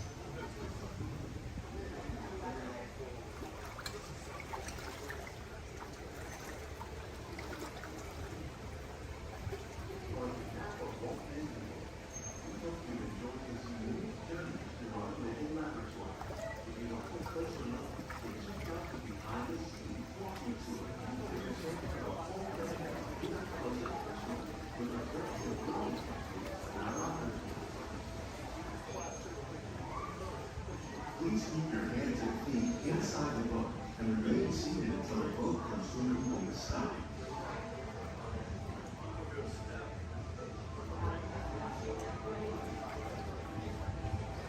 These greenhouses represent just a fraction of the work being done worldwide to produce bountiful harvests for our growing population. Scientists, farmers, and even backyard gardeners are doing their part to improve the quantity and quality of foods that we all rely upon. Together, we can continue to find more ways to increase food production and protect our precious natural environment. Only then will we truly be living with the land.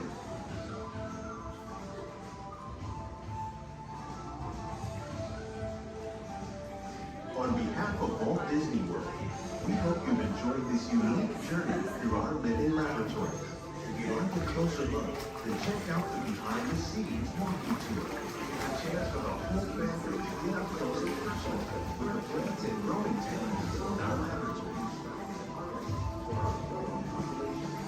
Please keep your hands and feet inside the boat and remain seated until the boat comes to a complete stop.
Time travel commencing in T-minus 10 seconds and counting. This is Seeker. Listen up. We've got to get in, grab the iguanodon, and get out before that asteroid hits. Let's roll!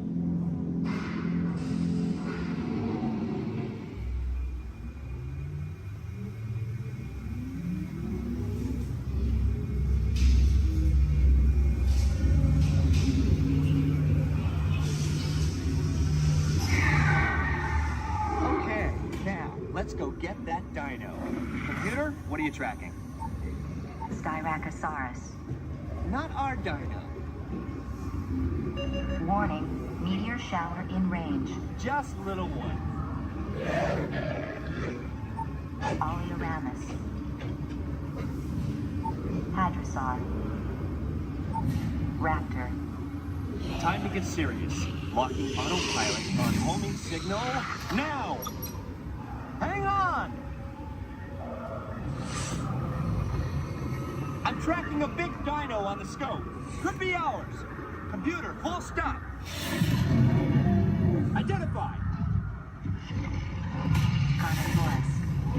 Definitely not our dino. Go, go, go!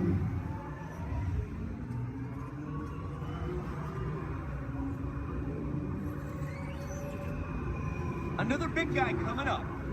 Computer. Slow. And identify. Sauropod.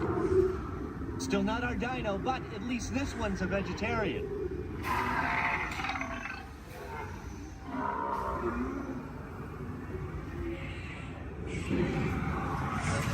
Asteroid impact in 90 seconds. We better move it. Pterodactyl. Incoming! Asteroid impact in 60 seconds. We can't stop now. Keep going, keep going. Compsognathus. Computer, what's happening? Loss of traction. Four-wheel drive, move it! Warning, meteor strike. Evasive maneuver! Left! Right! Left! Right! That was close. Computer, now what? Carnotaurus. That's it! Abort mission! Abort! Abort! Iguanodon. Forget it! Get them out now! Asteroid impact. Brace yourself! This is it!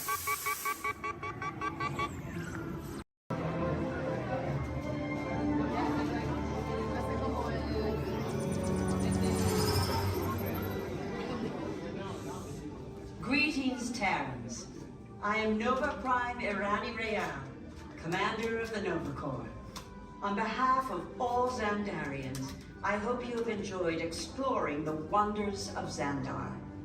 As you have seen, your world and ours were born of the same moment, one which you refer to as the Big Bang. As such, we are all galactic neighbors in a vast universe which we and countless others share. For you to travel to Xandar would take 2.5 million years, assuming you had a ship that could fly at the speed of light. So we decided to come to you. But even we could not have reached you so easily were it not for the Cosmic Generator, an advanced piece of Xandarian technology that creates jump points, artificial tunnels that act as shortcuts, linking distant points in space. It is our desire to share this wondrous technology with your people so that together we might explore new worlds and create a brighter tomorrow. And now, as the culmination of the wonders of Xandar, you will be teleported to a Nova ship above your planet for a demonstration of the Cosmic Generator. I trust you will find it an unforgettable experience.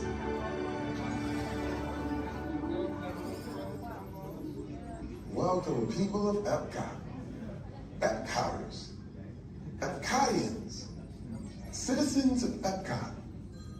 Does anyone know what they call themselves? What? I'm on? Someone needs to tell me when I'm on.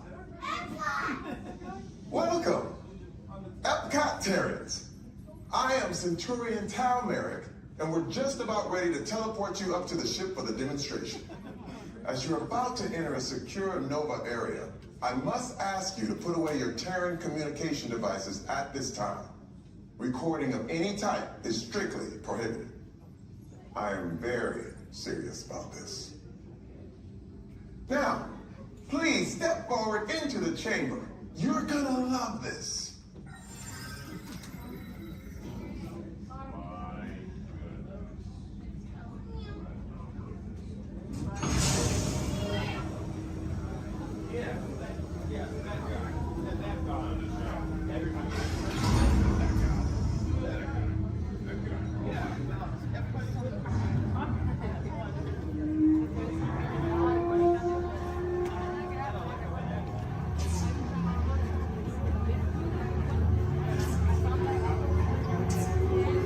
Okay. Before we begin, I should warn you that we have never teleported Terrans before. But since your molecular structure is very similar to Xandarian's ancient work, it'll work. So long as you are standing inside the lighted ring. You do not want to know what happened last time someone did not stand where I told them to, okay? Please make sure you're all the way inside that lighted ring on the floor. We must teleport you till you're all the way inside that lighted ring.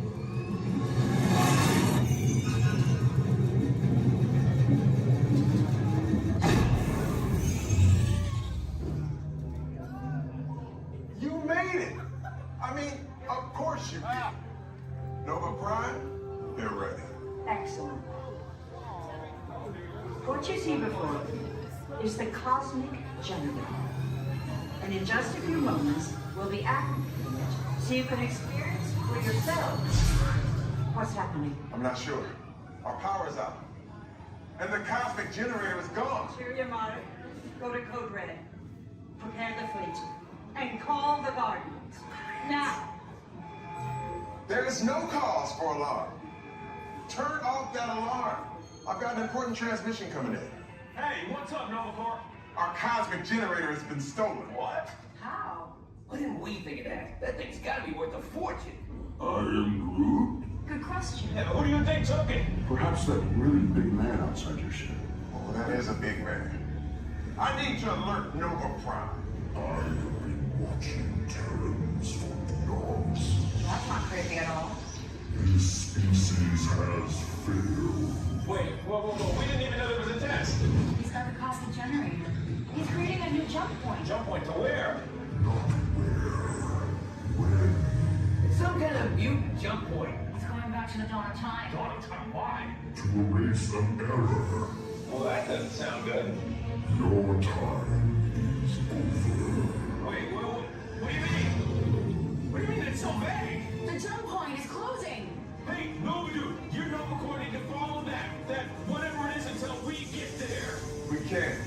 Our power is down, and I've got to get these Terrans onto evacuation shuttles. I got it. I reprogrammed the shuttles to follow them through the jump point. Wait, what? Look, they're our only chance of keeping track of that whack job until we get the cosmic generator back. Piece of cake. Wait! There's cake. Where's this cake? The odds are impossible, Yeah. but it's our only shot. Good luck. Are you sure you can control it? Come on, it's me. I got this. We're all toast. First it was cake, now there is toast. This plan is making me so hungry. Terrans, listen up.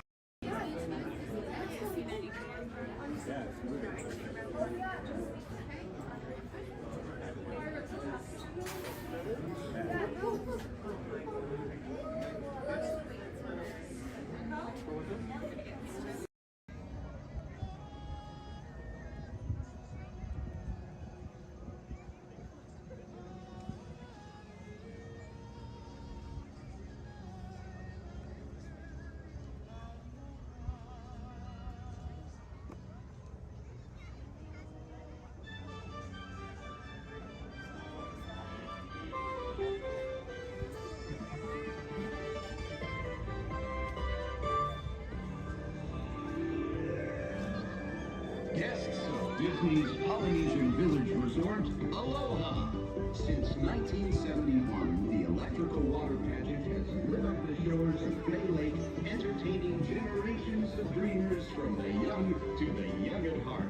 As we celebrate 50 years of magic here at Walt Disney World Resort, we invite you to join us in this time-honored tradition. Enjoy the lights, the music, the magic of Disney's electrical water pageant.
To everyone who's ever answered the call of this magical place, mahalo. We have shared the breath of magic. For 50 years, you have trusted us with your dreams, and tonight we hope you feel them twinkling in your eyes, enduring like the sparkle of Disney's electrical water pageant. From all of us to all of you here at Disney's Polynesian Village Resort, we bid you aloha and hope you wake tomorrow to find your dreams are even brighter in the light of a new day.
Suivez-moi, je vous prie.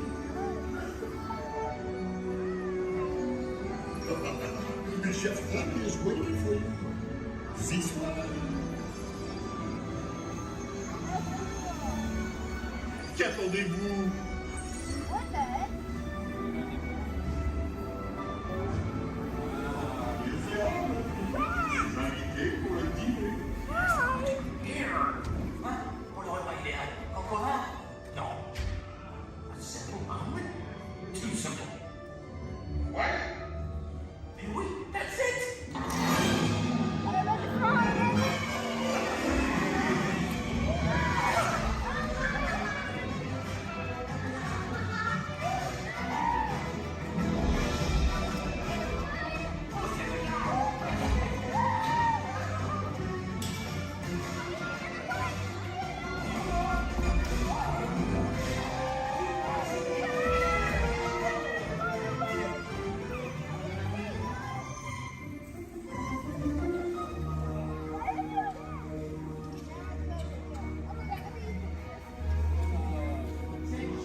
have initiated landing procedures.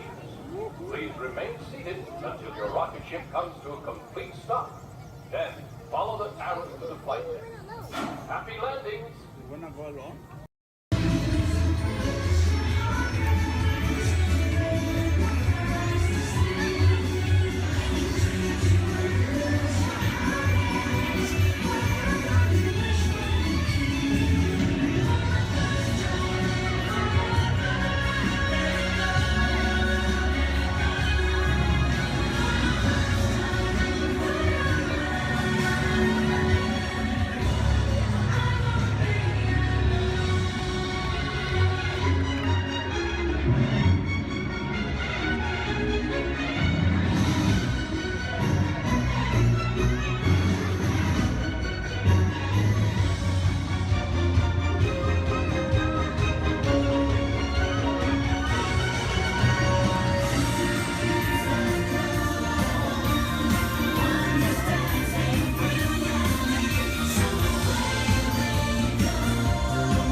of all of these talented stunt performers and the very best crew in Hollywood, all working together as a team to create what we like to call here on the Indiana Jones set, a little movie magic.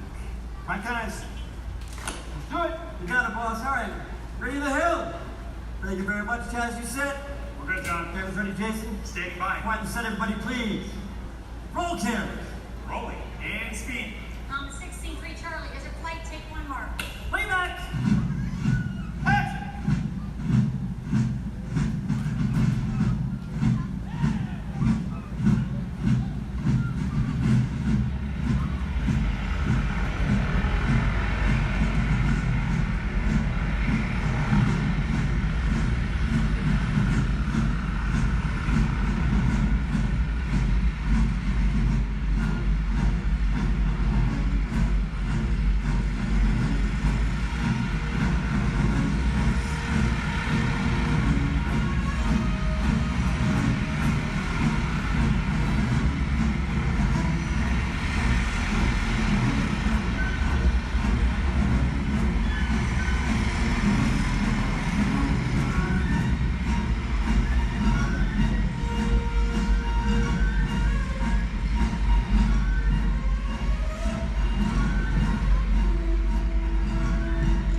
If you are new to the area, the Monstropolis Chamber of Commerce would like to welcome you. While you're in town, be sure... We interrupt this program for a special report. A child is on the loose in Monstropolis. A human child! If witnesses are to be believed, there has been a child security breach for the first time in monster history. We can neither confirm nor deny the presence of a human child here tonight. I tried to run from it, but it picked me up with its mind powers and shook me like a dog. It's true! I saw the whole thing! Happy birthday, Smokesy Boo! Oh, goodly bear!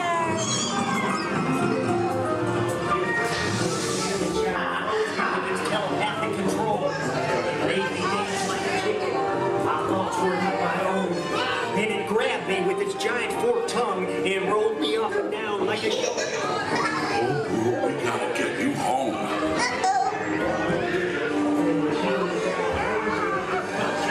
There's a kid! A human kid!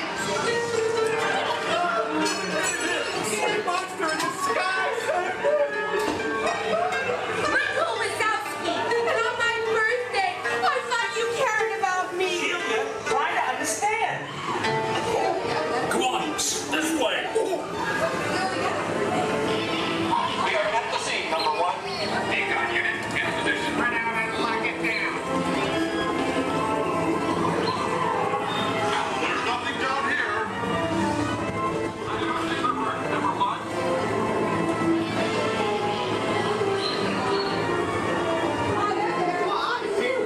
Nice! Yeah! Fucking exciting, man! What happens? Hurry up, Sully, hurry up. I've got both doors set up on the scale for you. Are you done yet, Sue? Race you to the scare floor.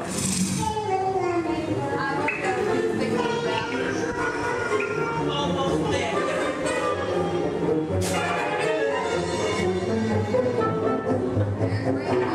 They'll never find her door now.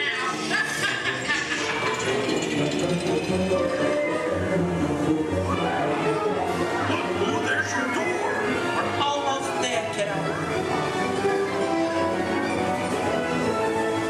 Not so fast, Sullivan. They'll never get her home now.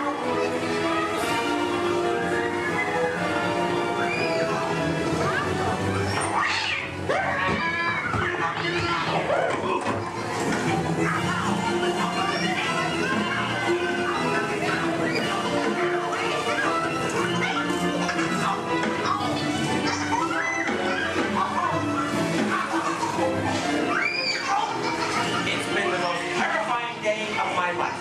But I love you, kiddo. Good night. Kitty's gotta go now. Sleep tight.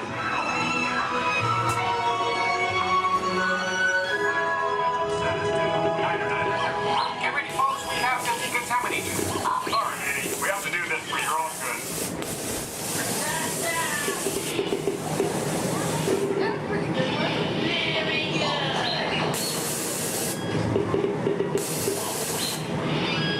Sorry, sir. You're not my type. Yeah. We can either confirm Sir, stop making goo-goo eyes at me. I'm not that kind of girl. progress and reported to the scene where we immediately staring at me. We spread out and locked it down. Hey, you left the lens cap on. That's good. The situation status to Your stunned silence is very reassuring. Duh. Ta-ta.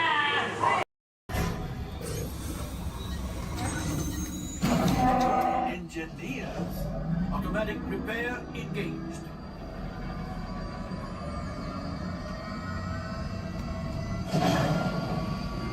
Right, pilot. Push the flashing button to take off. Pilot on the left. Move your stick to fly right and left. I was just about to say that. Pilot on the right. Pull back on the stick to fly out. And push forward to fly down. Oh, watch it. Julie is flying this thing look in the air. Weapons are online. Left pilot, hit the booster. Now let's go get that coaxial. Right pilot, make the jump to light speed.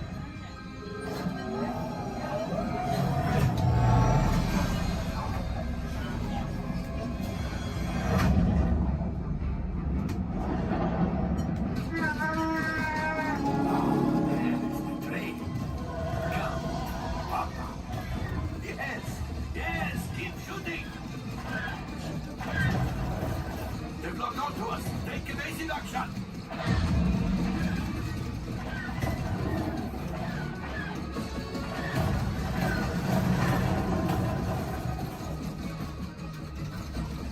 Ah, there it is. After that train. Gunners, fire the harpoon. Excellent. Now, gunners, shoot the cargo free. Left pilot, brakes. have been much worse. Okay, it's much worse.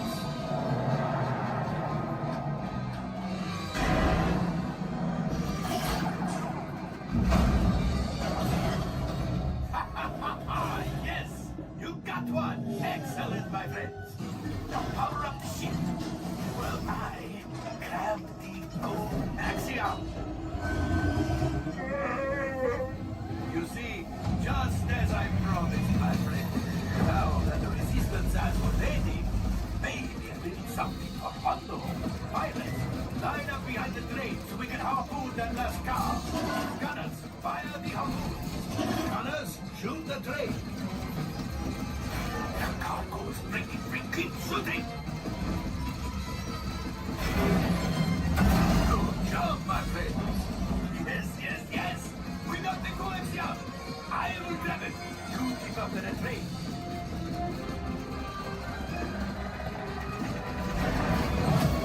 Gunship. Oh, that's ridiculous. Things are getting too hot. We need to get out of here. Yes, a distraction. Fire the missiles at the train. Hey.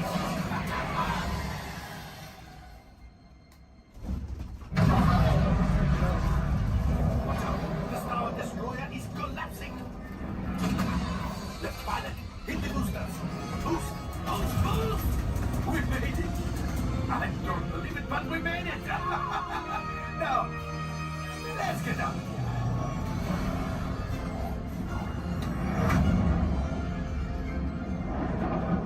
Great job, my friends. You retrieved 2 containers of coaxium. This will greatly help the resistance. You have heard the First Order and made Chewie proud.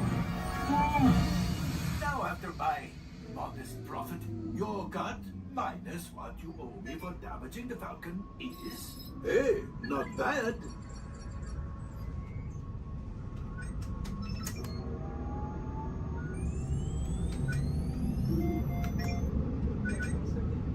R5, damage report. Engine failure. All right. Hyperdrive leak. That is not too good. Multiple hull ruptures. Well, it could be worse. All right, I'm making an executive decision. Everybody out. Go on, get out.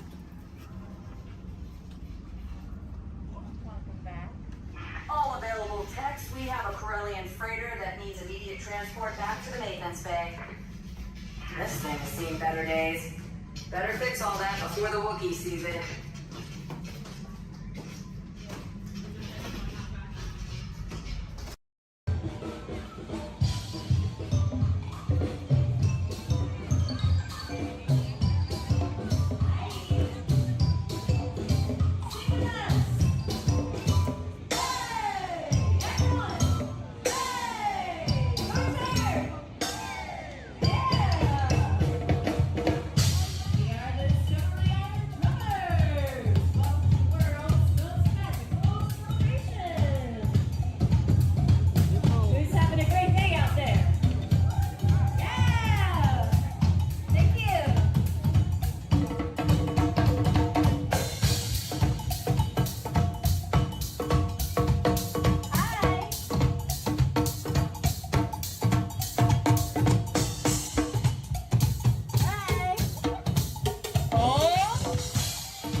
We are now approaching our one and only stop to the Mickey and Friends parking structure and the Pinocchio parking area.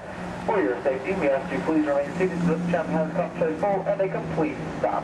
As soon as that happens, I'll instruct you to lower your head, watch your step, and exit to the driver's left-hand side and the driver's left-hand side only. But until then, please do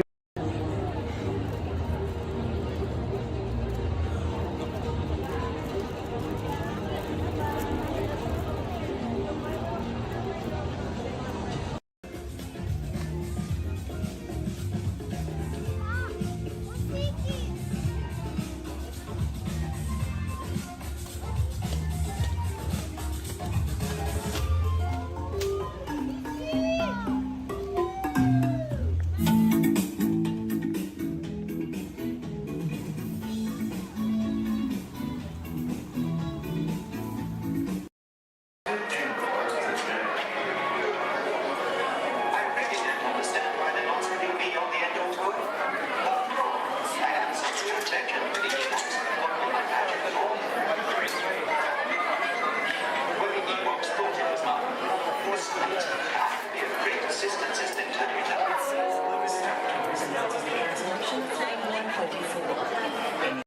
Gravity. Now give me an angry look. You're going to do a little fight demonstration with one of my stuntmen. All right? Turn around. Here he is. My bad. You know what, Steve? I'm sorry. You're just too big for this. Why don't you go get set up with the desert scene, all right? Thank you for wanting to help out. Oh, where are you going? We're not done. We're not done yet. He was a little big, right? Scared you a little bit? Sign that waiver, all right? You're good. You're good. Let me see if I can find you somebody a little bit more your size to pick on. Hey, Devin. Yes, sir. Come on over here. So I'm doing a little fight demonstration for our guests, and I've got a volunteer. RT, this is Devin. Think it's something real simple. Okay. Basic, all right? Nothing too crazy. Just listen to her. Do exactly as she says. I've actually got to go over notes. I'll be right over here if you need me. No problem. I'm like, okay, thanks for helping. So I guess I'm going to show you a few things. I'll make it super easy, but tell you what, let's turn around. We're going to face this way, and you're just going to stand right here and facing me. Just like, try not to move all through everything, okay? Okay. All right, you guys. Well, when we're doing fight routines, taking a punch, it really is just as important as throwing one. Sorry, okay? I'm so sorry. I know you're okay. Okay, you look alright. Okay. Well, as you guys can see, you really can't get hurt if you don't have the right timing. Sir! Okay, I think I know what's happening. You're moving just a little bit. I don't want to do this anymore. Okay, no problem. I'll wrap it up. Here's your little hat. You see, it just takes guts. Coordination. And a real level head.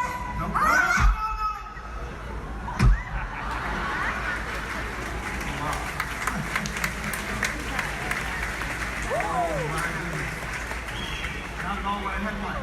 Would you say something to the folks while I check on the man on the floor? No problem.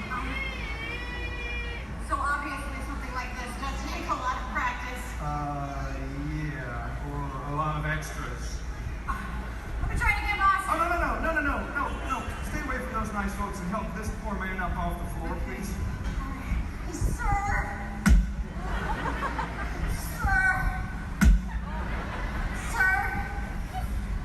Ladies and gentlemen, that is indeed one of my stuntmen. Give it up for Mr. RT Camato!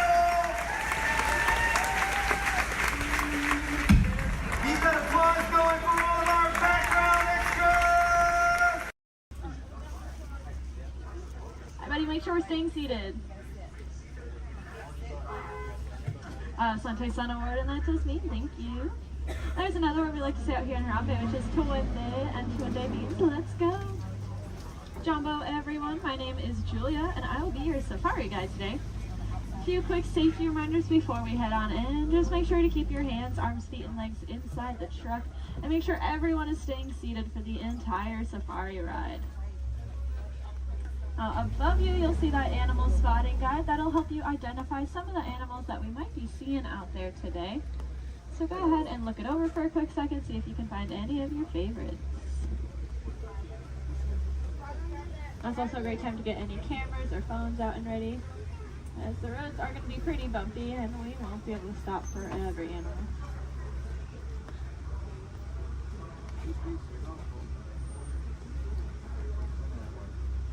We are going to be starting our journey here in the Little Aturi Rainforest.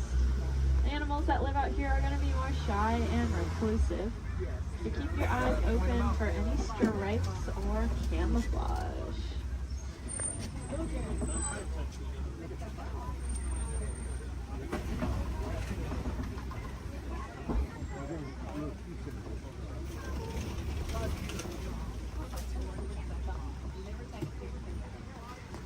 Like off to the right, there's that oak coffee.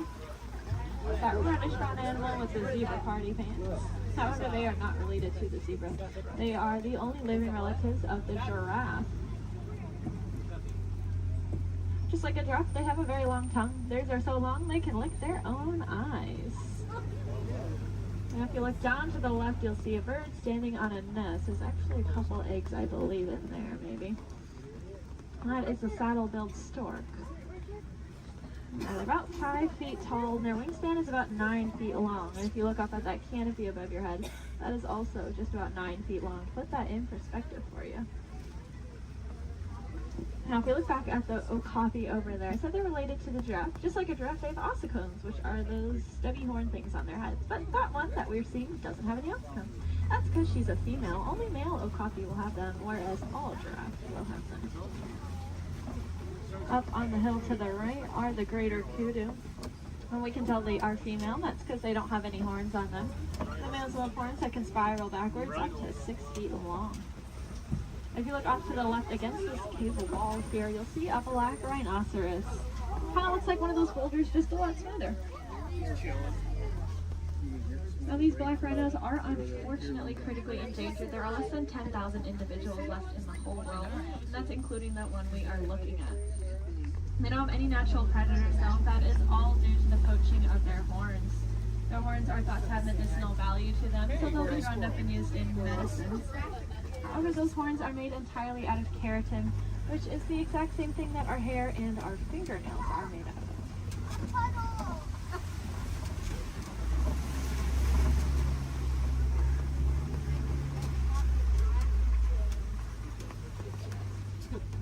I said the animals that live out here are all going to use camouflage. We saw how they use their colors or patterns to blend into the trees around us.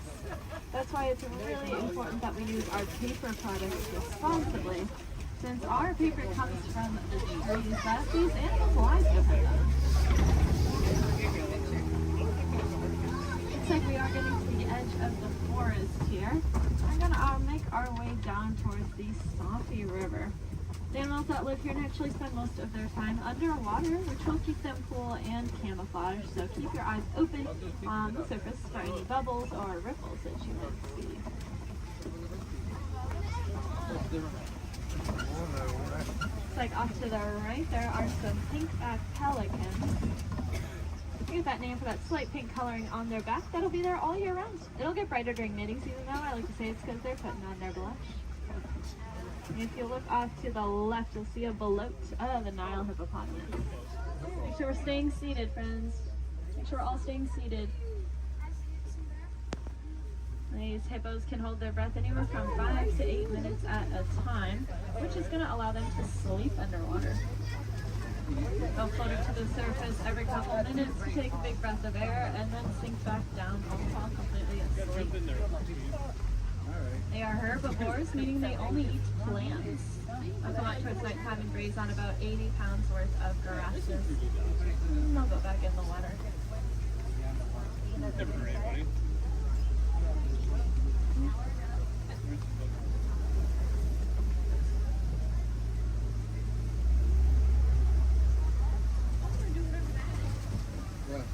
Keep your eyes to the left, especially as we cross over this bridge up ahead here, and you'll see the Nile crocodiles.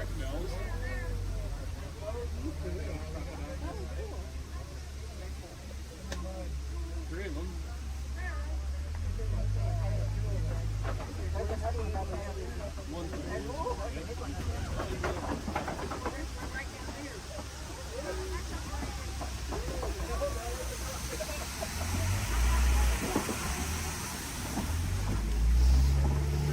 Those crocodiles are pretty impressive. They can weigh anywhere from 500 to 1,000 pounds, be as long as a giraffe is tall, and they have the strongest jaw and bite force of any animal.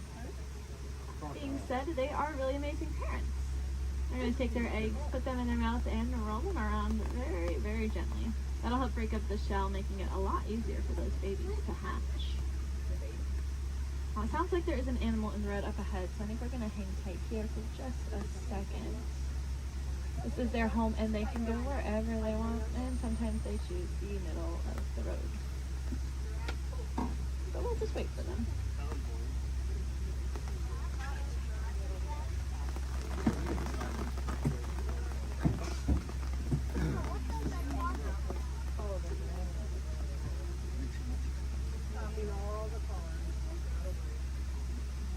Does anyone know how to tell the difference between an alligator and a crocodile?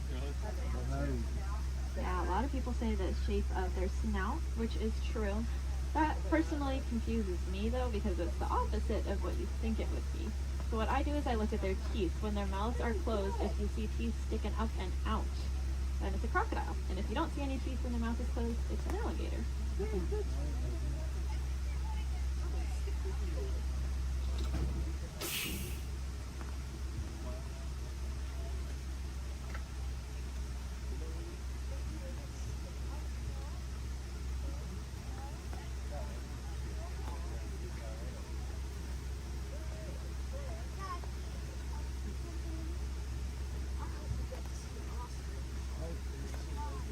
is free. Zero.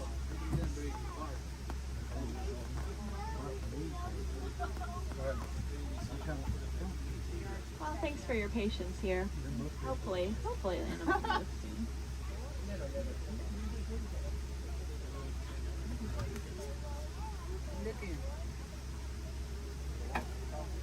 Crocodiles are also something that are called a living fossil, which just means that they were alive way back when all the dinosaurs and all them were alive, but they never went extinct and they didn't evolve into a different species. They kind of just stayed. A lot of other animals like that, like horseshoe crabs, cockroaches, they're all living fossils. But so are those crocodiles and alligators.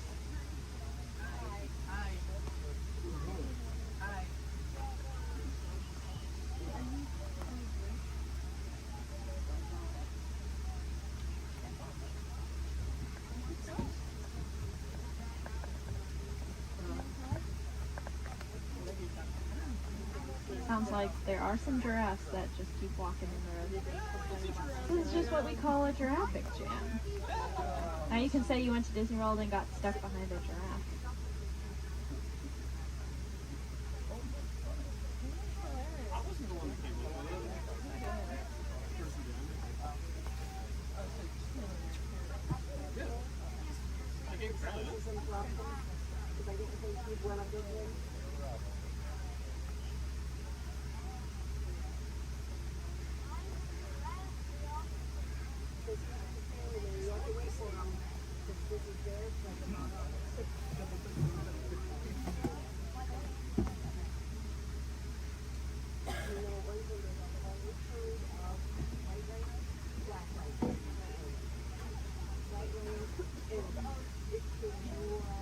Sounds like the giraffe has moved, but now there's a different animal on the road.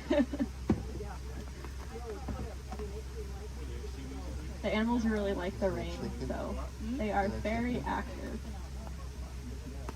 Okay, Tom's like, maybe we'll be back on the move soon. I think all the animals are out of the road, at least at this very second. But I don't want to jinx it. But that's good news for us because that means once we get down into the savannah, there's going to be a lot of cool animals really close to see. Alright. See how far we can get.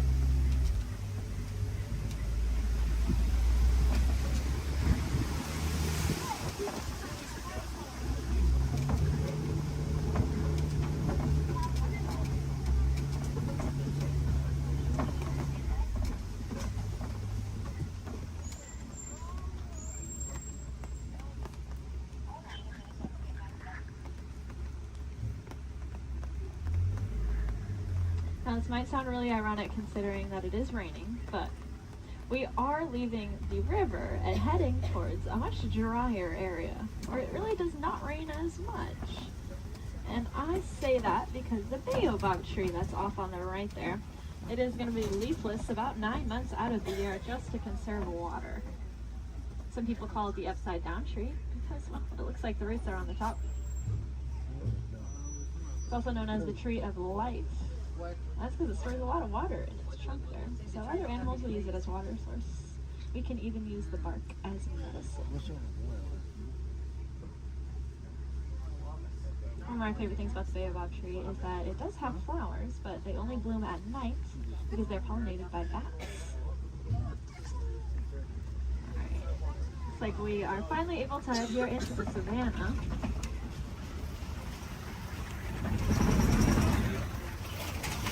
Now you may notice the trees are starting to thin out quite a bit, and that's because it doesn't rain as much out here, like I said. So the animals here can't really rely on camouflage in the same way, and so they're going to be very agile and flighty. Most of them can run within an hour or two of being born. That is something I personally cannot even fathom, being able to run within an hour or two of being born. Crazy. Looks like here to greet this is the Maasai giraffe off to the right. They are, of course, the tallest land animals, averaging at about 18 feet tall. You can see that really long, dark tongue. That dark coloring is there to act like sunscreen. And that's because giraffes eat most of the day. And by most of their day, I don't mean like half the day. I mean they eat about 20 to 22 hours. Out of that 24-hour time period, they're going to spend eating. So that tongue is that dark coloring just to protect it, since it is out about 20 hours a day.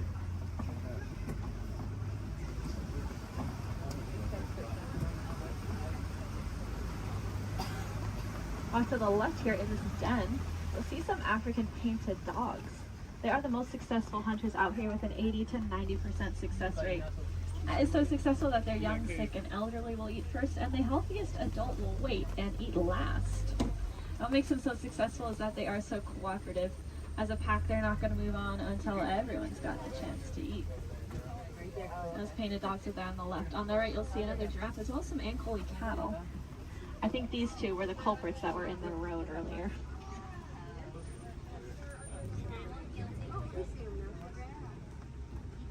Those cattle have those really large horns on them that look pretty heavy, but they are hollow with a honeycomb-like structure on the inside. That'll help blood flow to keep them nice and cool. If you look to the left, you'll see the sable antelope, those 3 brown antelope back there. You'll also see some Hartman's Mountain zebra. Now take a really good look at the zebra here, because one of them is a little bit smaller than the other one, and that's because she's about 7 months old. That's her and her mom there. And if you look at her legs, though, her legs are just as long as her mother's, and that's because zebras are born with their legs fully developed. Running, as I said, is very important out here, so those zebra babies are born with long, lanky legs, ready to run within half an hour of being born. Their stripe patterns are going to be unique to them in the same way that our fingerprints are unique to us. That's actually true for a lot of animals, not just those zebra. It's true for those painted dogs we saw, and it's also true for these giraffes up here.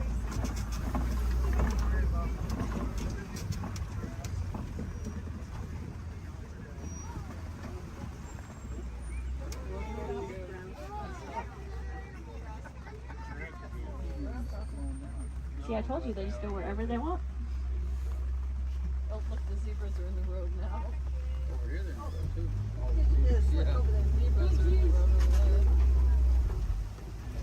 Now, since giraffes spend most of their day eating, they also spend most of their day standing up. They don't really like to sit down, it's very vulnerable for them. They even prefer to give birth standing up. So that's about a 6-foot drop for those baby giraffes. I like to say the first thing a giraffe experiences in life is gravity. Of course, when you're born already about 6 feet tall, I guess it really doesn't matter that much. It also is going to kickstart their heart, that drop, so maybe it's a good thing.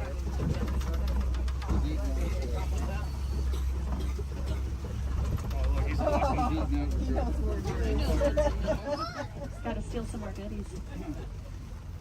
If you look to the left here, you'll see these really large tan antelope. These are the eland. Elands are the heaviest just antelope species. They're about 6 feet just at their shoulders, and they can jump straight up from that standstill position up to 10 feet in the air. My favorite thing about those eland, though, is that they make flower crowns to attract each other, and I think it's adorable.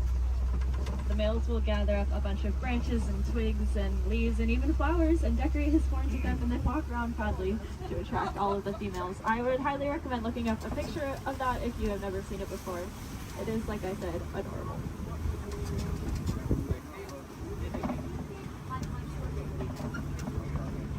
Now off to the right, there's going to be a path. We're not going down that path, but if you look down it, you'll see some little tiny antelope called the springbok. They get that name because they can jump about 6 feet up and 13 feet across. When they do that, it kind of looks like ping pong balls hopping across the savannah. It makes it really confusing for those predators out there. Now, all the animals that live out here have a very important job to do. They're going to be the landscapers. So those antelope will be the lawnmowers, giraffes will prune back the trees, and then larger animals will be the bulldozers. They'll knock over trees. And if you look around us, looks like there have been a whole bunch of trees knocked over. There's really only one animal I can think of, though, that is large enough to act as a bulldozer and knock over an entire tree. Let's see if we can find them. There's also a really large watering hole. There they are. Like off to the right is an African elephant. We are going to get a really good look in a second, though, so I don't mind looking over to the left because there are some mandrills walking around. Mandrills are the largest old-world monkeys, and they have that distinctive blue coloring on them. Might remind you a little bit of Rafiki. Let's see, I promised a good view of this elephant here. And I know the road up ahead has been closed, so I think we're going to get a really, really good view. Yeah.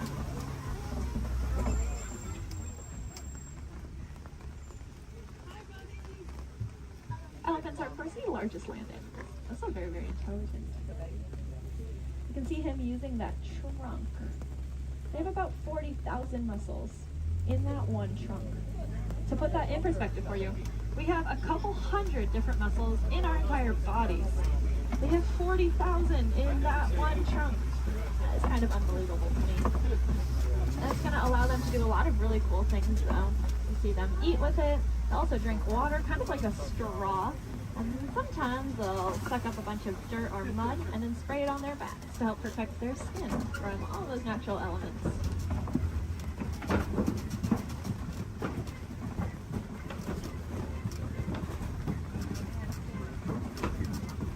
Lucky for us, I think we are headed deeper into elephant country here. And I say that because elephants love to eat red clay. If you look around us, it looks like we are surrounded here by this red clay. It's very nutritious, so they'll eat it as an extra form of nutrition, just like how we might take a vitamin or a supplement every day. And there are some tusk marks over to the right and some footprints down to the left. So the herd must be nearby. I think I see them off to the left there. Elephants are matriarchal, and that means the oldest or wisest female is going to be the dominant one in charge. Males are going to leave the herd at about 15 years old, and if they don't do it willingly, they will be forced out by those females. They're going to go hang out in bachelor herds, which can consist of up to 140 individuals that come and go as they please.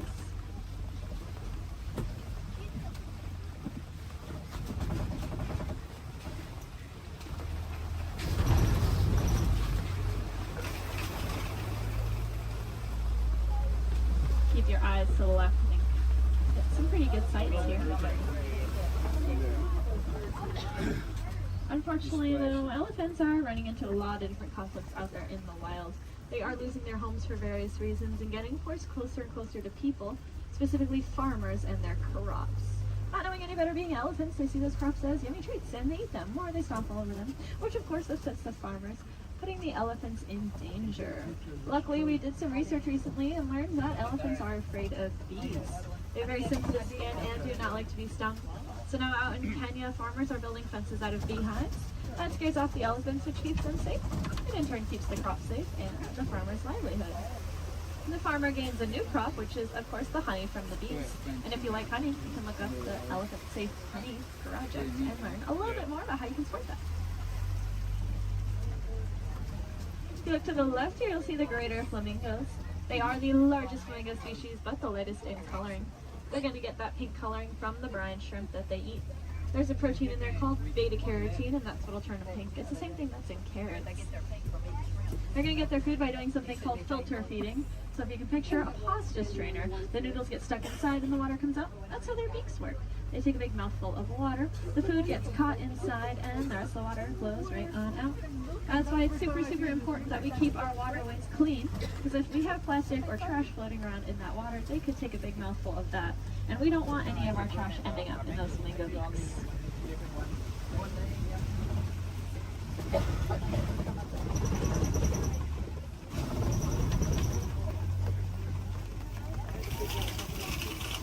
Looks like this side of the savanna is getting a little bit more tree coverage here, which leads me to believe there might be some cats nearby. Please help them out while they are hunting. So keep your eyes open. I know I've seen cats roaming around on the hills up ahead before. Look down that path though on the right, you see a white rhinoceros.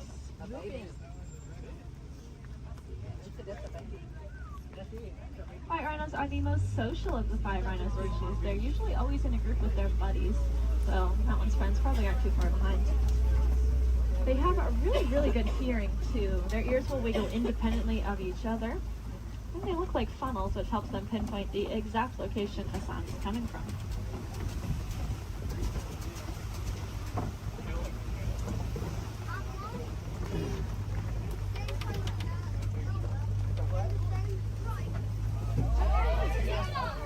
Like up to the left there behind that orange rock.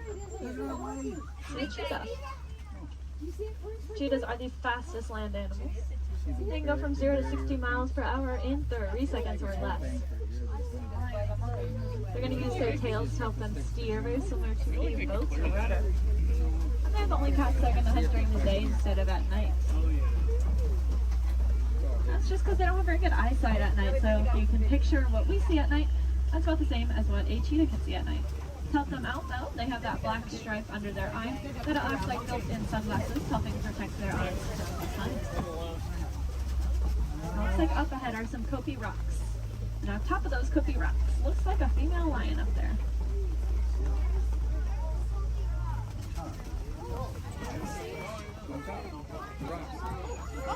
The second tallest rock on the top of it.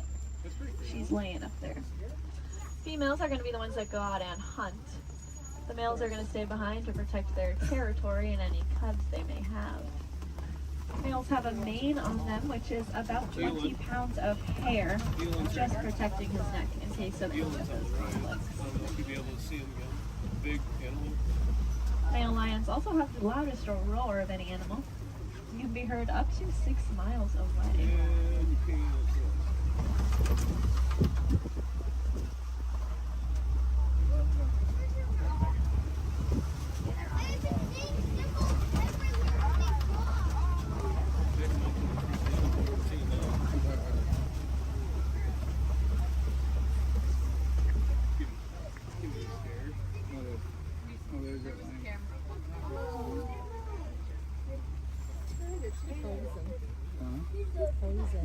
She is looking at us. That is so cool.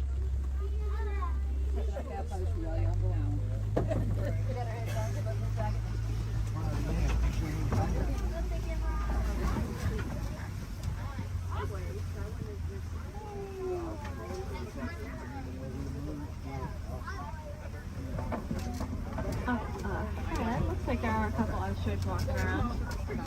They are the largest and fastest birds in the world, but they cannot fly. They have really big wings to help them steer because they can run upwards of 40 miles an hour. Impressively, they have the largest eyes of any land animal. And they also have really large eggs. If you look down on the right here in the grass, you'll see a couple of those ostrich eggs. They can weigh up to 3 pounds each and are so strong that an adult human could stand on one without it breaking. You could fit about 2 dozen chicken eggs into one singular ostrich egg.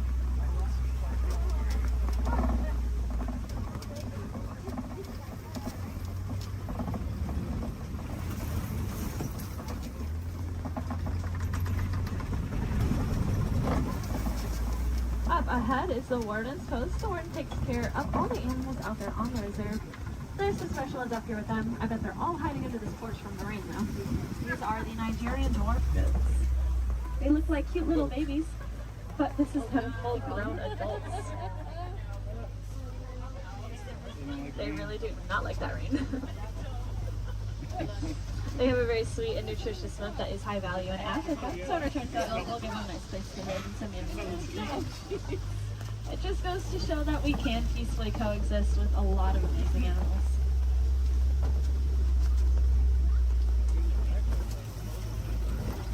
Unfortunately, those gates do signify the end of the reserve and our return back to the village. I really hope you enjoyed that safari. More than that though, I hope you learned something new. If you did, maybe you can tell your family and friends those fun facts that you learned when you get home. That's pretty important because the more we learn about these animals, the more we'll care about them, and the more likely it is we're actually going to do something to help protect and save them, so that then the generations after us get to enjoy all those really cool animals that we saw today. If you want to take it a step further in doing your part, you can go ahead and recycle your old electronics. Our electronics are made with a a mineral called coltan that comes from the forest out in Africa. So when we mine for it, we are making things away from many, many animals. That's why I challenge each and every one of you when you go home. See if you have any old electronics that you're not using anymore. Go ahead and recycle them. We'll take out that coltan and reuse it, and then we can just keep reusing what we already have instead of mining for more. That way we get to use artful technology, and those animals, well, they get to keep their homes. I think that's kind of a win-win for everyone. Now up ahead, it looks like a bunch of docks where people would get off, but that is not us. I'm going to hang on to you a little bit longer and bring it right back to where I got you from. Just hang tight here for a couple more minutes.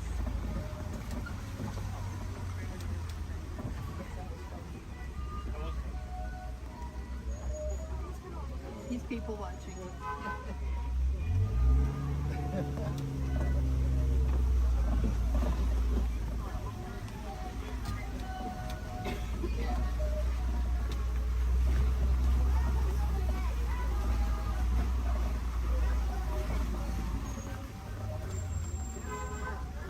Now, if you want to learn a little bit more about the animals that we saw today, but maybe from the comfort of your own home, and you happen to have Disney Plus, there is a show I highly recommend. It's called The Magic of Disney's Animal Kingdom. It's really, really cool. It gives you a behind-the-scenes look at how we take care of all the animals that call this park home.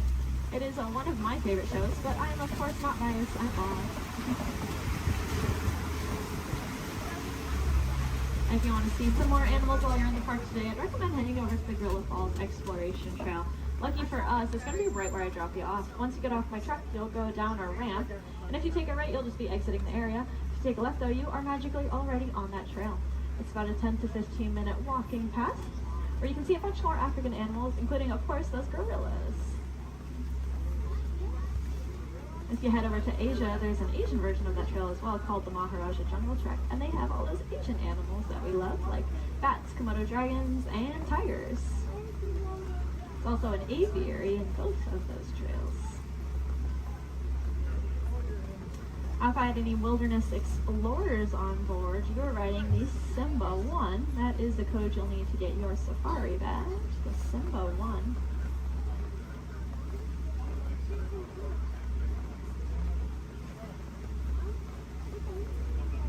You might have also heard a train. That would be Rafiki's Planet Watch. That train is about 5 minutes long, and it takes you up to another little area. There's a petting zoo up there, so you can cuddle some of your favorite animals. There's also a drawing area where you can learn how to draw a Disney animal from a Disney animator. And there's a whole bunch of reptiles and amphibians up there as well to check out. The last train is going to leave at 4:30 though, so if that sounds like something you're interested in, I recommend making sure you are on that train before 4:30.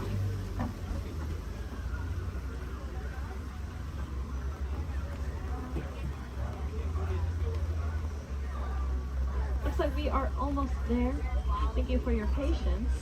I know that was a little bit longer than expected.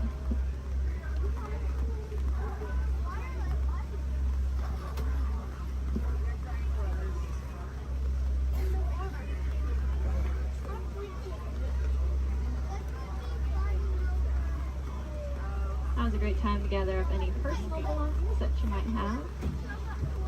Make sure you have everything with you.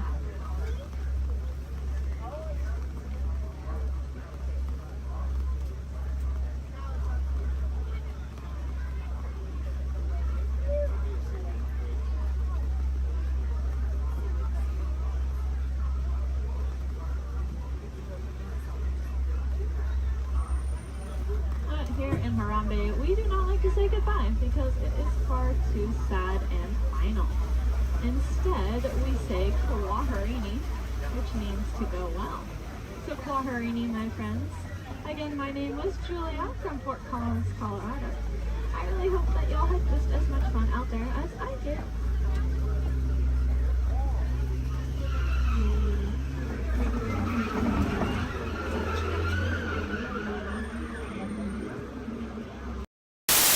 All the way down and not sitting on feet or anything else. All right. Well, here we go. Everyone say bye. Bye. Bye. Bye. Everyone say hi. Hi. Hi. Now say bye. Bye. Bye. Now say hi. Hi. Don't say bye. We're stuck together. 3 months. Yes, 3 months together. Yes, my name is Erin. I'm going to be your skipper, your guide, your social director, and your dance and board instructor for all 3 of these months. Now, make sure you stay seated, keep your hands and arms inside, and be sure you watch your kids, because the crocodiles, be sure they will. Now, we begin our adventure here in the Amazon rainforest. On the left and on the right, you see those beautiful butterflies. Now, they can grow to have a wingspan anywhere from 12 inches all the way up to a whopping 1 foot. Yes, we call them the rulers of the jungle. Over here, we have Inspiration Falls. If you're wondering why it's called Inspiration Falls, it's because if you stare into it long enough, it'll inspire you. Yeah, watch this. Everybody say, ooh. Everybody say, ah. Congratulations, you have now been inspired. Now, if you look right over here on the left, then you'll see nothing on the right. Yep, made you look. We are now in the Congo River in the deepest, darkest part of Africa. Guys, I have a very special treat for you. A pygmy welcoming party to welcome us here to the jungle. Take a look right over here on this beach, and they're gone. Okay, something must have scared them off. So keep your eyes open, guys. Whatever it is could still be around. Yeah, something scary. Something probably like a, it's right behind me, isn't it? Uh-oh, okay. Just a 30-foot python. Nothing to be afraid of, guys. They are actually very, very friendly creatures. Yeah, but they can develop a crush on you. So we're going to stop here by my camp and pick, oh no. Uninvited house guests. That is the worst. But you know what? On the flip side, couldn't get that Jeep started this morning. Looks like they got it to turn over. Oh. Yeah. Well, we are now on the longest river in the world, the Nile River. It is over 4,000 miles long. Yes, if you don't believe me, well, then you are obviously in denial. Up ahead on the left, we have a beautiful African elephant. You can tell that he's an African elephant because his ears are shaped like Africa. Yeah. He actually knows a, oh, he's not going to show off? What about this one over here? Do you feel like showing off? This one over here knows a great trick. We'll see if he decides to take attention. Speak. There we go. Louder. Stay. Good elephant. I want to point out this sandstone here. You know, many people just take it for granted. Yeah. But I definitely think it's one of our bolder attractions. This is the belt, yes, the African belt where all the animals come down for water. They won't all return to their herd, yeah, thanks to that pride of lions. Now, up here, this demonstrates a basic law of the jungle. Never ever be a zebra. Now, another basic jungle law states that a safari on foot cannot outrun a charging rhinoceros. Yeah, I tried to warn them, but they didn't listen. But you know what? I feel like they got the point. In the end, you know, when you hate to be the low man on that totem pole. Now, danger lurks around every bend in the jungle. As we come around this next corner, we are entering crocodile country. The big croc on the left, that's Old Smiley. Old Smiley is 75 years old. He just lays there all day looking for a handout. Yeah, I had an English teacher on my boat, try to give him one time. Now she's teaching shorthand. Up ahead is Schweitzer Falls. Now Schweitzer Falls is named for Dr. Albert Falls. Those of you in the back, you might want to lean in. Lean in, guys. Lean in, lean in. It's going to be close. Lean in, or don't move a single muscle. That works too. Paralyzed with fear, sir, I understand. Now people ask me all the time how I landed my job here at the world famous Jungle Cruise. I think it's plain to see. I took a crash course, because when you've been here as long as I have, you just start to smell danger, that is. Like up ahead, this pool of hippos. Guys, I know they look cute, but they can actually capsize the boat. I'm going to use my gun to scare them off. Cover your ears, guys, this is going to be loud. Shoot! Shoot! Shoot! Shoot! Shoot! Shoot! There we go. Yeah, it's actually a little known fact about hippos. They are terrified of shoes. Now up ahead, headhunters. This is bad. This is bad. This is a very bad place to be headed. All right, stay calm, guys. Don't lose your heads. Yeah, there's my last crew in that boat over there. Bunch of numbskulls. Now that dance that they're doing, that does mean they are going to attack. But they only attack from the right-hand side. Stay focused on the right, and they can't ambush us. Over the top of the hill. They're on the left. Get down. Get down. Get down. Get down, sir. Don't worry about looking stupid. I'm doing it for you. Get down.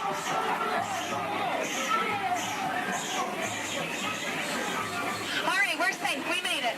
Now this is it, folks. The 8th wonder of the world. The reason you rode the Jungle Cruise today. The backside of water.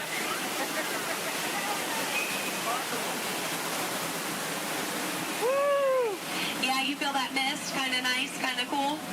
That is the largest concentration of bacteria in the jungle. You're welcome. Well, we are now in Southeast Asia, deep in the heart of Cambodia. Up ahead, we have a temple. Uh-oh. Guys, I was going to take you in this temple. I think there's been an earthquake or something. This is a new entrance. I don't know where it leads. It could lead to danger. It could lead to treasure. Should we go in? Yes? Good. I do not know how to reverse.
this is their bathing pool, but feel free to take as many pictures as you like, because look, they all have their trunks on. It's fine.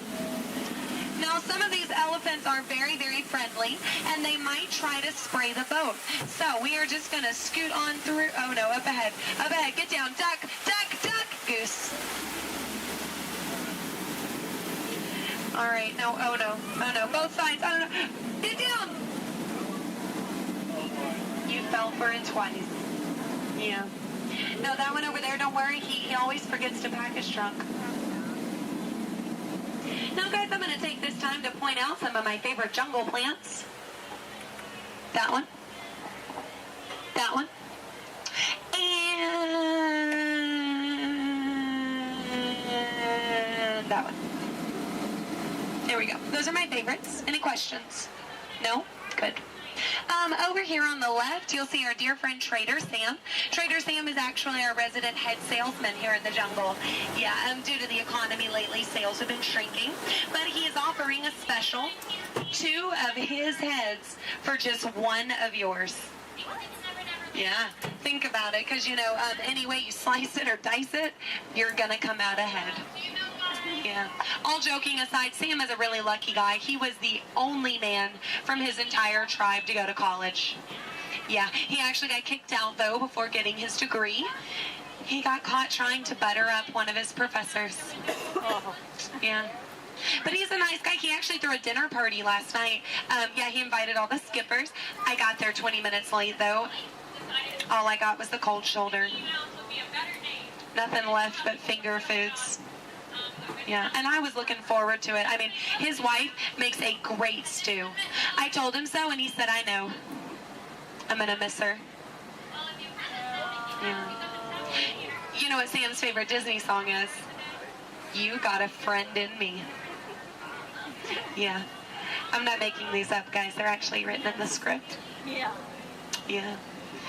Now we are approaching the dock, yes, which means it's the most dangerous part of our journey. My attempt to dock the boat. So make sure you stay seated. Watch your elbows over here on this side. We don't want unnecessary peer pressure up ahead. Now, when the boat and the dock reach the same speed, you'll exit out the same way you came in. Everybody over here will use the back door. Everybody over here and in the center will use the front door. Just remember not to cross the crates. Yes, don't cross over the boxes. I don't want you to trip and fall. You'll have 2 bad trips on the same boat. I thought 1 was enough. Now, guys, we've really been through a lot. I have to tell you, out of all the crews I've had today, you guys have been the most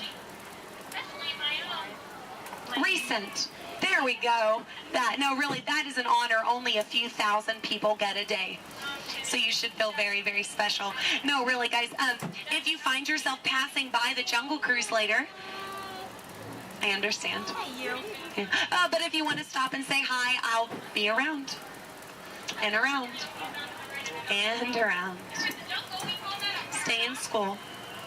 No, I'm kidding, guys, I'm kidding. 4 years of college. Yeah.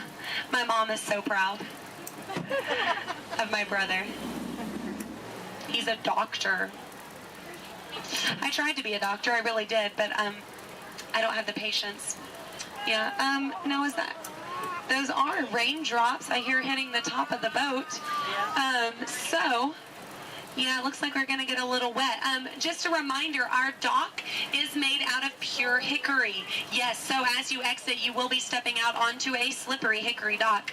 Make sure that you watch your step on the way out. Yes, watch your step, but don't step on your watch. That is just a waste of time. Yeah. Now, guys, if you did enjoy your cruise today, my name is Skipper Aaron. If you did not, the name's not important. No, it's not. Now we are, here we go. Oh, here we don't go. But I'm out of jokes. Ooh, why is Cinderella so bad at soccer? She keeps running away from the ball. Yeah, but I mean, can you blame her? She had a pumpkin for a coach. Yeah. Oh, why does Peter Pan fly everywhere he goes? Because he can never land. Yeah. Why does Tigger bounce everywhere? He would really hate to step in poo. Yeah. What was Aladdin doing in the Haunted Mansion? He was looking for a boo. Yes. Well, I guess if we're still here, I could leave you with a few words from our sponsors. Yes, today's cruise has been brought to you by the Miracle Boat Engine Company. Yes, if this boat made it all the way around the river, well, it must have been a miracle. Yes, and Animal Crackers of the World, teaching children everywhere that all animals taste exactly the same. Delicious. And, the Cannibal Cafe, finding new and interesting ways to serve you every day. Now serving shish kebabs, shish freds, and shish teds. Yes. Now, guys, if you are planning on catching the fireworks tonight, just make sure you let them go. Okay? They're going to be very hot. They can explode in your hands. Yes. All right, here we go. Now, guys, there's a dock on the left and a dock on the right. It is a paradox. Don't let it confuse you. Yeah, but the skipper on the left and the skipper on the right, we just call that a paradox. Look, they can't even deny it. It's true. Guys, I really don't want to say goodbye to you today, so I won't say goodbye, but I will say this. I mean it from the very bottom of my heart. Get out. Thank you. Oh, we got company. Wow. All right. How do, people? All right. Hey, don't mind us. We'll be finished in just a minute. What's hey? What are you guys still doing here? You were supposed to be at a show. I'm working. Now. I'd like to introduce our lovely manager. Yeah, she's usually not like this. Yes, she's usually worse. I heard that. Where is my limo? Good. Okay, come on, guys. Please, get in the car. Sorry, folks. We gotta go. Make sure Chris, can you grab my Black Les Paul? Hey, wait a minute. We can't leave these people here like this. We can't? No. Come on, you know how we feel about our fans. Yeah, that's right. Well, guys, what do you expect me to do? Send them all with you? Wait a minute. I love that idea. How about some backstage passes? Yeah. Come on. Make it happen. Give me some. Okay, I'll make it happen. Now get out of here. I need all of you. See ya. Have a nice ride. Hi, Sal, it's me. Listen, I'm gonna need a bigger car. Make it a stretch. In fact, make it a super stretch. Great. Excuse me. Okay, folks. Look, the show is all the way across town, but I got you a really fast car.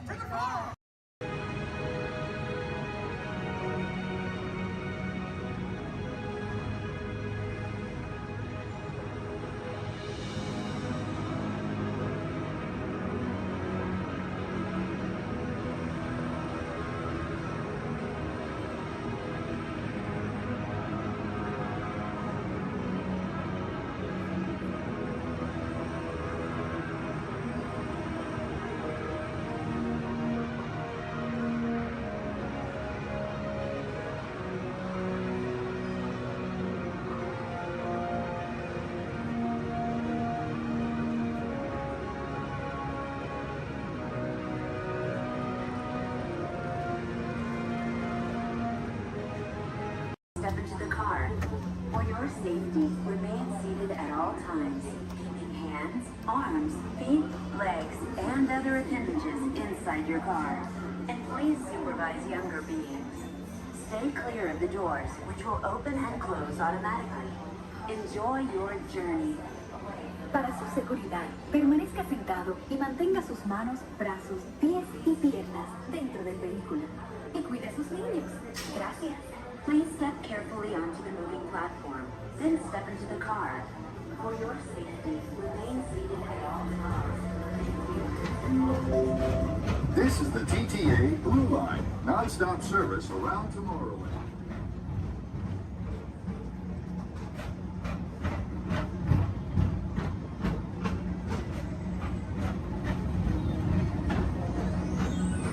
Greetings, intergalactic travelers. Welcome aboard the People Mover, presented by Enterprise. I'm Morak 5, your guide aboard this highway in the sky, the absolute best way to see Tomorrowland. And my stars, is there ever lots to see? From spacecraft to monster labs, there's really nothing like today in Tomorrowland. For your safety, if you have wings, jetpacks, or gravity polarizers, please do not take flight while on water. Thank you.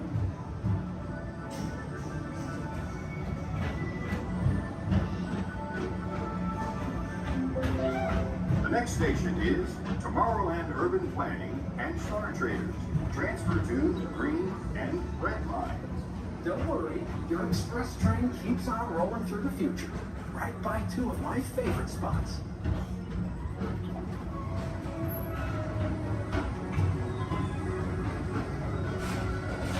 First up, Progress City, Walt Disney's amazing dream for a community of tomorrow.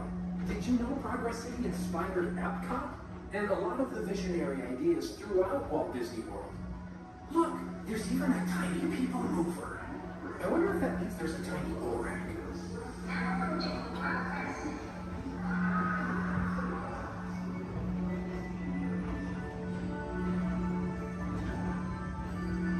On your right is Star Traders, home to the greatest goods in the galaxy. Except actual stars. Those are no longer sold.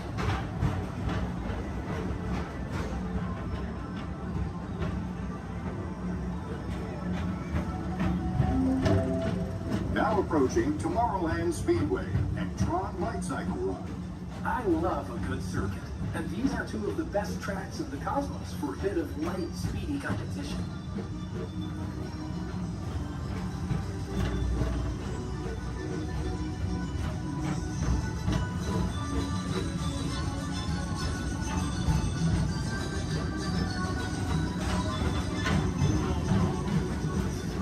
Attention all visitors from Galaxy M31. Please keep forward-facing tentacles clear of oncoming vehicles. Thank you.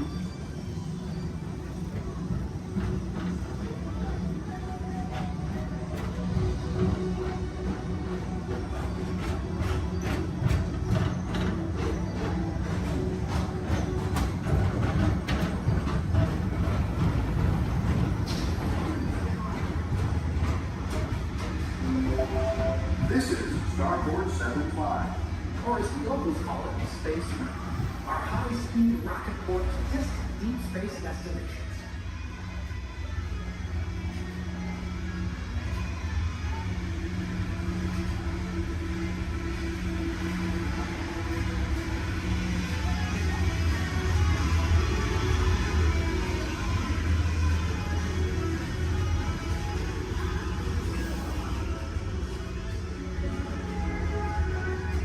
Let relaxation wash over you at the most refreshing retreat in the galaxy, the coral rooms of Pisces 7. You H2O it to yourself. Book today.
Mr. Tom Morrow, please contact Mr. Johnson in the control tower to confirm your flight to the moon. Thank you.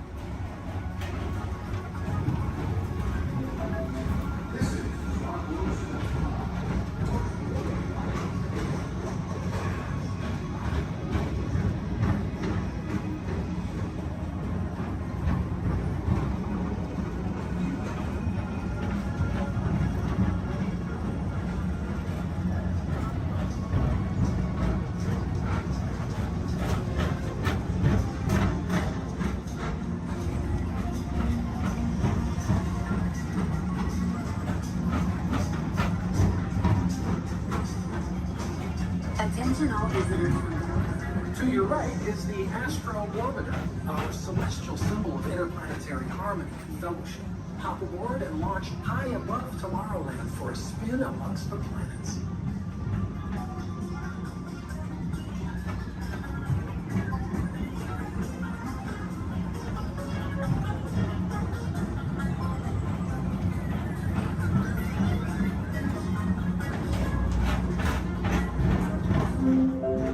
The next station is Walt Disney's Carousel of Progress. As usual, we'll keep moving ahead, and so does the carousel. Like progress itself, this theater...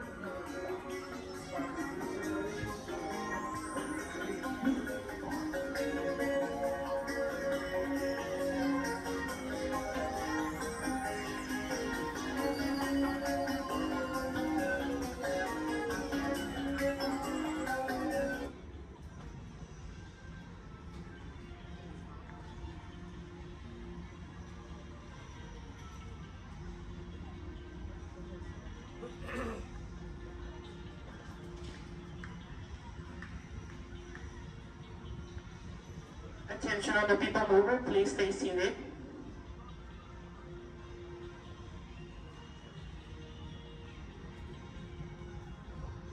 Attention all people mover passengers, for your safety, please remain seated with your hands, arms, feet, and legs inside the vehicle as vehicle bumping may occur. This ride will begin motion immediately. Thank you.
ahead, and so does the carousel. Like progress itself, this theater never stops, inspiring new generations to dream of a great, big, beautiful tomorrow.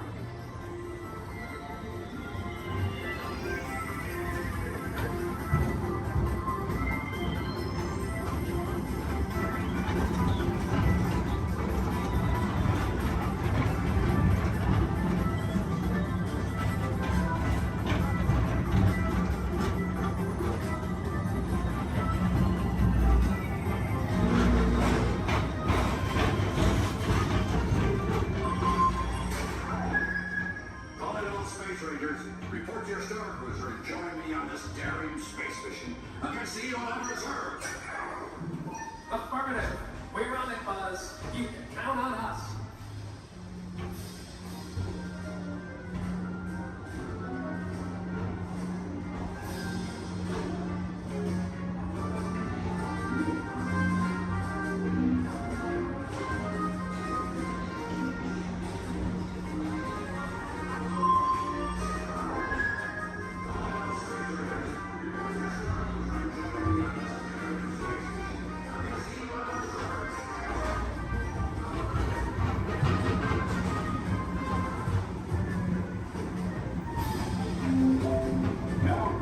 Monsters Incorporated laugh floor.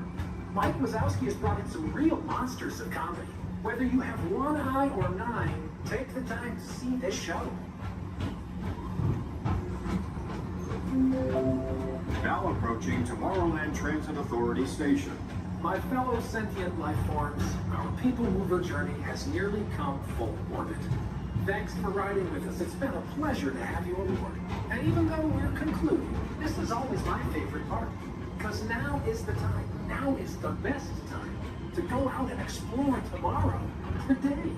See you in the future.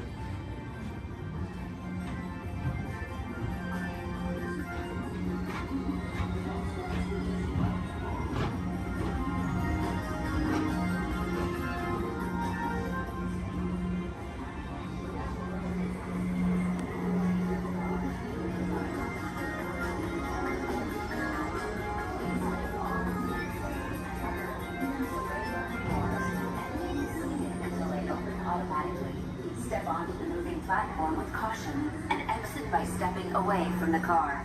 Thank you.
Hello, folks.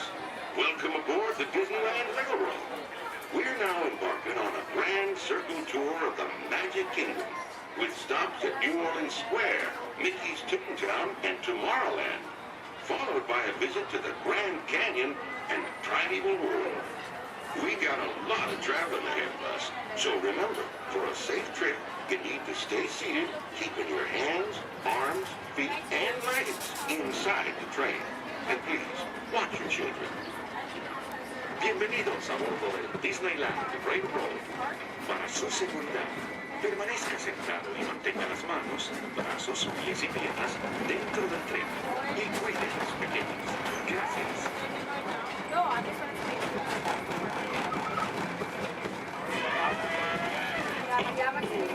Did you folks hear that? Sounds to me like we've reached the wilds of Adventureland.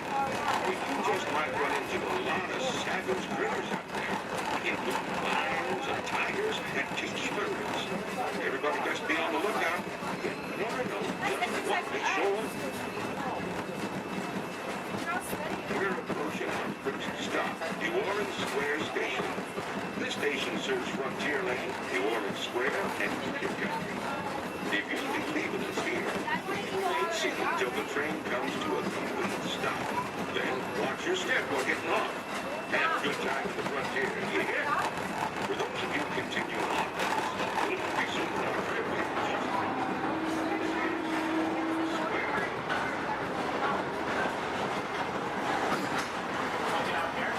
Mom, you want to get up here?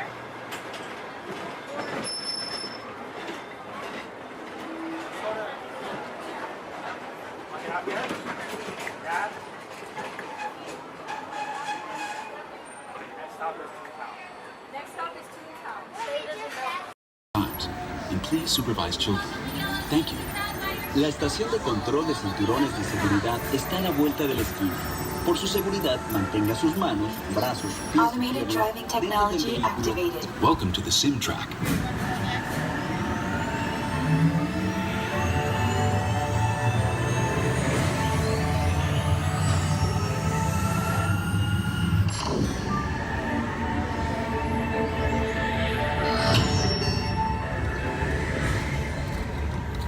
begin with the capability test to see how your vehicle designs perform under challenging weather and surface conditions.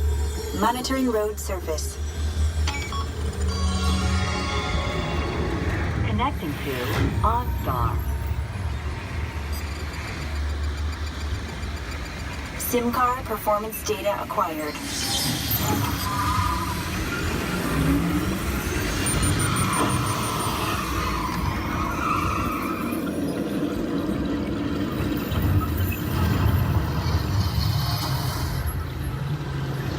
Let's see how your designs hold up now.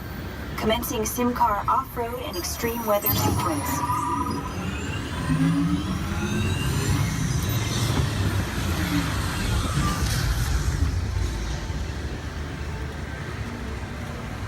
Capability test results displayed and verified.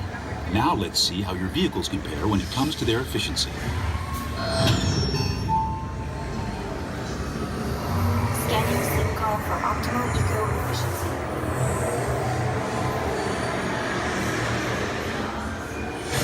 Engaging EcoScan for aerodynamic efficiency.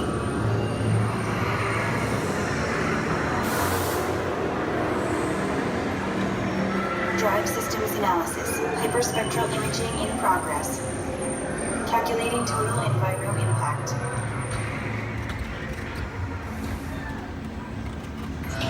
Commencing responsiveness test. Okay, the responsiveness data is now being synchronized.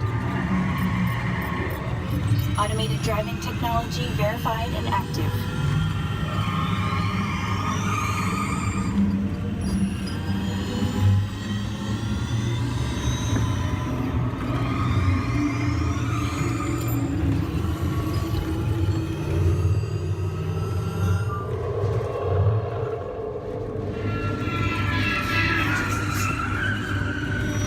Automated crash avoidance technology disengaged.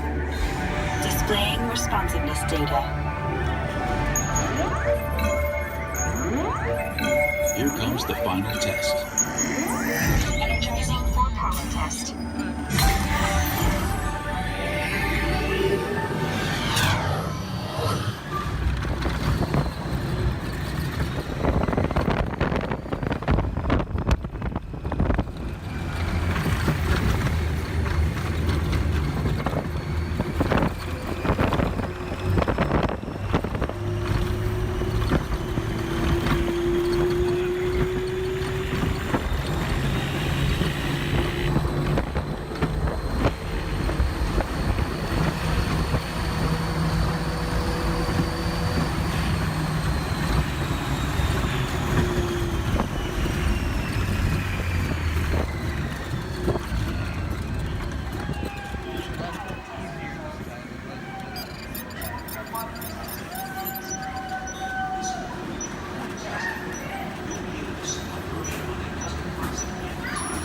Displaying power test results. SimTrack performance testing complete. This concludes your performance testing. You'll be able to see how your Chevrolet custom concept vehicle designs compared with the sim car after you disembark. Please watch your step as you exit and remember.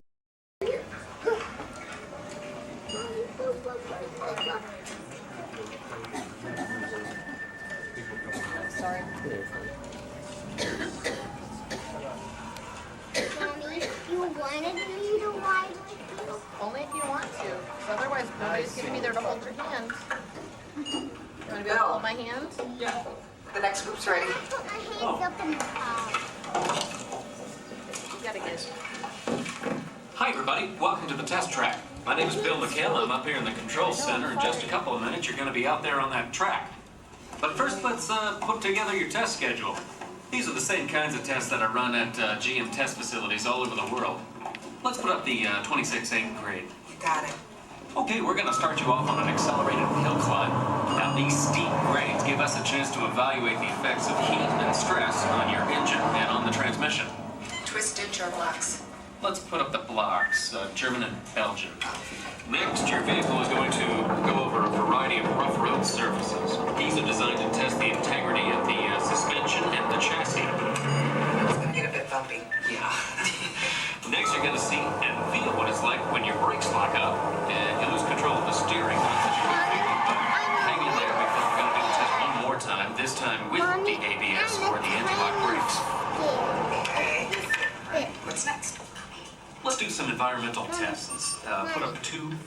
and 7. 7? Yeah, 7. Okay. After that, we're gonna subject your vehicle to some extremes in temperature, as well as corrosive conditions to see how it handles nature's worst. And finally, we'll take you out for some handling runs. Let's do the corner road. I'm gonna send you through some hairpin turns, and then we'll take you out and do the high-speed loops. And depending on how your vehicle and you hold up, we'll even throw a few surprise tests in there. Surprise test? Yeah. Pick one. Now, if this whole routine seems a bit extreme, you're absolutely right. That's what a test track is all about. The cars you drive at home are made up of over 15,000 different parts, and every one of them has to pass the test under very extreme conditions before we ever let it off that test track and out onto the road. Now, as you can imagine, safety is a big concern of ours, so we're going to insist that you buckle up your safety belt securely. You'll be glad you did. Oh, we're ready. Look inside yourself.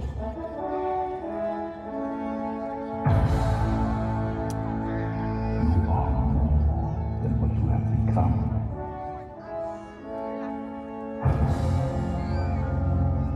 Remember who you are.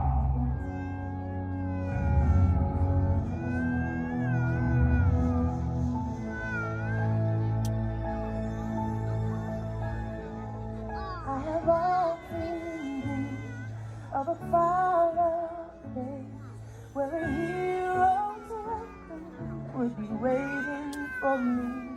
Where the crowds would cheer when they see my face, And the voice keeps saying, this is where I'm meant to be.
And so our journey comes to an end, but yours continues on. Grab hold of your dreams and make them come true. For you are the key to unlocking your own magic. Now go, let your dreams guide you. Reach out and find your happily ever after. The battles, the stories, the losses, and all the glory were changed by the way we live every day. Just look up and reach to the sky. We all have the courage to fly.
just about out of the woods and into the forest. The enchanted forest of Fantasyland, where magic... Listen. Hear that? There it is, on that big metal snake. Oh, Peter, that's not a snake. It's a train. Train, huh? Well, I think it's finally time I trained my shadow to stay put. Come here. Hey!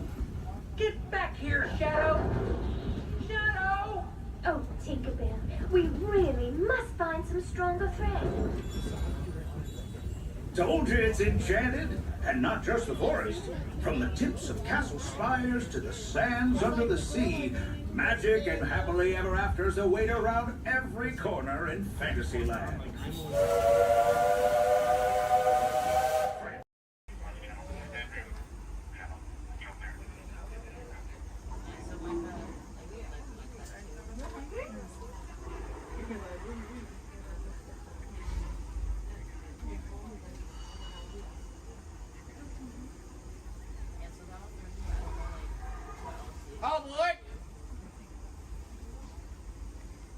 For those of you just joining us, welcome aboard Excursion 3 on the Disneyland Railroad. For your safety, please remain seated at all times, keeping your hands, arms, feet, and legs inside the train. Please supervise all children, making sure they are seated away from the train openings, either fully on a lap or on a bench. Our next stop will be the Land of the Future, Tomorrowland Station.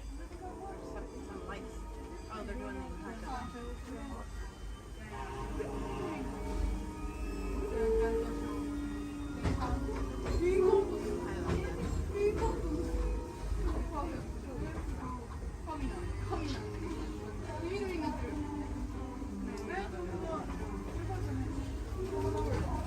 Hello, everyone. Thanks for joining us on the Disneyland Railroad.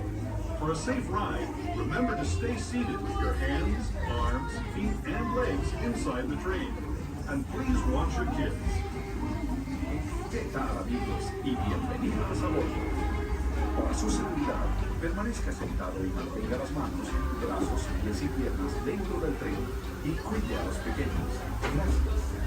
As we leave Toontown Depot, we get a real nice view of the happiest land of them all, Fantasyland.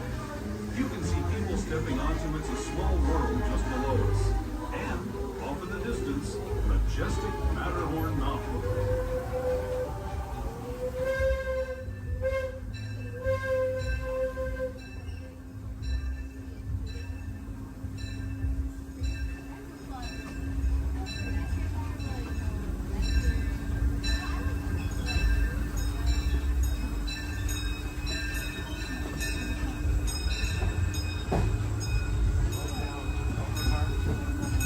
Steaming forward into the future to a land inspired by visions of tomorrow, both practical and imagined. Here you'll find rocket ships and star speeders, submarines and astroblasters, and if you look overhead, maybe a glimpse of a Mark 7 monorail. This is the latest version of the first daily operating monorail system in the entire Western Hemisphere, gliding above Disneyland since 1959. Below the monorail, and us, are the fun-filled roadways of the Autopia. Drivers of all ages can get behind the wheel of these cars. No experience or license required. If you're into soaring spaceships or doing battle with evil empires and emperors, Tomorrowland is definitely the place for you. Speaking of which, we're pulling into Tomorrowland Station right now. If you're leaving us here, just stay seated until we come to a full stop. Gather your belongings, including lightsabers and astroblasters, and step carefully from the train. Thanks, and have fun in the future. For the rest of you, just sit tight. We'll be on our way again in just a minute.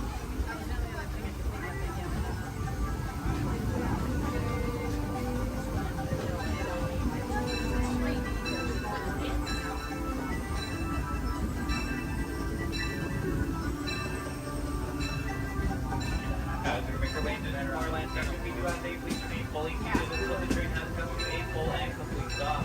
This will be your stop for all Tomorrowland attractions, including Space Mountain, Star Tours, The Adventure Continues, Finding Out About Submarine Voyage, the Monorail, the Autopia, and many more.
heading into the back lot of Disney's Hollywood Studios.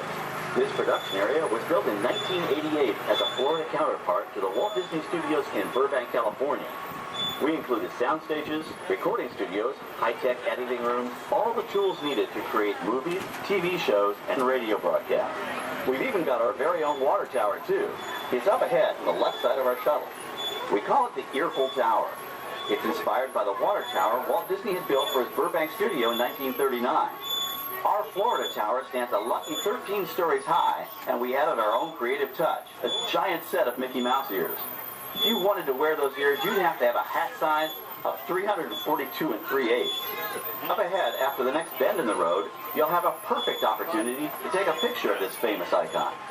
In the world of entertainment, every project starts with a screenplay and a lot of creative ideas.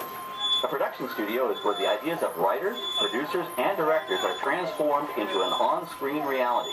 Within these huge spaces, filmmakers can literally create their own worlds. Our Florida sound stages are soundproof, weatherproof, and most importantly, air-conditioned, all vitally important for the cast, crew, and equipment. Many of the crafts needed for filmmaking are located right here on the lot. On the left, we have our own greens department. It grows flowers, trees, shrubs, and topiaries. A few well-placed plants can cover up empty spots in the set and add a touch of natural beauty to a scene. On the right are two of the aircraft from the 2001 blockbuster hit Pearl Harbor. These exact full-scale replicas of P-40 fighters were used in the special effect fight sequences. Of course, many of the planes we saw flying through the aerial battles or sitting on the ground weren't real at all. They were created entirely within a computer.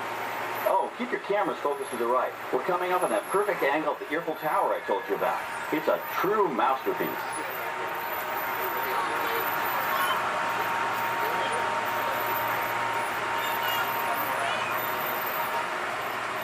We're entering one of our most glamorous and colorful departments, creative costuming.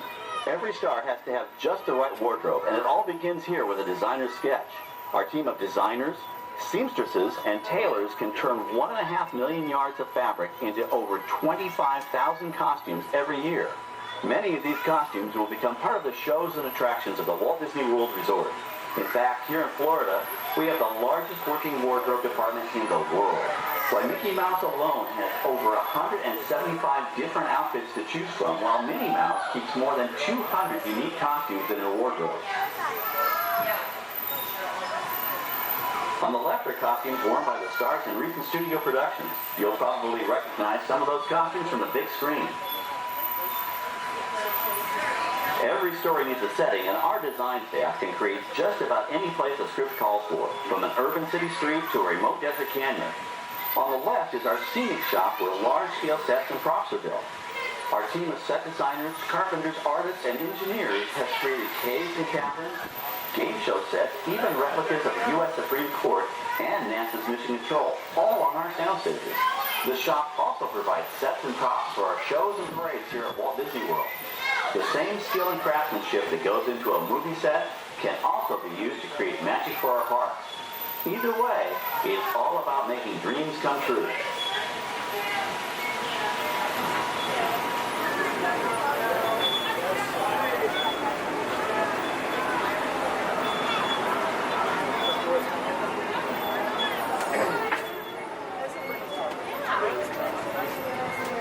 Now we're entering a zone we call the Boneyard. It's an outdoor storage area for oversized props and vehicles. Cars, trucks, boats, planes, we often save these props in case we need them for future productions. In this backlot collection, you may find real working vehicles, non-working mock-ups, and even large-scale miniatures used in special effects shots. Large-scale models create a more convincing illusion on camera. We even place small cutout passengers in the windows of the plane.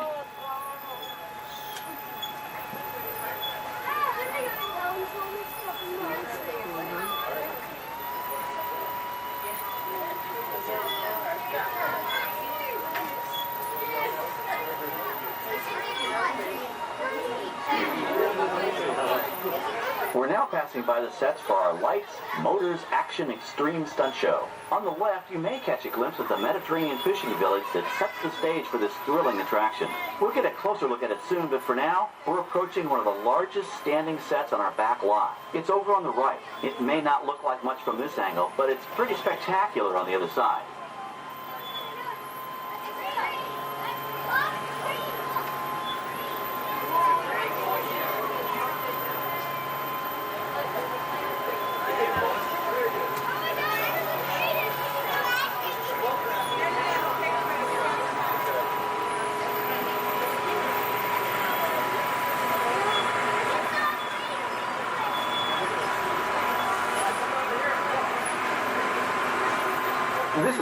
folks. The production crew has just given us clearance to enter the set. Hello, Fast Tour.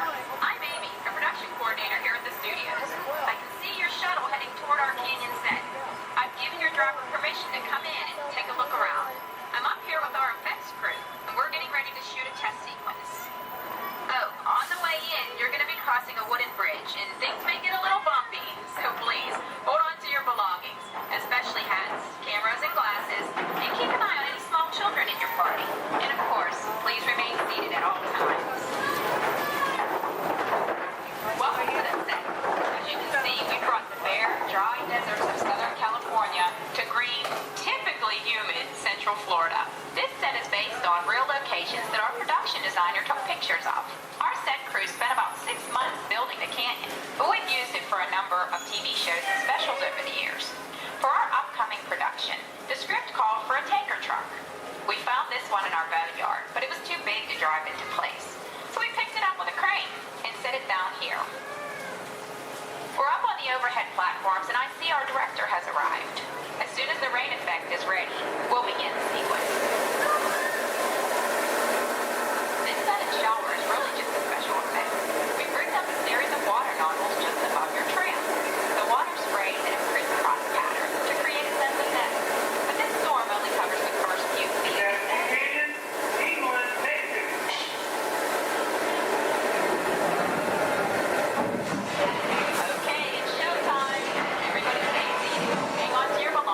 Watch your children.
Okay, well, thanks, Amy, for giving us access to the set.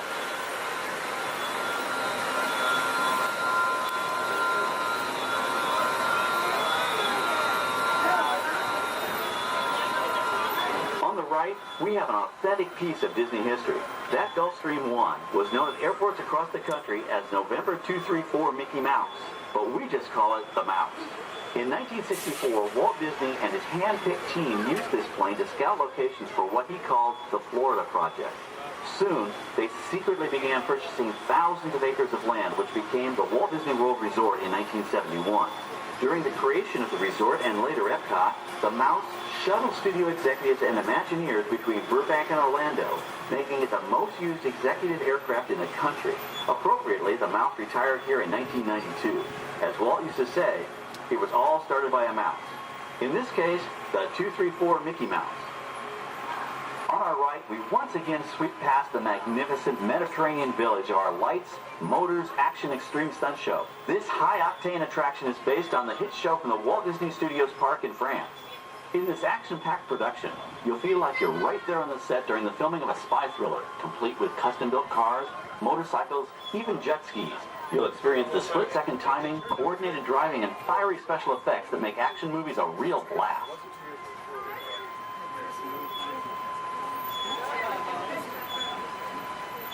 The staging area to our right is known as Acceleration Alley.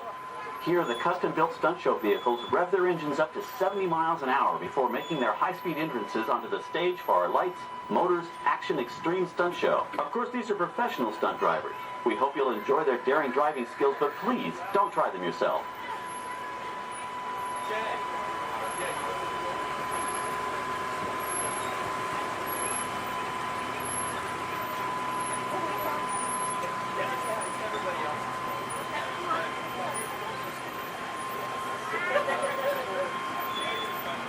On the left, we've reached our second boneyard with more historic props and vehicles.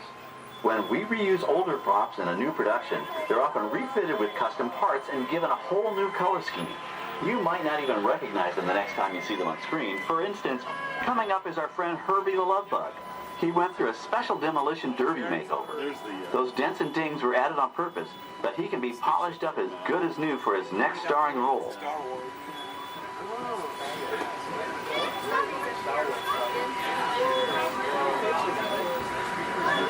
On our right, we now have a very different view of the fishing village set. From this point of view, you can see that there is no inside of the buildings. They are just false fronts or facades. In the movie business, set builders only create what the camera has to see. It's an old movie trick dating all the way back to the silent era. To add to the sense of realism and avoid the cost of set building, many of today's television shows and movies film on location in cities and towns across the U.S. But out in the real world, you've got to contend with noise, traffic, crowds, and various visual elements that may or may not belong in your film. Here on the backlot, we can avoid these problems because we created our very own flexible urban environment. Our Streets of America facades can stand in for a small town or a giant metropolis. As we come around the last corner on our route, you'll see the skyline of New York City in the distance. It's really a series of painted flats, expertly designed to fool the eye and the camera. We can dress and decorate these streets to look like any city we want, from Chicago to San Francisco. Depending on the choice of vehicles, props, and costumes, we can even turn back the clock and set our story in a different time. And what's more, these sets are built with Florida weather in mind. They're made to withstand 100-mile-an-hour winds. You're welcome to visit our Streets of America anytime during your visit today and get an up-close look at the skills of our set designers and builders. We've just about reached the end of our tour. Our final stop is the American Film Institute Showcase, where you can see the actual costumes and movie props used in some of Hollywood's most famous films. There are some pretty amazing items in there, so feel free to take all the time you like. Please stay seated until our tram comes to a complete stop and check around you for any personal items that may have fallen during our trip. Well, as they say in Hollywood, that's a wrap. Thanks for joining our backlot tour, and we hope you'll come back to visit us again soon. Alright, we're going to stop up here in just a moment. I'll open these doors. And when I exit out through those blue automatic doors into the AFI showcase for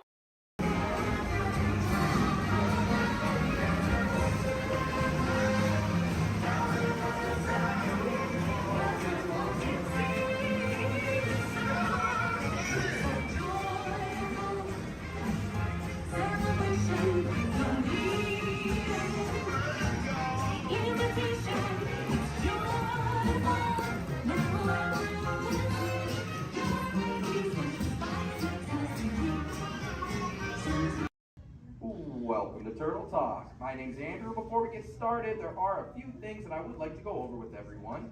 Now, here at Seabase, there is absolutely no eating. no drinking, no smoking or vaping, and no flash photography. Thanks, guys.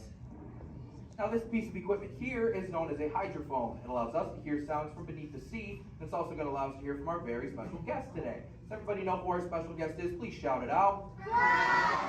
Crush is coming to talk to us to learn more about the human world, and we're going to get the chance to ask him a couple questions about the turtle world. So little ones, you're thinking of questions that you may get to ask Crush, okay? Now it does seem like Crush is off surfing at the moment. In order to call him out, we need to yell, "Hey, Crush!" on the count of 3, all right? 1, 2, 3. Hey, Crush! Well, righteous, dude! Well, awesome! Check it out, man! Hey, dude, look! Double barrel, 360, totally tubular. Whoa, look at the humans in the human tank! Hello, humans! Righteous, man! Oh, dude, speaking of most righteous, look at this, bro. Hatchlings, grommets, offspring, totally chillin' sublevel. Look at this, right next to you, you got a little dudette, blue shell, brown noggin, goggles, and extra ears. Yeah, right there on the coral. Hey, bud, what's your name down there, dudette? Bella. Hey, what's up, bud? Are you having a good day, man? Yeah. Awesome. Can you talk like a turtle? No. Oh, I got your back. It's really easy. Just say awesome. Awesome. Nailed it. Try this one. Say totally. Put them together. Say totally awesome. Totally awesome. Give it up for that dude. That righteous. Good job, bud. Totally good. You talk like the turtle. Hey, I got a dude over here with a gray shell, curly noggin, and goggles too. Sweet. Hey, man, what's your name down there, bud? Gustavo. Hey, where are you from, Gustavo? Where are you from? New York. Whoa, dude. Who brought you here today? I went on my car. Oh, we'll find out together. Don't sweat it. Hey, dude, is there like maybe a parental unit, a life guardian of the Gustavo? If anybody's with them, right? Okay, let's talk to that chick and see what's up. All right, awesome. Hey, dude, what's up, bud? What is your name? Karen. Hey, Karen, what's up? How many kids you got? My English is not good. I'm from Brazil. Oh, I don't speak English either. I talk turtle. Karen, does it freak you out? Gustavo has no clue you're here. Don't worry, Karen. They come back when they get hungry. Karen, did you feel it, bud? Did you feel it? We're sharing a moment. Look at you, Karen. Awesome.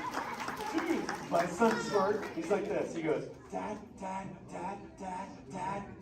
what's up with all the humans? And I go, dude, I do not know. Human dudes, I need human help. Can all of you help out and answer Squirt's questions? If you want to help, say, Chaw! Righteous! You so totally rock, dude! Oh, wait a minute. Sorry, dude, my bad. Check this out. When a turtle says, you so totally rock, everyone says, dude! Here we go. You so totally rock! Dude! You so totally rock! Dude! Now all of you totally talk turtle. So, on to Squirt's question. Numero uno. He goes, Dad, if humans go to a beach, what do they do? I said, bro, I do not know. Humans, do you go to the beach? Yes. Awesomeness. Okay, answer it for the Squirt dude. What does a human do at a beach? Shout it out. Swim. No way. Who likes to swim? Wave some fin if you love to swim, man. Oh, man, I got waivers. Look, even on the bench. What's up, waivers? Nice. Dude, want to see me swim? Say go Crush. Go Crush. Let's rock. Everyone yell. Rip it. Rip it. Roll it. Roll it. Punch it. Punch it. Rip it.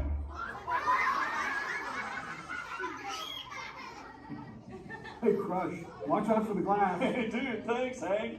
How long has that dude been there?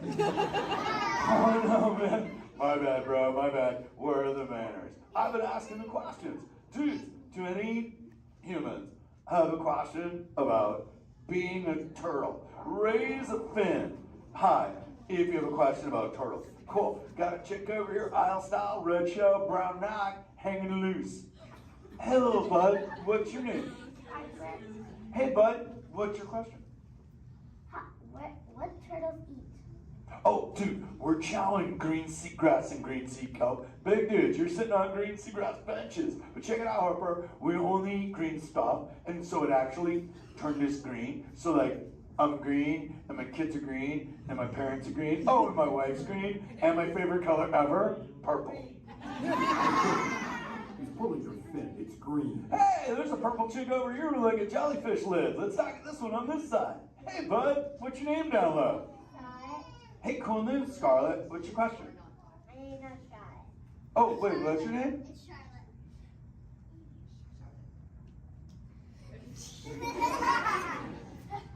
You don't have to tell me. Okay, what's your question, little bud? My name's not a bud. Okay. Hey, let's head over here. We got like a little friend on this side. Looks like a light blue shell, brown noggin. Let's talk to this bud.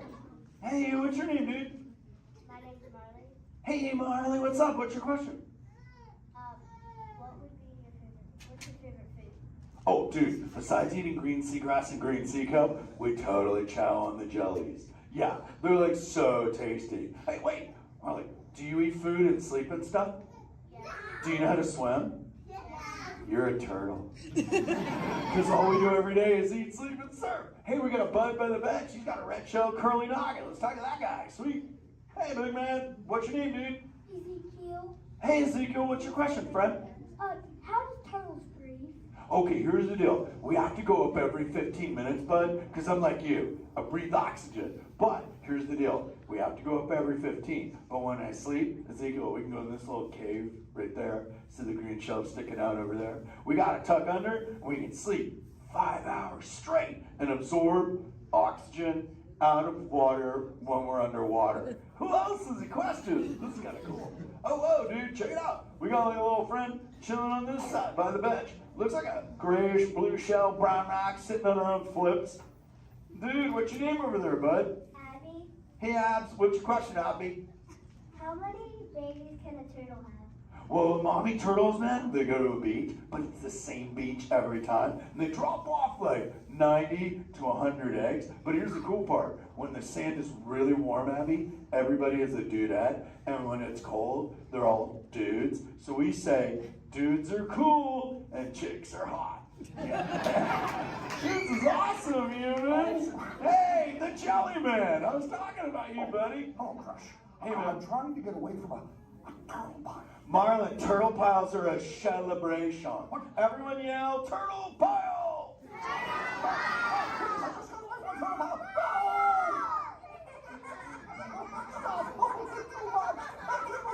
Oh, cool. Hey, boys, surf's up, dudes.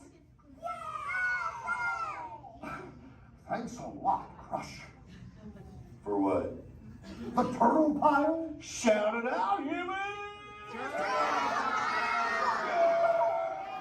That dude has serious thrill issues. Humans, you rocked it! You so totally rock! Okay, like 4 kids remembered. The rest of you dudes pulled a hard Dory. Dudes, don't space out! Remember, Turtle says you so totally rock. Everyone screams! You so totally rock! There you go, you're back again. Oh, bummer. Hey, bro, the frequency thing is not working. Whoa, it's Bailey. Call him back with your fins. Put your both fins up. Yeah, put your both fins up. Go.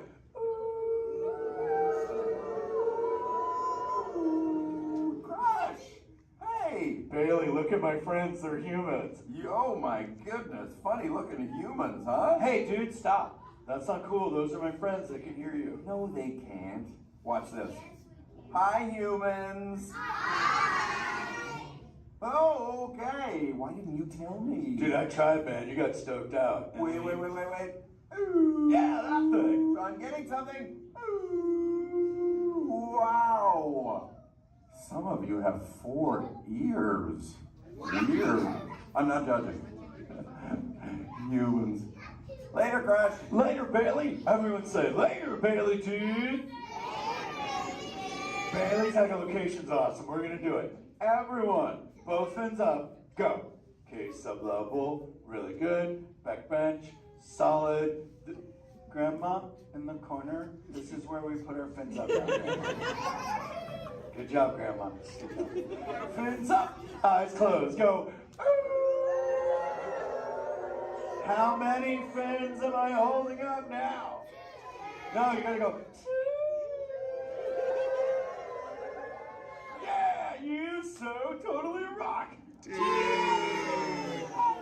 Squirt, Squirt, come here. Squirt, look at this. Squirt, I just taught humans your ultimate favorite. Sweet. Dude, go for it, they'll blast you. You so totally rock. Rock on, human dude. Rock on, Squirt. That's my son, I'm in a jam. Oh wait, remember this thing. You gotta be good to the oceans.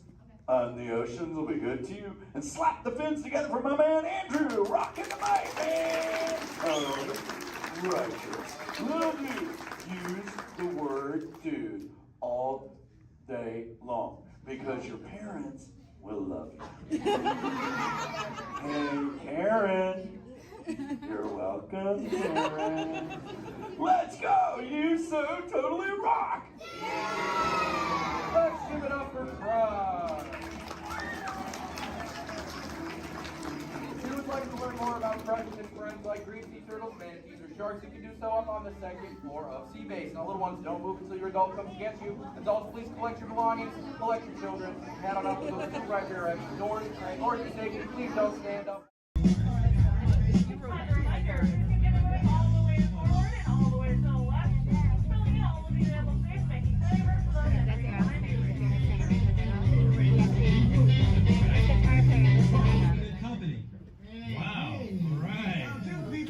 Hey, don't mind us. We'll be finished in just a minute. Yeah. What are you guys still doing here? You're supposed to be at the show. Working out. I'd like to meet our local manager. Rocket Roller Coaster is a loud, thrilling, high-speed roller coaster type ride that includes sharp turns, upside-down maneuvers, Okay, and come on, guys. Please, get in the car.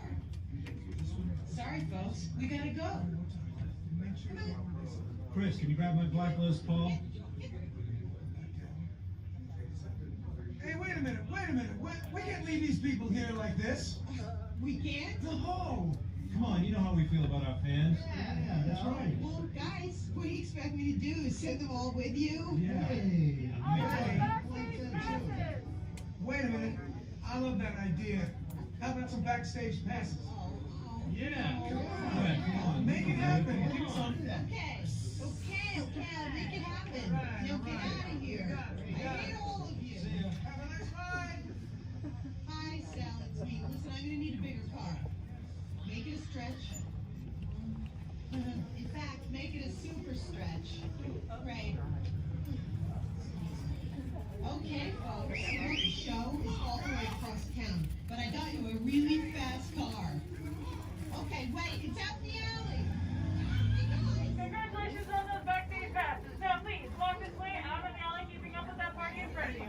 As a reminder, masks must fully cover your nose and mouth and be worn as you exit the building after our gift shop.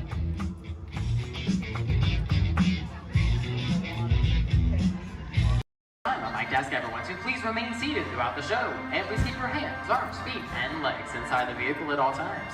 Oh, don't forget to supervise your children. And for the safety of our guests, we ask that you please refrain from the use of flash photography and external video lighting. Now that we've taken care of business, let's talk about me. My name is Travis, and I'll be your guide for this magical journey into the movies. It's the perfect job for me because, well, I love movies. Is everybody ready? Great, the cameras are ready to roll. Ready when you are, CB.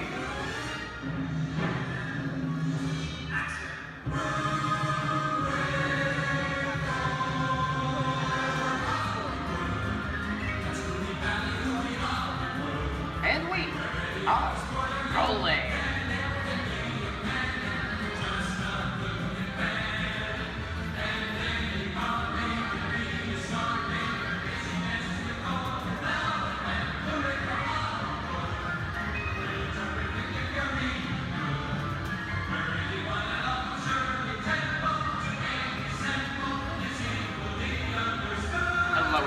welcome to the Great Movie Run.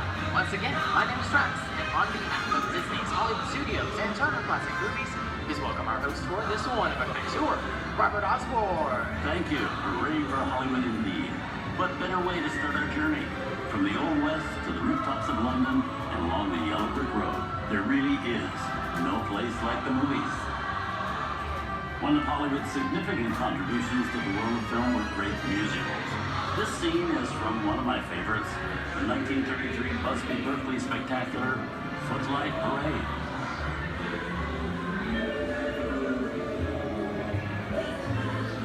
Here's one of the most famous of all dance sequences. It's from the 1952 musical classic, Singing in the Rain. Here's Chick Kelly singing in the rain. Literally.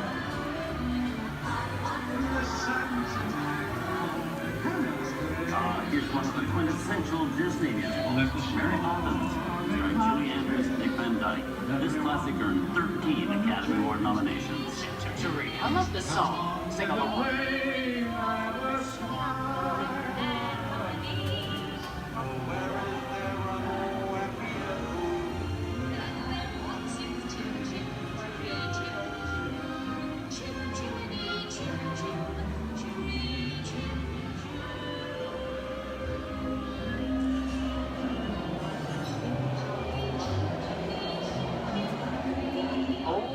Those wallets and purses, folks.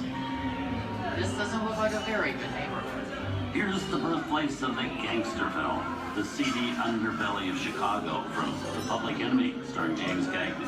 Released in 1931 before strict censorship rules were enforced, The Public Enemy is a gritty, realistic, and violent look at the world of gangsters of the Depression era. I love this movie.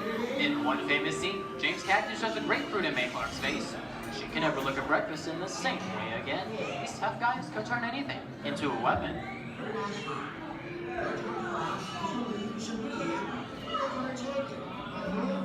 You want to kick in with the dog. If you don't, somebody's going to drop by here and take your teeth out one at a time. You me? I get you. Now beat it. Tough guy,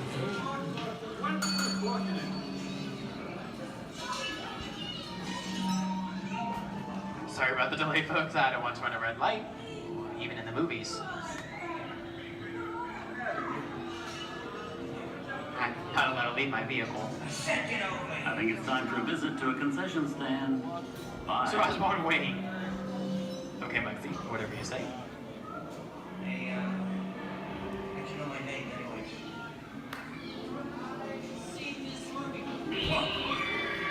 I hear someone singing your fancy cars like to get out of here. So beat it.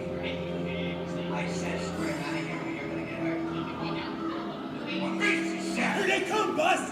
Get out, your grinders!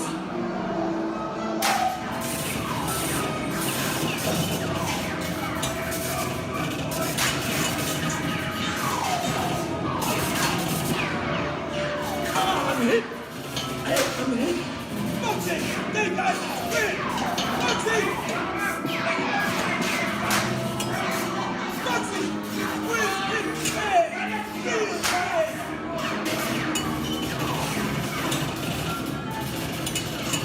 Everybody just sit tight.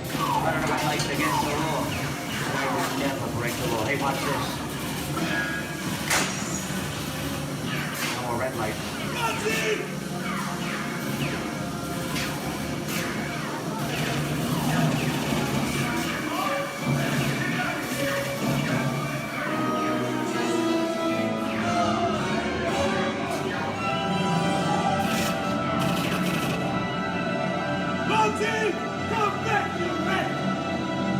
Sorry, boys, I'm making my getaway. Give my regards to the warden, suckers. What are you looking at? Everybody just mind your P's and Q's, and, maybe you won't get hurt. Oh. This must be the west side of town, huh? Western films depict the legendary American wild frontier, where cowboys and their loyal steeds maintain order in towns against the untamable wilderness. John Wayne and Clint Eastwood are two of the iconic stars who epitomize this ideal of the stoic gunslinger.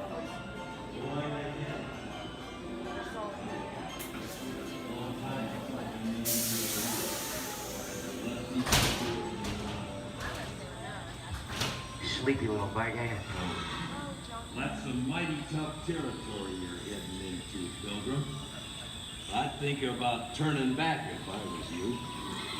That is, if you want my opinion. But I reckon No, we're in the clear. This looks like the perfect time to collect up all your valuables. We'll start with the jewelry and then we'll... What are you talking about? I didn't even order this neighborhood, copper.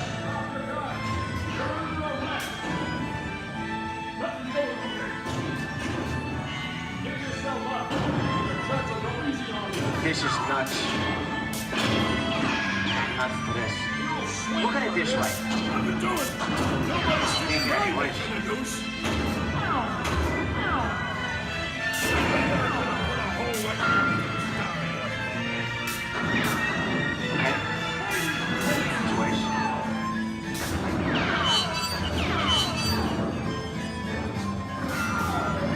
I don't know about you guys, but this is starting to get kind of creepy.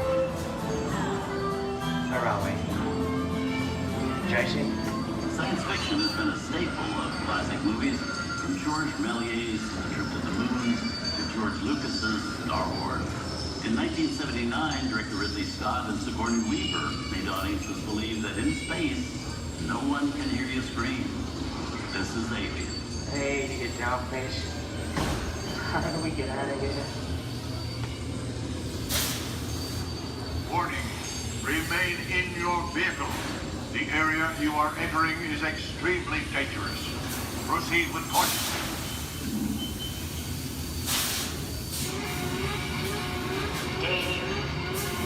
The emergency disrupt system is now activated. The ship will detonate in T-minus 10 seconds. The option to override detonation expires T-minus 5. What is that thing?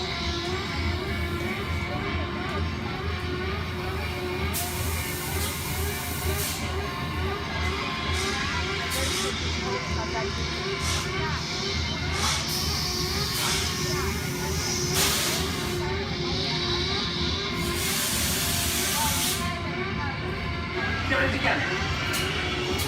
I'm getting out of here. That's enough creepy crawly things for one day, right? Wrong.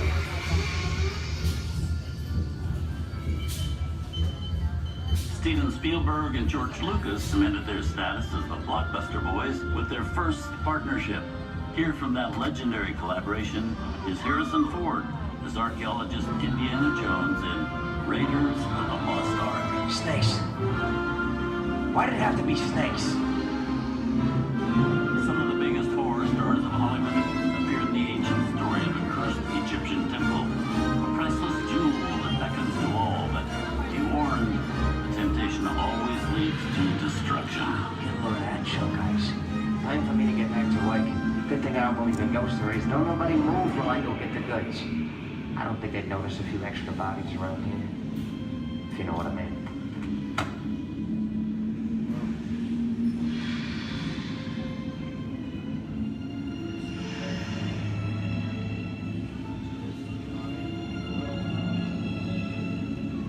I've seen enough movies to know that you really shouldn't even think about trying to steal a jewel.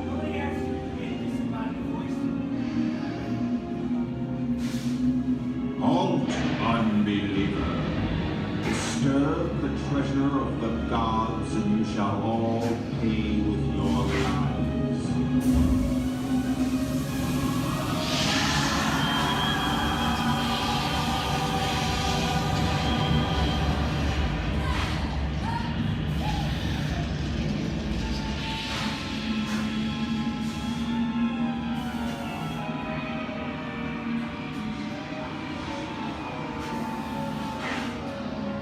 Not bad for my first movie, huh? The twist ending. That just goes to show you anything can happen in the movies. Now, let's get on with the show. I see, Things that go bump in the night have always been a staple of movies. One of the first horror films was a silent short featuring a dancing skeleton, written by the Lumiere brothers in 1897. Both audiences and filmmakers felt really interested in the cop of horror was used to describe a film until the 1930s. Wow, it's really a jungle out there. Where are we? This is the jungle home of one of the most famous movie characters of them all, Tarzan. The movie's most popular Tarzan is undoubtedly Johnny Weissmuller, who's run through 12 films as the King of the Jungle. Over there is Reno Sullivan as Jay, and Tarzan sidekick Cheetah, who was portrayed by over a dozen chimpanzee actors over the years.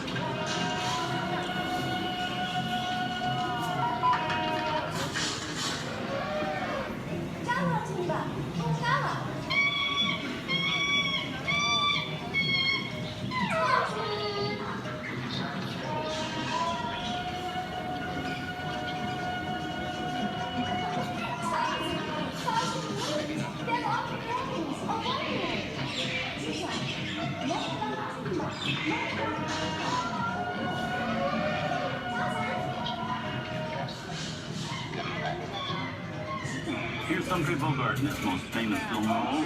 In 1942, Bogey finally got to spread his wings and romance the beautiful Ingrid Bergman in Casablanca. Look, I know that it'd be noble.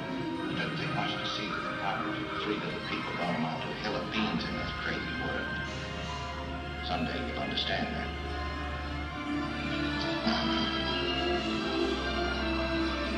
He's looking at you, kid.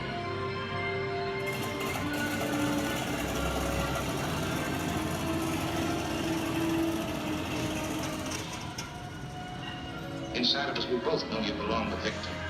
It's what the thing that keeps you going. That thing moves around. You're not with it. And now, one of the most famous movie stars in one of his greatest roles, Mickey Mouse, as the Sorcerer's Apprentice in Fantasia. When the film came out in 1940, Walt Disney promised to add new musical sequences in the future. His nephew Roy kept that promise 60 years later for the release of Fantasia 2000.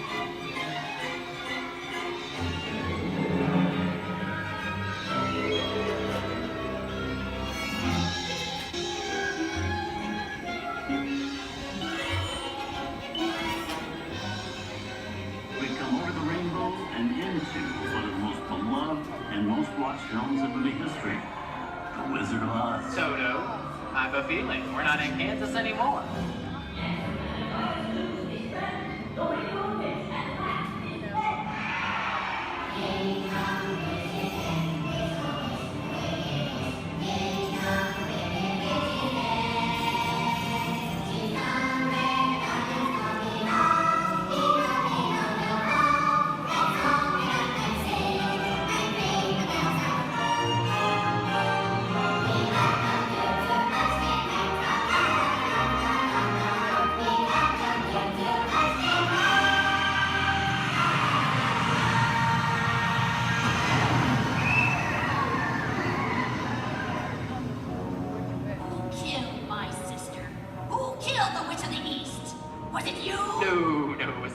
I didn't mean to kill anybody. Well, my little pretty, I can cause accidents too. Oh, rubbish. You have no power here. Now be gone before somebody drops a house on you too.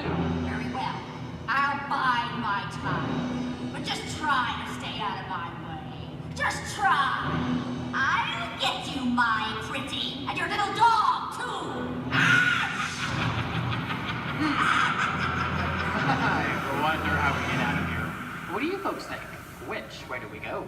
Follow the yellow brick road. Follow the yellow brick road. Follow the yellow brick road? Oh, why didn't I think of that? Sing along, folks. You know the words.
From all of us here at Disney's Hollywood Studios and Turner Classic Movies, we hope you've enjoyed our tour through some of my favorite films. But remember, there are many more adventures waiting for you every day on TCM.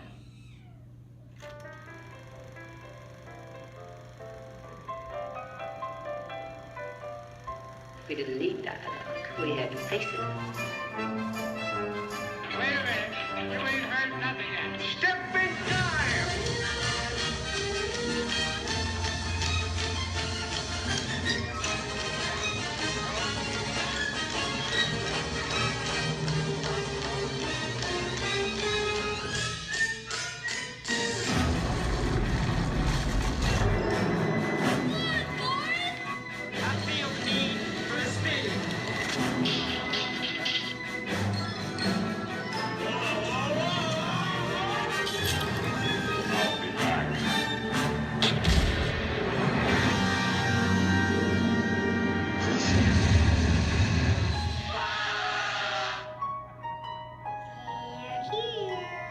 You best start believing in ghost stories, Miss Turner. Is it safe? I have a feeling we're not in Kansas anymore. I'm a man. Well, nobody's perfect.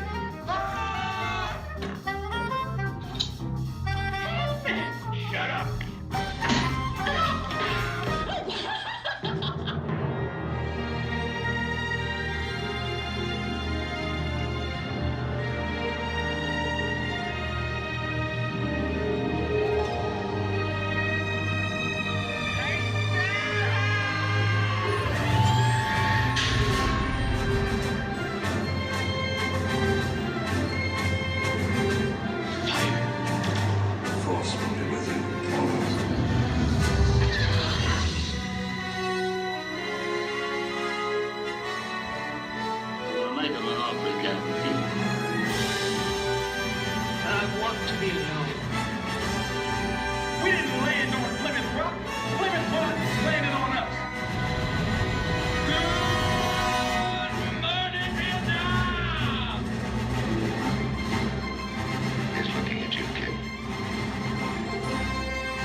Enjoyed our ultimate celebration of classic movies, and remember, you can find many more beloved stories and legendary stars on Turner Classic Movies. On behalf of Disney's Hollywood Studios and Turner Classic Movies, we'd like to thank you for joining us on The Great Movie Ride.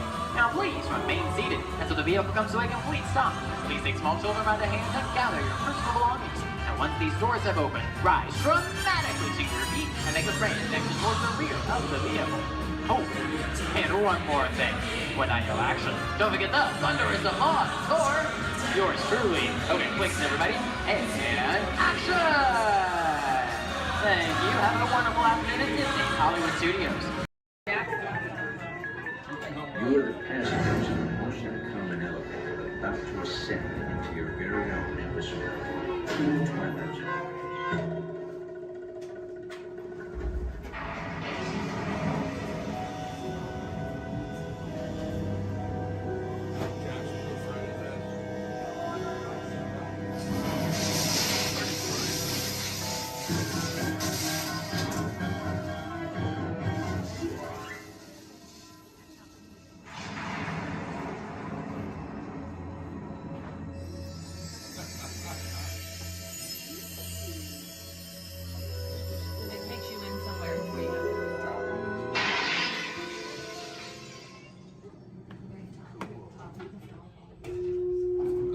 One stormy night long ago, 5 people stepped through the door of an elevator and had a nightmare.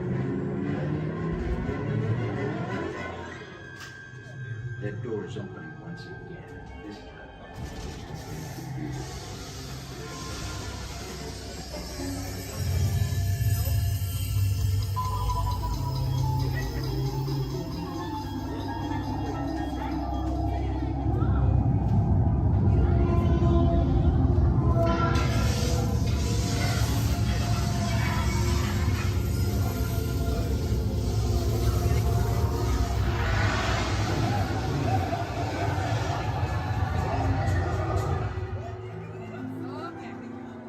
You are about to discover what lies beyond the fifth dimension, beyond the deepest, darkest corner of the imagination, in the Tower of Terror.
A warm welcome back to those of you who made it, and a friendly word of warning. Something you won't find in any guidebook. The next time you check into a deserted hotel on the dark side of Hollywood, make sure you know just what kind of vacancy you're filling, or you may find yourself a permanent resident of the Twilight Zone.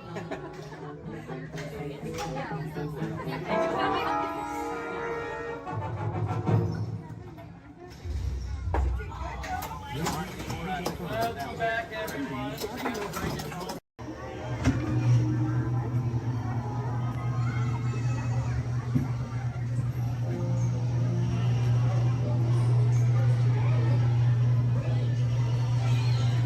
My adventures in Wonderland began when I followed the white rabbit down the rabbit hole. All of a sudden, I fell. Down, down, down. Looking for the white rabbit? Wow! See for yourself. Oh, Mr. Rabbit, wait! Please! He went this way. No, no, that way.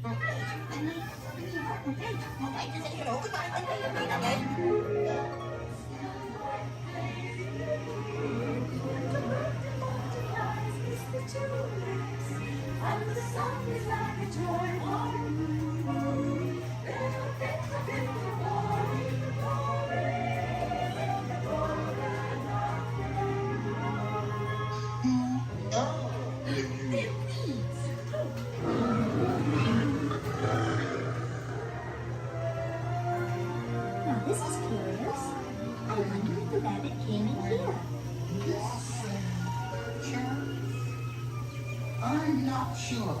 Well, I am. Wait! Don't go, please!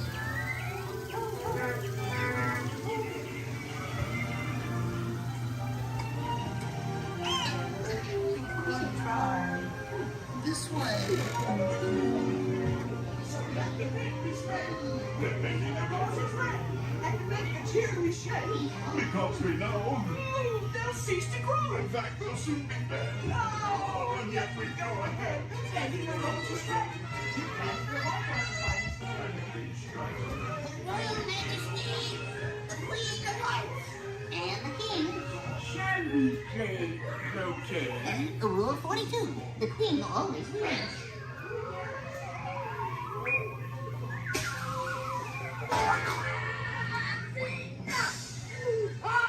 With their heads! Oh, their heads!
Welcome to the Avatar program. Soon, you're gonna have a chance to undertake an amazing Navi rite of passage, flying on the back of this powerful animal called an Ikron, or as we call it, a Banshee. The way you're gonna do this is by being matched to something called an avatar. And I'm here to help you guys get ready. But first, we have to scan you for Pandoran microparasites. Alright everyone, stay on your number and move your arms a bit. Okay, start scan. Oh, I'm ready. You've all got them. But don't worry, they're very common around these parts. Let's start the decon. Initiating GMR decon. Stay still over your number, you're not gonna feel a thing. You're doing great. You're almost done here. They're all clear. Great. Now let's go over how all this works. Like I said before, you're going to be matched to these things called avatars, which look a lot like the Navi. They're created by blending human DNA and Navi DNA. Once we match you to an avatar, thanks to a special link chair, your mind will be able to control that avatar. Using avatars to fly this way was all figured out by my boss, Dr. Jackie Ogden. She leads our science team, which is part of the Pandora Conservation Initiative, and we're here in the Valley of Moara studying banshees and their environment. Over a generation ago, this enormous company called the RDA created a lot of damage to the area through their bad mining practices and conflicts with the Navi. Just like on Earth, it can take decades for ecosystems to recover. One way to understand what's going on with an ecosystem is to study what are called keystone species. These are animals like tigers, jaguars, seals. The banshee is one of these important animals. Okay, to get you flying on a banshee, we need to find each of you an avatar. Let's prep the genetic sampling. I'm on it. Okay, first we need to find the compatible match of your genetic material with the genetic material of one of the avatar bodies that we already have. Once we do that, you'll be able to link to that avatar and fly. Help us out and move around a bit. Almost. Yes, got him. Now, let's find you your avatar matches.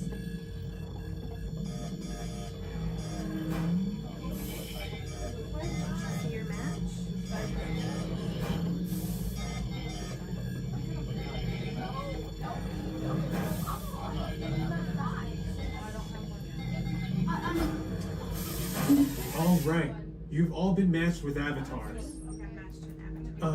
Looks like they're ready for you in the next room. When the door opens, please go inside, all the way in, and stand over the same number that you're standing over now. And I'll see you in there. I'll be for you.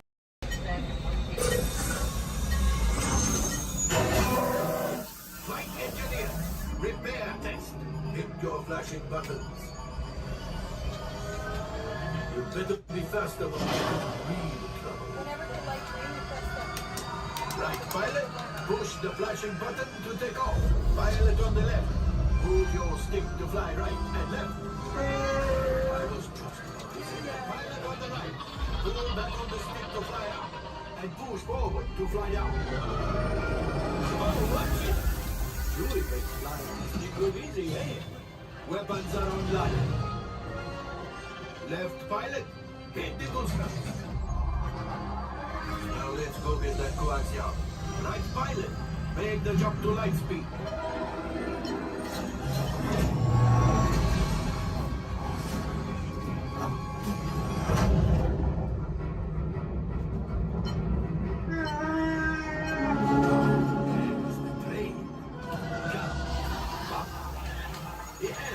Yes, keep shooting. Lock onto us. Take evasive action.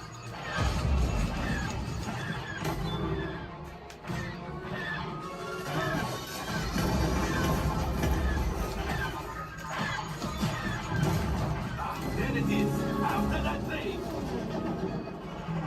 Flight engineers, fire the outpost. Excellent. Now, gunners, shoot the cargo free. Left pilot, brakes. Well, my friends, that could have been be much worse. Okay, it's much worse.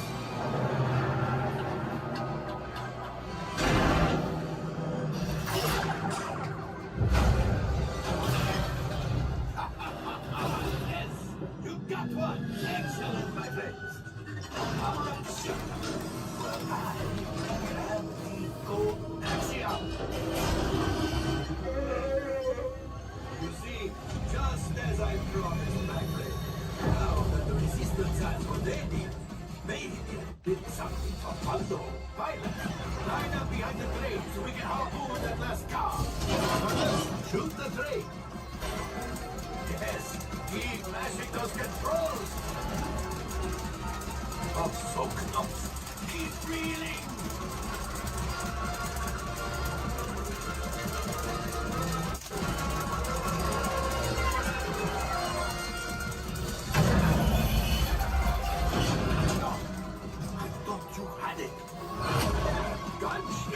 Oh, that's ridiculous.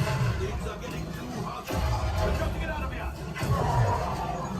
Yes, a distraction. Fire the missiles at the train. Hurry.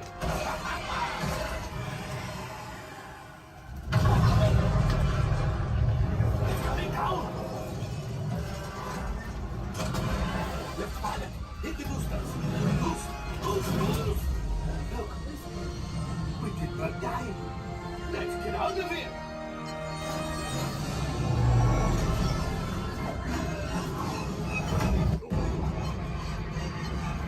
Your hyperdrivers failed. Pilots, evasive maneuvers. We've got company. True is right. If we need them back, they may find the resistance. He's the last. Finish. Watch out! Oh, that's going to be the mark. Great job, my friends. You retrieved one container of coaxium. This will greatly help the resistance. You have heard the First Order and made Chewie proud. Now, after my modest profit, your cut minus what you owe me for damaging the Falcon is, hey, not bad.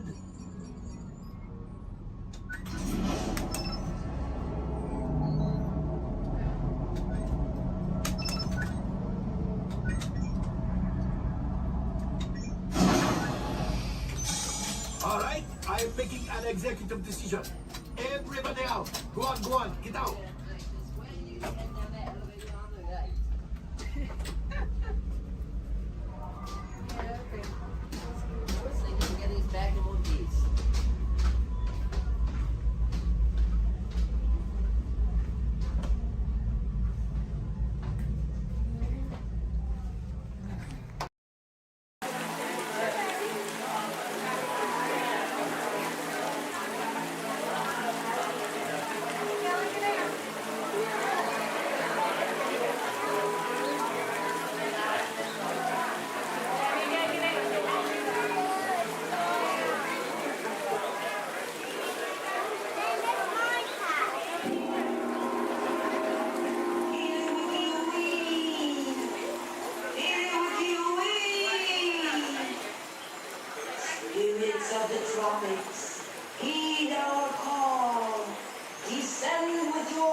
Rose. My word, we did get a mite carried away, huh? Yeah. And say, look out there across the water. It appears we're a bit of company. Law me, yes. Welcome, you all. Permit us to introduce ourselves. My name is Claude, and my loquacious cousin over here is... I'll introduce myself, if you don't mind. Hi there. I'm, well, let's see now. It's right on the tip of my beak. Clyde Birdbrain. Oh, yeah. I'm Clyde Birdbrain. Oh, I say, perhaps you good people have never conversed with toucan birds before. Well, neither did we, till one day we discovered this magic sunshine pavilion. By Jove, yes. I remember just how it happened, many, many bird baths ago. There we were in an explorer's launch on a mysterious river in deepest Adventureland. Off in the distance comes the fierce roar of an African lion. And as we round a bend in the river, a huge bull elephant bellows forth in protest of our intrusion. Suddenly, the treetops explode in a frenzy of outraged birds. Oh, come, you can jolly well do better than that. I can jolly well do one at a time.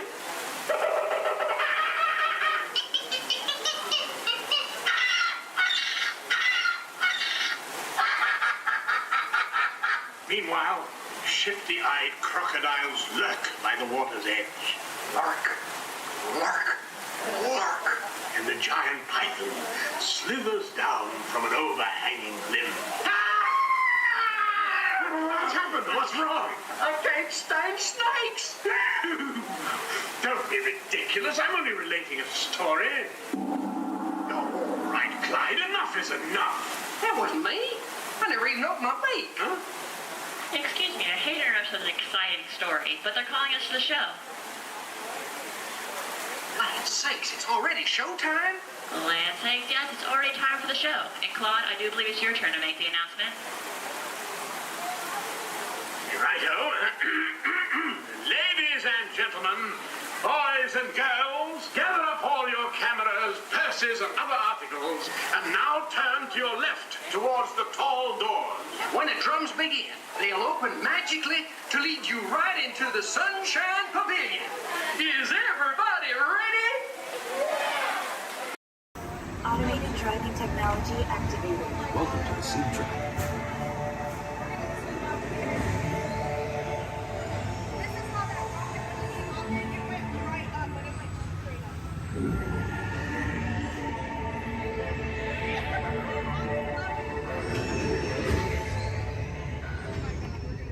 We'll begin with the capability test to see how your vehicle designs perform under challenging weather and surface conditions.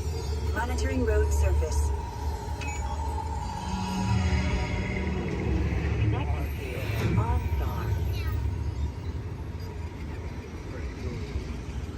SIM-car performance data acquired.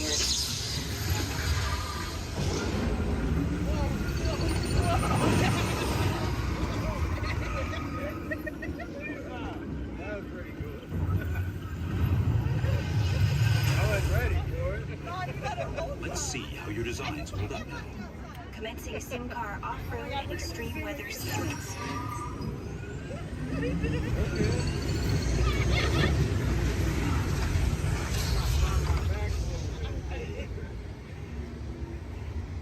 Capability test results displayed and verified.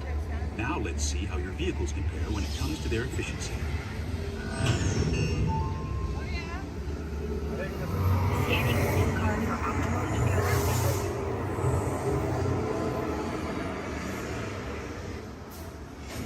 Engaging eco-scan for aerodynamic efficiency.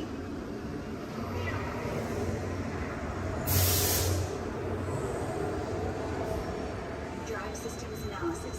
Hyperspectral imaging in progress. Calculating total enviro impact.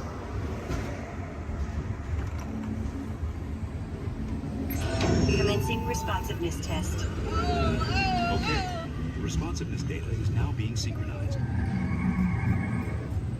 Automated driving technology verified and active.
Displaying power test results. SimTrack performance testing complete. This concludes your performance testing.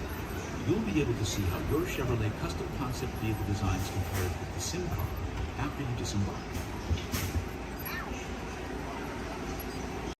Do you smell carrots?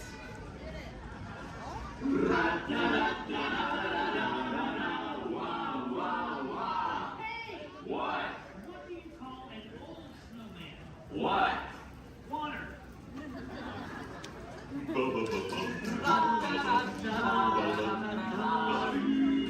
Hey, what? Where does a snowman keep all his money? Where? In a snowbank.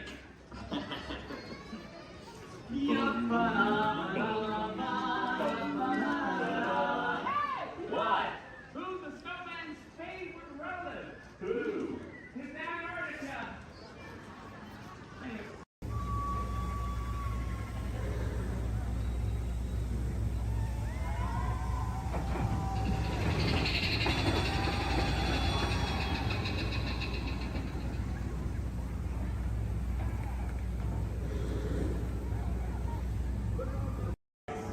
I want 2 on gray, 4 on orange. 2 on gray. Rose, give me 1 orange. How many here? 1. You're going to be over here on blue. And 2, you're going to be on blue. Now, stand over your color, face the center, shoulder to shoulder. Now remember the color you've been assigned. Blue, red, gray, and orange. It'll be an important part of your interrogation process. You're going to need to know that color at the end of your interrogation and possible long-term motives. How many? Okay, side blue. Quickly to the end of the hallway. How many? 4. Yes. There'll be a stand red. In the way. How many? There'll be a stand red. Now, this cell door opens, I will call you in by your assigned color. And you will tell us everything. No, oh, you're going to have a tough time in interrogation. Get on your color. There you go. Scoot over, blue. Make a little room. Get on your color. Not the lights, on the color. Ready to go. Now, bring into your side. Orange. Everyone has to decide a color. Look down and memorize it. Now forget it. This was for interrogation. Which will be a trouble. Now, is that your only speed? Slow. Let's move it along.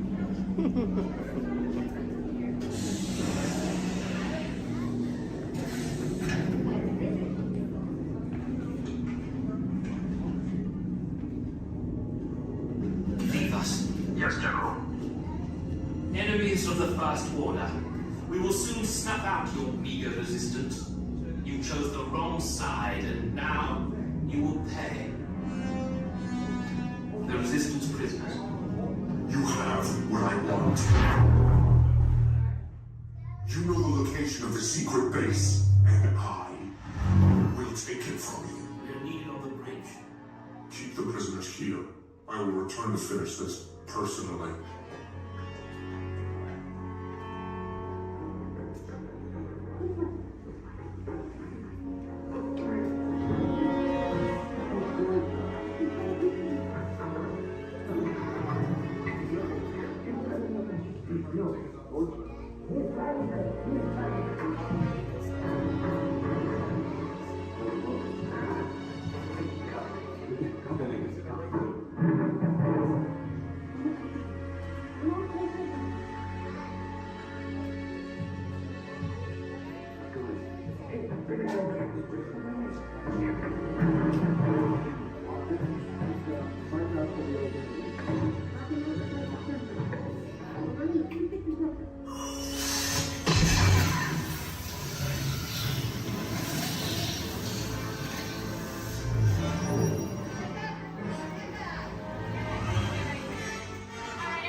Yes, Webb has some of the brightest minds in the world, but I keep things around here pretty chill, so the kids can create the next big idea that will give you the tools to become the next next generation of heroes.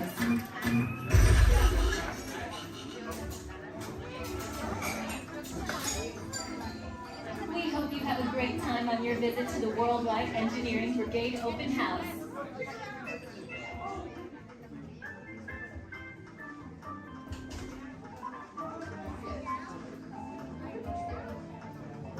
And now, our project lead, the brilliant...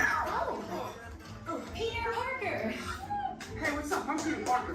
And here at Web, we get access to some pretty awesome tech, like vibranium from Wakanda, or this crazy alien juice stuff. We have Kim particles and Stark Tech. It all helps us develop really cool stuff, like these spider bots, for example. Check it out. They have this really cool self-replicating feature. Because? This is awesome. Buddy, you could stop doing that now. But anyway, you guys are here today to help us test the Web Slinger vehicle. Using onboard tech, you will be able to sling webs just like my buddy Spider-Man. Peter, your presentation is getting away from you. Yeah, I'm aware of that, Sharon. If you could just initiate the safety protocols, that'd be great. Problem with that, So Peter. anyway, if you want to sling a web, all you gotta do is sling your arm in the direction you want to shoot the web, and that's it. It's awesome. Peter, your spider bots are continuing to replicate and are consuming everything in their path. They seem to be stuck in self-recognition mode. If you could just handle that for me, please. On it. Contacting Mr. Stark. Don't call Mr. Stark! Don't call Mr. Stark. Sorry for shouting. Just call someone else. Ask them to do it. Okay. Contacting Spider-Man. Here. I'm gonna go find Spider-Man for us all, because he's around here somewhere. Okay, goodbye. Spider-Man! As you may have noticed, the spider bots are locked in that awesome self-replication mode. In spite of what you see, they were created to be robotic helpers that can break down raw material and create all kinds of useful tech. But because they are stuck in self-replication mode, the spider bots are currently consuming everything in sight and multiplying at an alarming rate. If left unchecked, my calculations predict this will lead to the devastation of the entire Avengers campus. That should be safe until Spider-Man gets here, as long as they don't get into the alien fluid. This is now a bigger problem. Activating threat level protocols. Hey guys, what's up? I hear you have no problem. I'm here to help. You made it. Great. Threat level is at exponential danger. You might need some help. Perhaps I'll call the Avengers? Don't worry, everyone. I got this. Okay, everybody. Open house is canceled. Wise idea. And I could use some help. Yes, you could. Sharon, prep the Slinger vehicle. Already on. Everyone head to the Slingers and we'll team up to stop the spider bots before they destroy the campus. It's easy. Okay, we have a plan. Please move quickly through the doors and down the hall to the Slinger vehicle bay. Your open house demo has been upgraded to a high-stakes mission to save the... You see some car chases? Yeah! Now I've got some very cool people I'd like you to hear here from England. They're going to help us get things started off. Please welcome the Clayton family! And we're going to get everybody in the mood by showing you a few gags from some soon-to-be classic action movies. So, cue, Clayton family. Nice! Action! Perfect.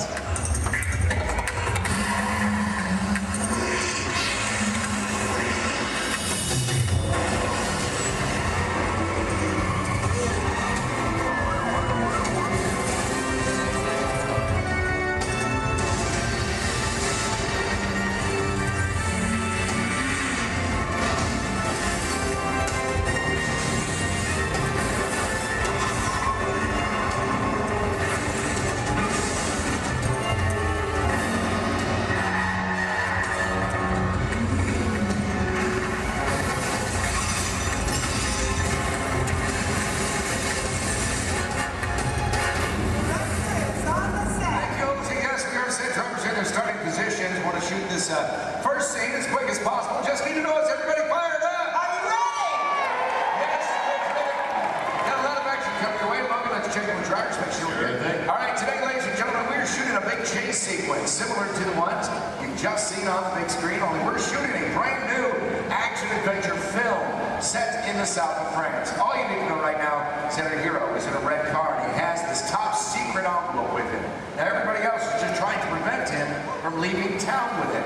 That's the scenario. Logan, drivers ready? Good to go. All right, let's go ahead and slate it, please. Rolling, ballet train, sequence 7 in, take one more. All right, drivers ready on my countdown. In 3, 2, 1, Action!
Yeah, we're on it. All right, Ultra, let's check the playback when we set it for this next chase. All right, give us a sec. Hey, let's go reset the flick on here. Take it off set. All right, what do you think so far? Terrific, thank you so much. I love hearing that. My name is Don Lamb. I'm the director for today's shoot. Today we're going to show you what goes into creating complex vehicle stunts. Just like what you just saw. One of the most important things I've learned, got to hire the best stunt coordinator you can find. So member of the creative team, our lead stunt coordinator, Logan Newell. Hey, good afternoon, everybody! Thank you very much. All right, off to a good start. Terrific. See right there. A lot of close calls. It's good stuff. Love that for Chase Films. Tell our guests what you do for us. Yeah, sure thing, Don. Folks, basically my job out here is to coordinate some of this action and bring these scenes together. With our stunt team, our director here, but biggest responsibility is safety. Absolutely. We talk safety every single day here with these extreme stunts. It's our number one priority. But it's critical. The drivers make it look easy on here. There's a lot of planning that goes in everything we do. In fact, I better get on. And your playback's ready. Great, let's do video assist camera one. Video assist is coming up. You're going to see some black and white images up here on the screen. This just tells us preview what we've shot before the film gets developed. And it's called video assist. We have cameras all over the set. Most of this one is not taken from my two cameramen. I got everything down here in the slab chair. We got the camera truck. But I just want you to notice how we're framing the action in some of these shots. Keeping the camera low actually makes it look like these cars going faster than they really are. In the short distance, already getting upwards of 50 to 70 miles per hour at times, but keeping that camera low really keeps it exciting for a chase film. In fact, it's a technique used in almost every car chase you've seen on film. Oh, it's just great footage. Let's just get right to the height of the chase. Rams, Lloyd, all of it. Heard a lot of cheering, a lot of excitement when this was happening. There it is, that high-performance machine, the hero car. Look at this reverse jump. Slow-mo for you so you can really capture that detail. Ernie, my main cameraman, right underneath those cars, and then zooming right in on the driver. There it is right there. Main man, Ernie. Here's a look from inside one of the vehicles. Give you a perspective what the drivers are looking at. I do want to talk about the hero cars, so let's bring up camera 4 and let's freeze that jump, okay? All right, Lloyd, I'm going to need you to roll into camera 4. Yeah, they're straight on. And then freeze it at the top of the jump. There you go. Cha-ching. Right there. There you go. All right, this is a very special car for us. Yeah, sure is. Ladies and gentlemen, this hero car out here was designed and built specifically for our film. It is built with 4 forward gears, but unlike the cars we drive every day, it also has 4 gears of reverse. Now, obviously, we can go a lot faster that way going backwards. Something else a little bit different than the vehicle is where we put the motor. It's not in the front or in the back. It's actually mounted right behind the driver. And the reason we do this, it balances out the car, gives it better overall stability, and of course, maneuverability on all these tight turns out here. That's right. And speaking of time, it's not really a luxury ride for the drivers. They are around today's vehicle. Don, we're still setting up here. Let's just bring out the hero truck. You know, let's do that. Let's introduce it tomorrow. All right, let's do it. Here to set. Thank you. Oh yeah, there he is, peeking into place. Ladies and gentlemen, how about a nice warm welcome for your hero from Brazil, Mr. Eduardo Oliveira. Nice to meet you, my friend. Great work, Edu. Great work, my friend. Now we've worked together for a little while, and he's pretty awesome with the 180s, 360s, at 540. Pulled that out. Look good. Look good. Glad we put that in. How about you? You glad we put that in? Yeah, you're glad. Okay. It's all right. This thing's on. You can talk. Hey, Eddie, go ahead and look at the camera and tell everybody how you do the jump backwards. They love that too. It's going to take a long time? Yeah. All right. Well, I'll summarize for you guys. As good as he is at what he does, this unique, one-of-a-kind car has a twin. Let's check that out. Here are 2 on set. All right, now you see, folks, it's really not safe to drive in reverse at high speeds, of course, or jump a car backwards for that matter. So what we did is we had a duplicate car built. This is exactly every detail as Eduardo's hero car right here, except for one tiny modification. It's built, short driver, faces out the back. Check this out. We even took it a step further. Built a reverse stunt driver. Made it look like he was facing out the front. Hello, everyone. I'm not Bill. So reverse hero. Let's hear for Ron Fox. Nice work, guys. Great exchange. Now, folks, you may be wondering out there how we're able to switch these vehicles mid-take like that without you noticing. In fact, Ultra, we got that on video system. We bring it up. You got it. I need cameras 1 and 6, Lloyd. Roll. There we go, guys. You can see right up here, this is our first hero, Eduardo, drove on the set. Our reverse hero, well, he was actually waiting in position to take over for him. That's right. The 2 cars are like runners passing a baton in a relay race. Once the main car disappeared, well, this reverse car took over without missing a beat. Let's hear it again for these drivers.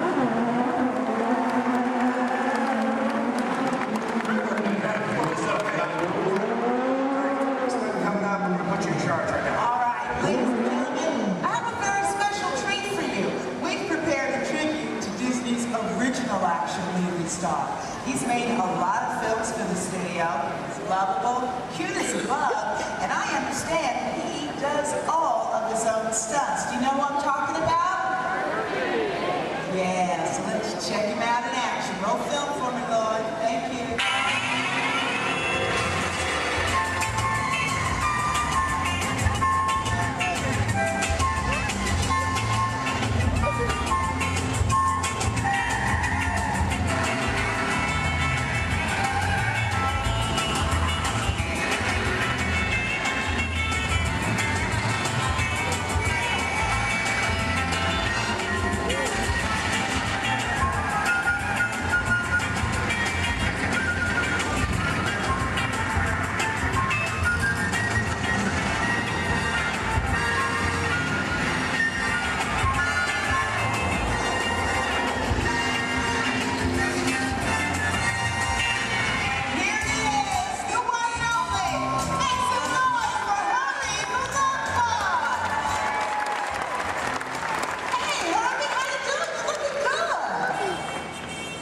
You are welcome.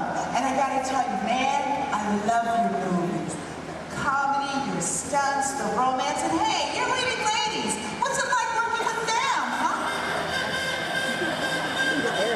Okay, down boy. Because you know what? I think we understand. Now look, we gotta finish setting up for the next sequence, so hey, why don't you head over and let everybody get a good look at you. Get on up and go.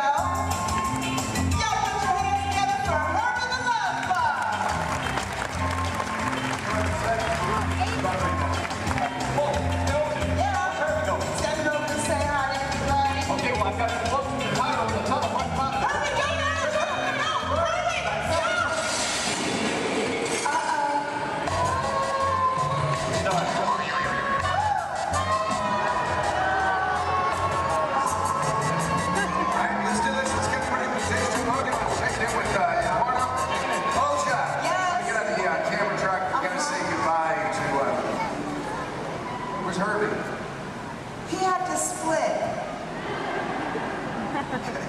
Let's just, let me get on the camera track. Go ahead and set this scene up for everybody, okay? Okay, cool. Now, ladies and gentlemen, this is another segment of our chase. The hero's still being pursued, but it is getting harder for him to maneuver. Our marketplace is now a whole lot smaller thanks to the addition of the big trucks and the market carts. So the questions now become, how's our hero going to spin or go backwards? Where's he going to go? And what's he going to do? Let's find out. Got them all set up for you. All right, good. 10 everybody set. Yes, good. Logan, driver's ready? Oh, yeah. That's good. Slater, please. Rolling blockade sequence 8, take one more. All right, guys, here we go. One more countdown. In 3, 2, 1. Action.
Surprise. Let's take a look at our hero, Eduardo Oliveira, an action guy showing what we grabbed in guys. And he makes these look easy. He's got to calculate his speeds, though. We carefully measured everything out here. Up to him to make this work. That right there is an airbag. Slows Eddie up just a little bit. He is still at an accelerated speed. Look at this. Pulling the 180. Otherwise, he's liable to hit the building. Not a lot of braking room. Not a lot of room to play with. That airbag, by the way, custom designed specifically for this stunt. I'm going to show you the finished film a little bit later on. You're not going to see the airbag in the film because of the magic of editing. Yeah, Don's got a great point there, folks. Again, another reminder, please don't try any of this on your own. We're showing you out here on the set. There's always a lot of safety equipment involved that you've never seen that finished picture, so always keep that in mind, okay? All right, terrific. Let's get the pickup shot in. Can we make that happen? Can we make it happen? Yeah, this is a great time. We're going to do it. All right, yeah, let's do it. I'll get your car. All right, Logan's bringing up the red hero car. We're going to do a pickup shot, but we thought we'd mix it up a little bit, make a dream come true. Olja, you around? Yeah, I'm in the air conditioning. Well, come on out here, okay? Yeah, you can't be in the air conditioning when we're all suffering out here. Yeah, well. But let's make a dream come true. I want you to head out to this crowd. I want you to find me one driver to get behind the wheel of that hero car. You actually drive the vehicle for us. Okay, what are you looking for in a driver? Gotta have quick reflexes, okay? Great hand-eye coordination. Yeah. If you play a lot of video games, you should volunteer. Wait a minute. Video games, that sounds like you're talking about like a kid. That's what I'm talking about. Give me a kid. Really? You really want a kid? Okay, how about Shade's boy? Yeah. Step on over here. There we go. Tell everybody your name. James. Hi, James. How old are you? 12. And where are you from? Yeah, it's not an Alabama accent. You guys give it up for James from England! All right, James. You're stepping onto the set. You're going to star in a scene in an action movie. Is that cool? Yeah, high five to that. Your boss. All right, look right up here at this big screen. I'm going to show you a part of the film. Then I'll tell you what you'll do for us. Super 6 first unit, Lord. All right, our hero's on foot. He's in trouble. He literally calls for his car. Look at this. Using a remote in his watch. Car gets to him on its own. Hero makes his escape. I need a longer shot of the car. You're going to drive it for us, and there it is. Do you know what's so special about that car? Well, it's a full-size remote control vehicle. That's right. You drive it with this remote here in my hands, guys. Let's take a look inside. I'll show you the hardware on this vehicle. The hardware, I should say. There you go. Now take a look at the steering wheel. I'll give you guys a quick demonstration. If I want to turn this vehicle to the left, all I do is press this lever here to the left like this, and then to the right. There you go. Right in the center. Oh, that's a fun little toy. Now, guys, this is just like any other remote control car that you find in the store, except it's a little bit bigger, obviously. It is custom built, bumper to bumper, all of our safety features inside. The great advantage of having a remote car out here on set is that we can operate safely from a distance, especially when the scene requires explosion. Pyrotechnics, we've got to keep everybody away, of course. So there you go. All right, beautiful. Have you ever driven a remote control car before? Yeah. Just keep in mind that this is a $100,000 vehicle. Now, James, is going to be really easy. As a matter of fact, Logan's already shown you how to steer. But for this particular sequence, dude, you have so got to concentrate on directional. Now, make it go forward. You can push his knob straight away from you. For reverse, pull it straight down towards yourself. Does that make sense? Cool. We're going to practice. I'm going to help you out this time. You go ahead, put your fingers there. Now, I'm going to push it away from you. Slow and easy, James. Nicely done. Watch your car. Now, to make your stop is even easier. All you got to do is pull it. Let go. See that? Comes to a stop. Now, put your fingers back in place and pull it down towards yourself. Again, with the slow and easy. Now, Donna's steering is back to what we in the business call one. That's the starting position for anybody in a scene, whether that's even a movie, TV show, commercial, or even a music video. Let her go, make her stop. Beautiful. Now, James, I need you to be very, very careful with that car. Is that over there? Dude, that's your entire college career, man. Roll fast. Let's go faster, okay? Take this, move it all the way up. Ready? Go ahead. Action, straight. Punch it.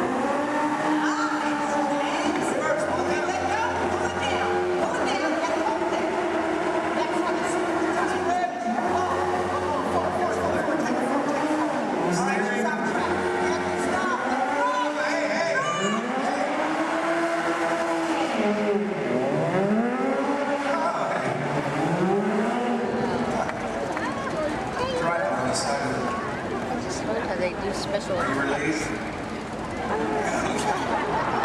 We're just having fun here, but there's a part of the movie we use a remote car. That's how we do it. This is our remote car driver, Corey.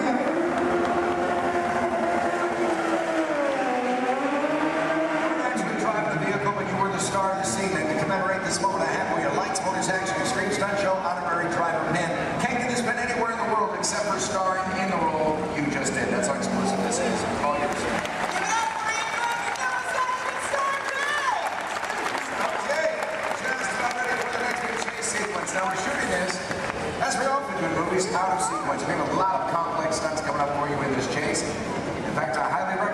camera standing by. You're going to see some incredible stunts in this one. One by my stunt coordinator, Logan. There he is. Where's my fan?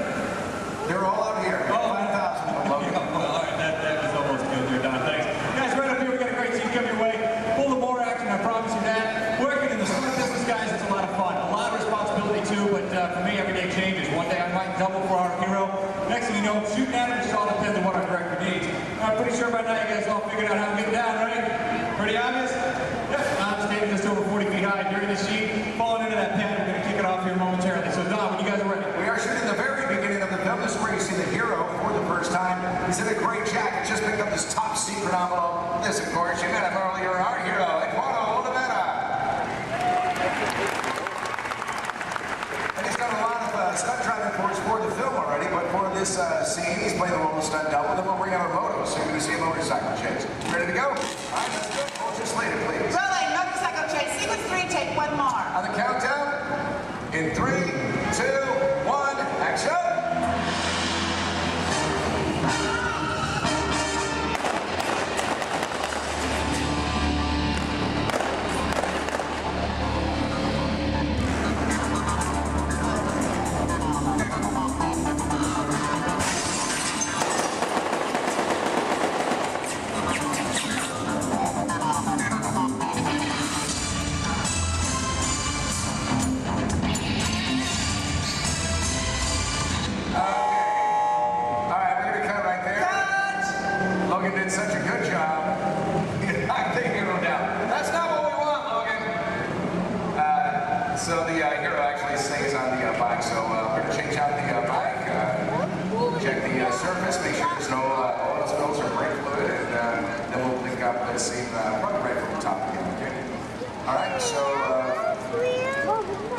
He's calling shots for this while Logan was doing the stunt for us, but we'll get the high fall in there. So let's just go to BGM for a moment, and we'll get this started as soon as we can.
himself, can't get injured on this.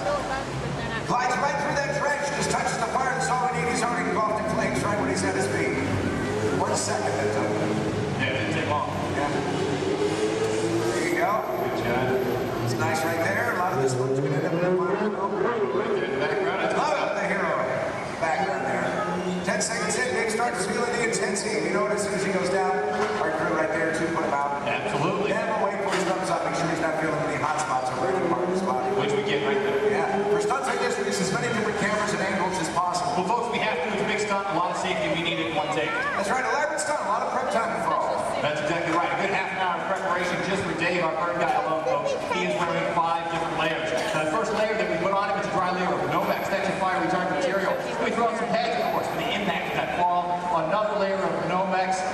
There it is. And the fourth is a specially designed suit with saturated cool gel. That acts as a thermal barrier between Dave and those flames. The last is his moto driving suit. And what we do with that is paint it with a flammable gel. Now, ladies and gentlemen, it is the flammable gel that you notice burning and not Dave's moto driving suit itself. Now, one can do amazing things with digital effects, but nothing beats capturing fire stunts live. Yeah, that's where I like it. That's right. Good. Hey, you know what? This is what I want to do. I know we're set up for the final race. Let's get a pursuit car to camera out. Let's go inside and show our guests how much we modified these vehicles. I got you what you need. Let's do it, guys. Let's get V2 out the camera out. V2 set camera out. V2 is on set.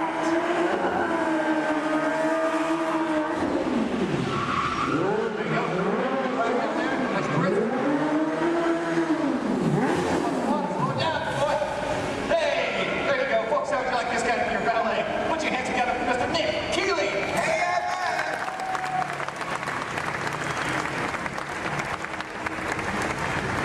because you said it's a village in the south of France, that means we have to make everything match, and that would include the cars. These are local courses. We had them shipped directly to us from Europe, and then we literally gutted them out. We modified them to suit every need that we have. Yeah, absolutely. Which basically included losing a lot of weight on these cars. We wanted to make them lighter. We rebuilt these cars from the ground up. Let me show you how we reinforced that interior. We did it by installing this rally car crash cage that is fused throughout the entire vehicle there. We also took out the motors that these cars came with. We replaced them, of course. Right behind the driver, folks, that's a 1300cc motorcycle engine. These cars were balanced out and modified. They're designed specifically for these stunts. Ernie, let's go on the side here for a second. Now, executing these maneuvers, pulling off these stunts that our cars do, it requires a lot of complex timing, using your clutch, your gas, and emergency brake. These cars here, that e-brake releases the moment our driver lets it go.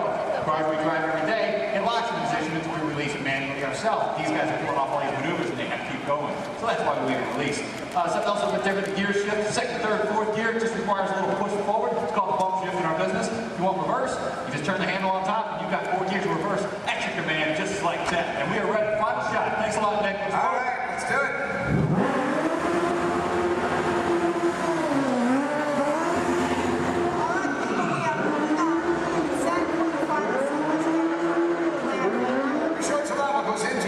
Complex vehicle stunts. Right now I want to show you the film, and I want you to find the scenes you just saw shooting here. Remember that first scene called the ballet chase? Then there was the jump in the semi. Now this motorcycle chase you'll see first in the film. Also look for an additional stunt that Logan did for us on that rifle. We're going to heat things up right now. Let's roll that film.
looking like the breeze and the falling leaves, a blue sky above, the one that you love. I saw a scarecrow smiling, winking his eye as we were walking by. I caught him. Then he looked my way, said, enjoy your day. It's the magic that can happen when it's autumn. Changing leaves of red and gold, all is in the air. You can see it on every autumn street. And you can find that someone warms your heart every time you meet. You should remind them that you find them positively sweet.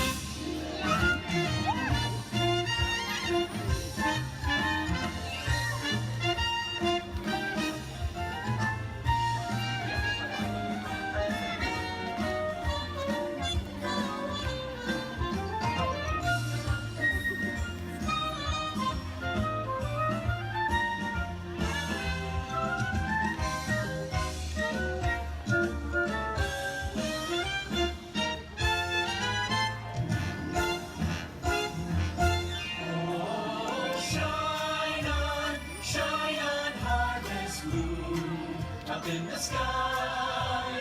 I ain't had no lovin' since January, February, June or July. Snow time ain't no time to stay. Outdoors it's good, so shine on harvest moon for me and my gal.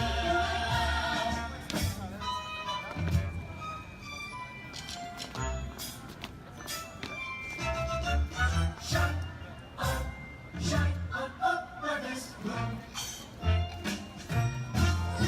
It's autumn, wonderful, beautiful autumn.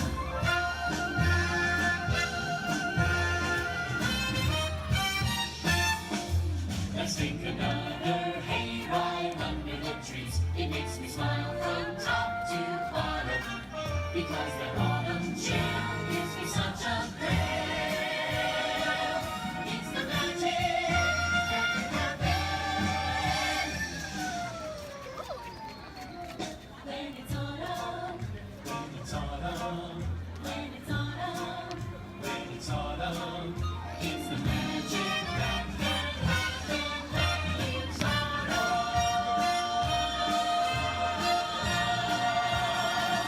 When it's autumn.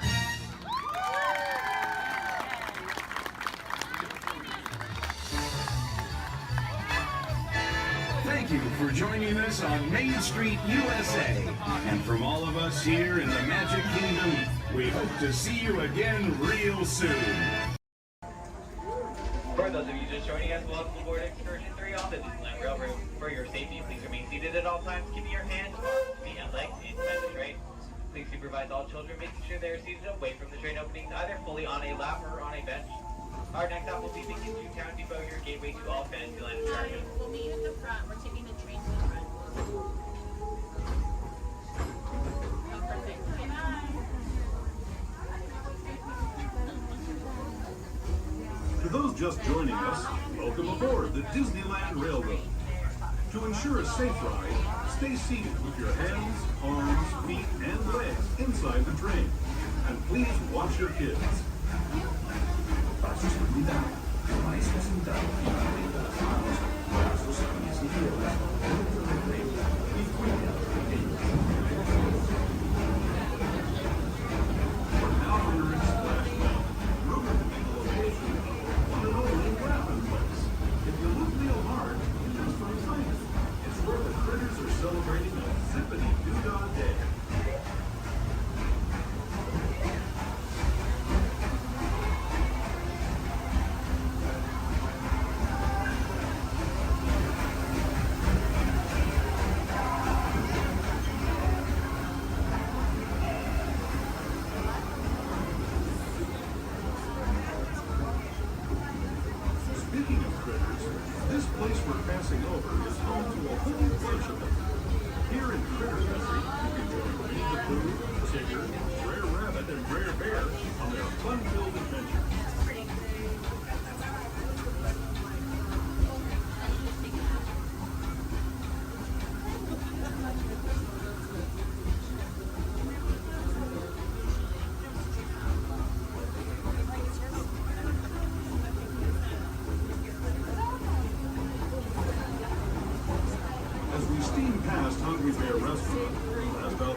frontier as it looked more than a century and a half ago. This is my favorite part of the journey. Around every bend, there's natural beauty as far as the eye can see.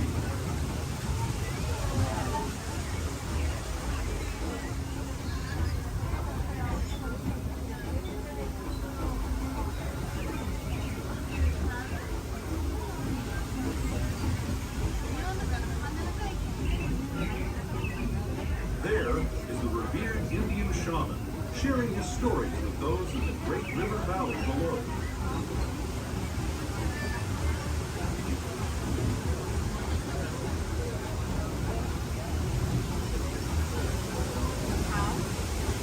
People like me have been riding these rails since the 1800s, traveling through nature's wonderland in a matter of days, rather than the months it used to take by mule or stagecoach. Steam power not only fueled these iron horses, but the dreams of a whole new generation as it moved west into this great frontier. Of course, some of those dreams, and the stories that went with them, were pretty darn wild and downright unbelievable, like on Big Thunder Mountain, where I hear that mysterious spirits have grabbed hold of those mining trains and turned them into the wildest ride in the wilderness.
Gateway to Fantasyland, where you'll find many of your favorite Disney animated characters and As we make our way to Mickey's Toontown Depot, we do ask that you please remain fully seated until the train has been stable and fully stopped. Some of your stop for all fantasy attractions, including Into Small World, Alice in Wonderland, Peter Pan's Flight, and our other favorite little train, Casey Jr. Once again, please remain fully seated until we have come to a full and complete stop. Depot, Mickey's Toontown.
That means thank you. Another word that we say here on the reserve is Twin Day, and Twin Day means let's go. Jumbo everyone, my name is Selena. I'm going to be your safari guide here today. Before we get out in the reserve, I do have a few safety reminders. Please make sure that we keep our hands, arms, feet, and legs inside the vehicle at all times so that we remain fully seated throughout our entire journey today. Now, if you take a look above your head, we have an animal spotting guide. You can use that guide to help me spot some animals out here in the reserve. I can't promise that we're going to see all of them, but I usually have some pretty good luck. Now, we're going to be heading into the Little Ituri Forest here first.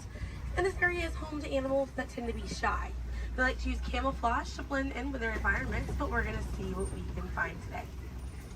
And already see, looks like we're going to see that saddle-billed stork. They're high up on that left-hand side of the road there. And the saddle-billed stork gets its name after the little yellow patch that's on its beak. It's shaped like a saddle. Those birds are 5 feet tall and have a wingspan of 9 feet, about the same width of the canopy that's above your head. Now on that right-hand side there, we have the okapi. And the okapi have stripes on their legs that make them look like they're related to the zebra, but they're not. They're actually related to the giraffe. They have long, prehensile tongues that they use to grab vegetation. Their tongues are so long, they touch their eyeballs and clean their ears.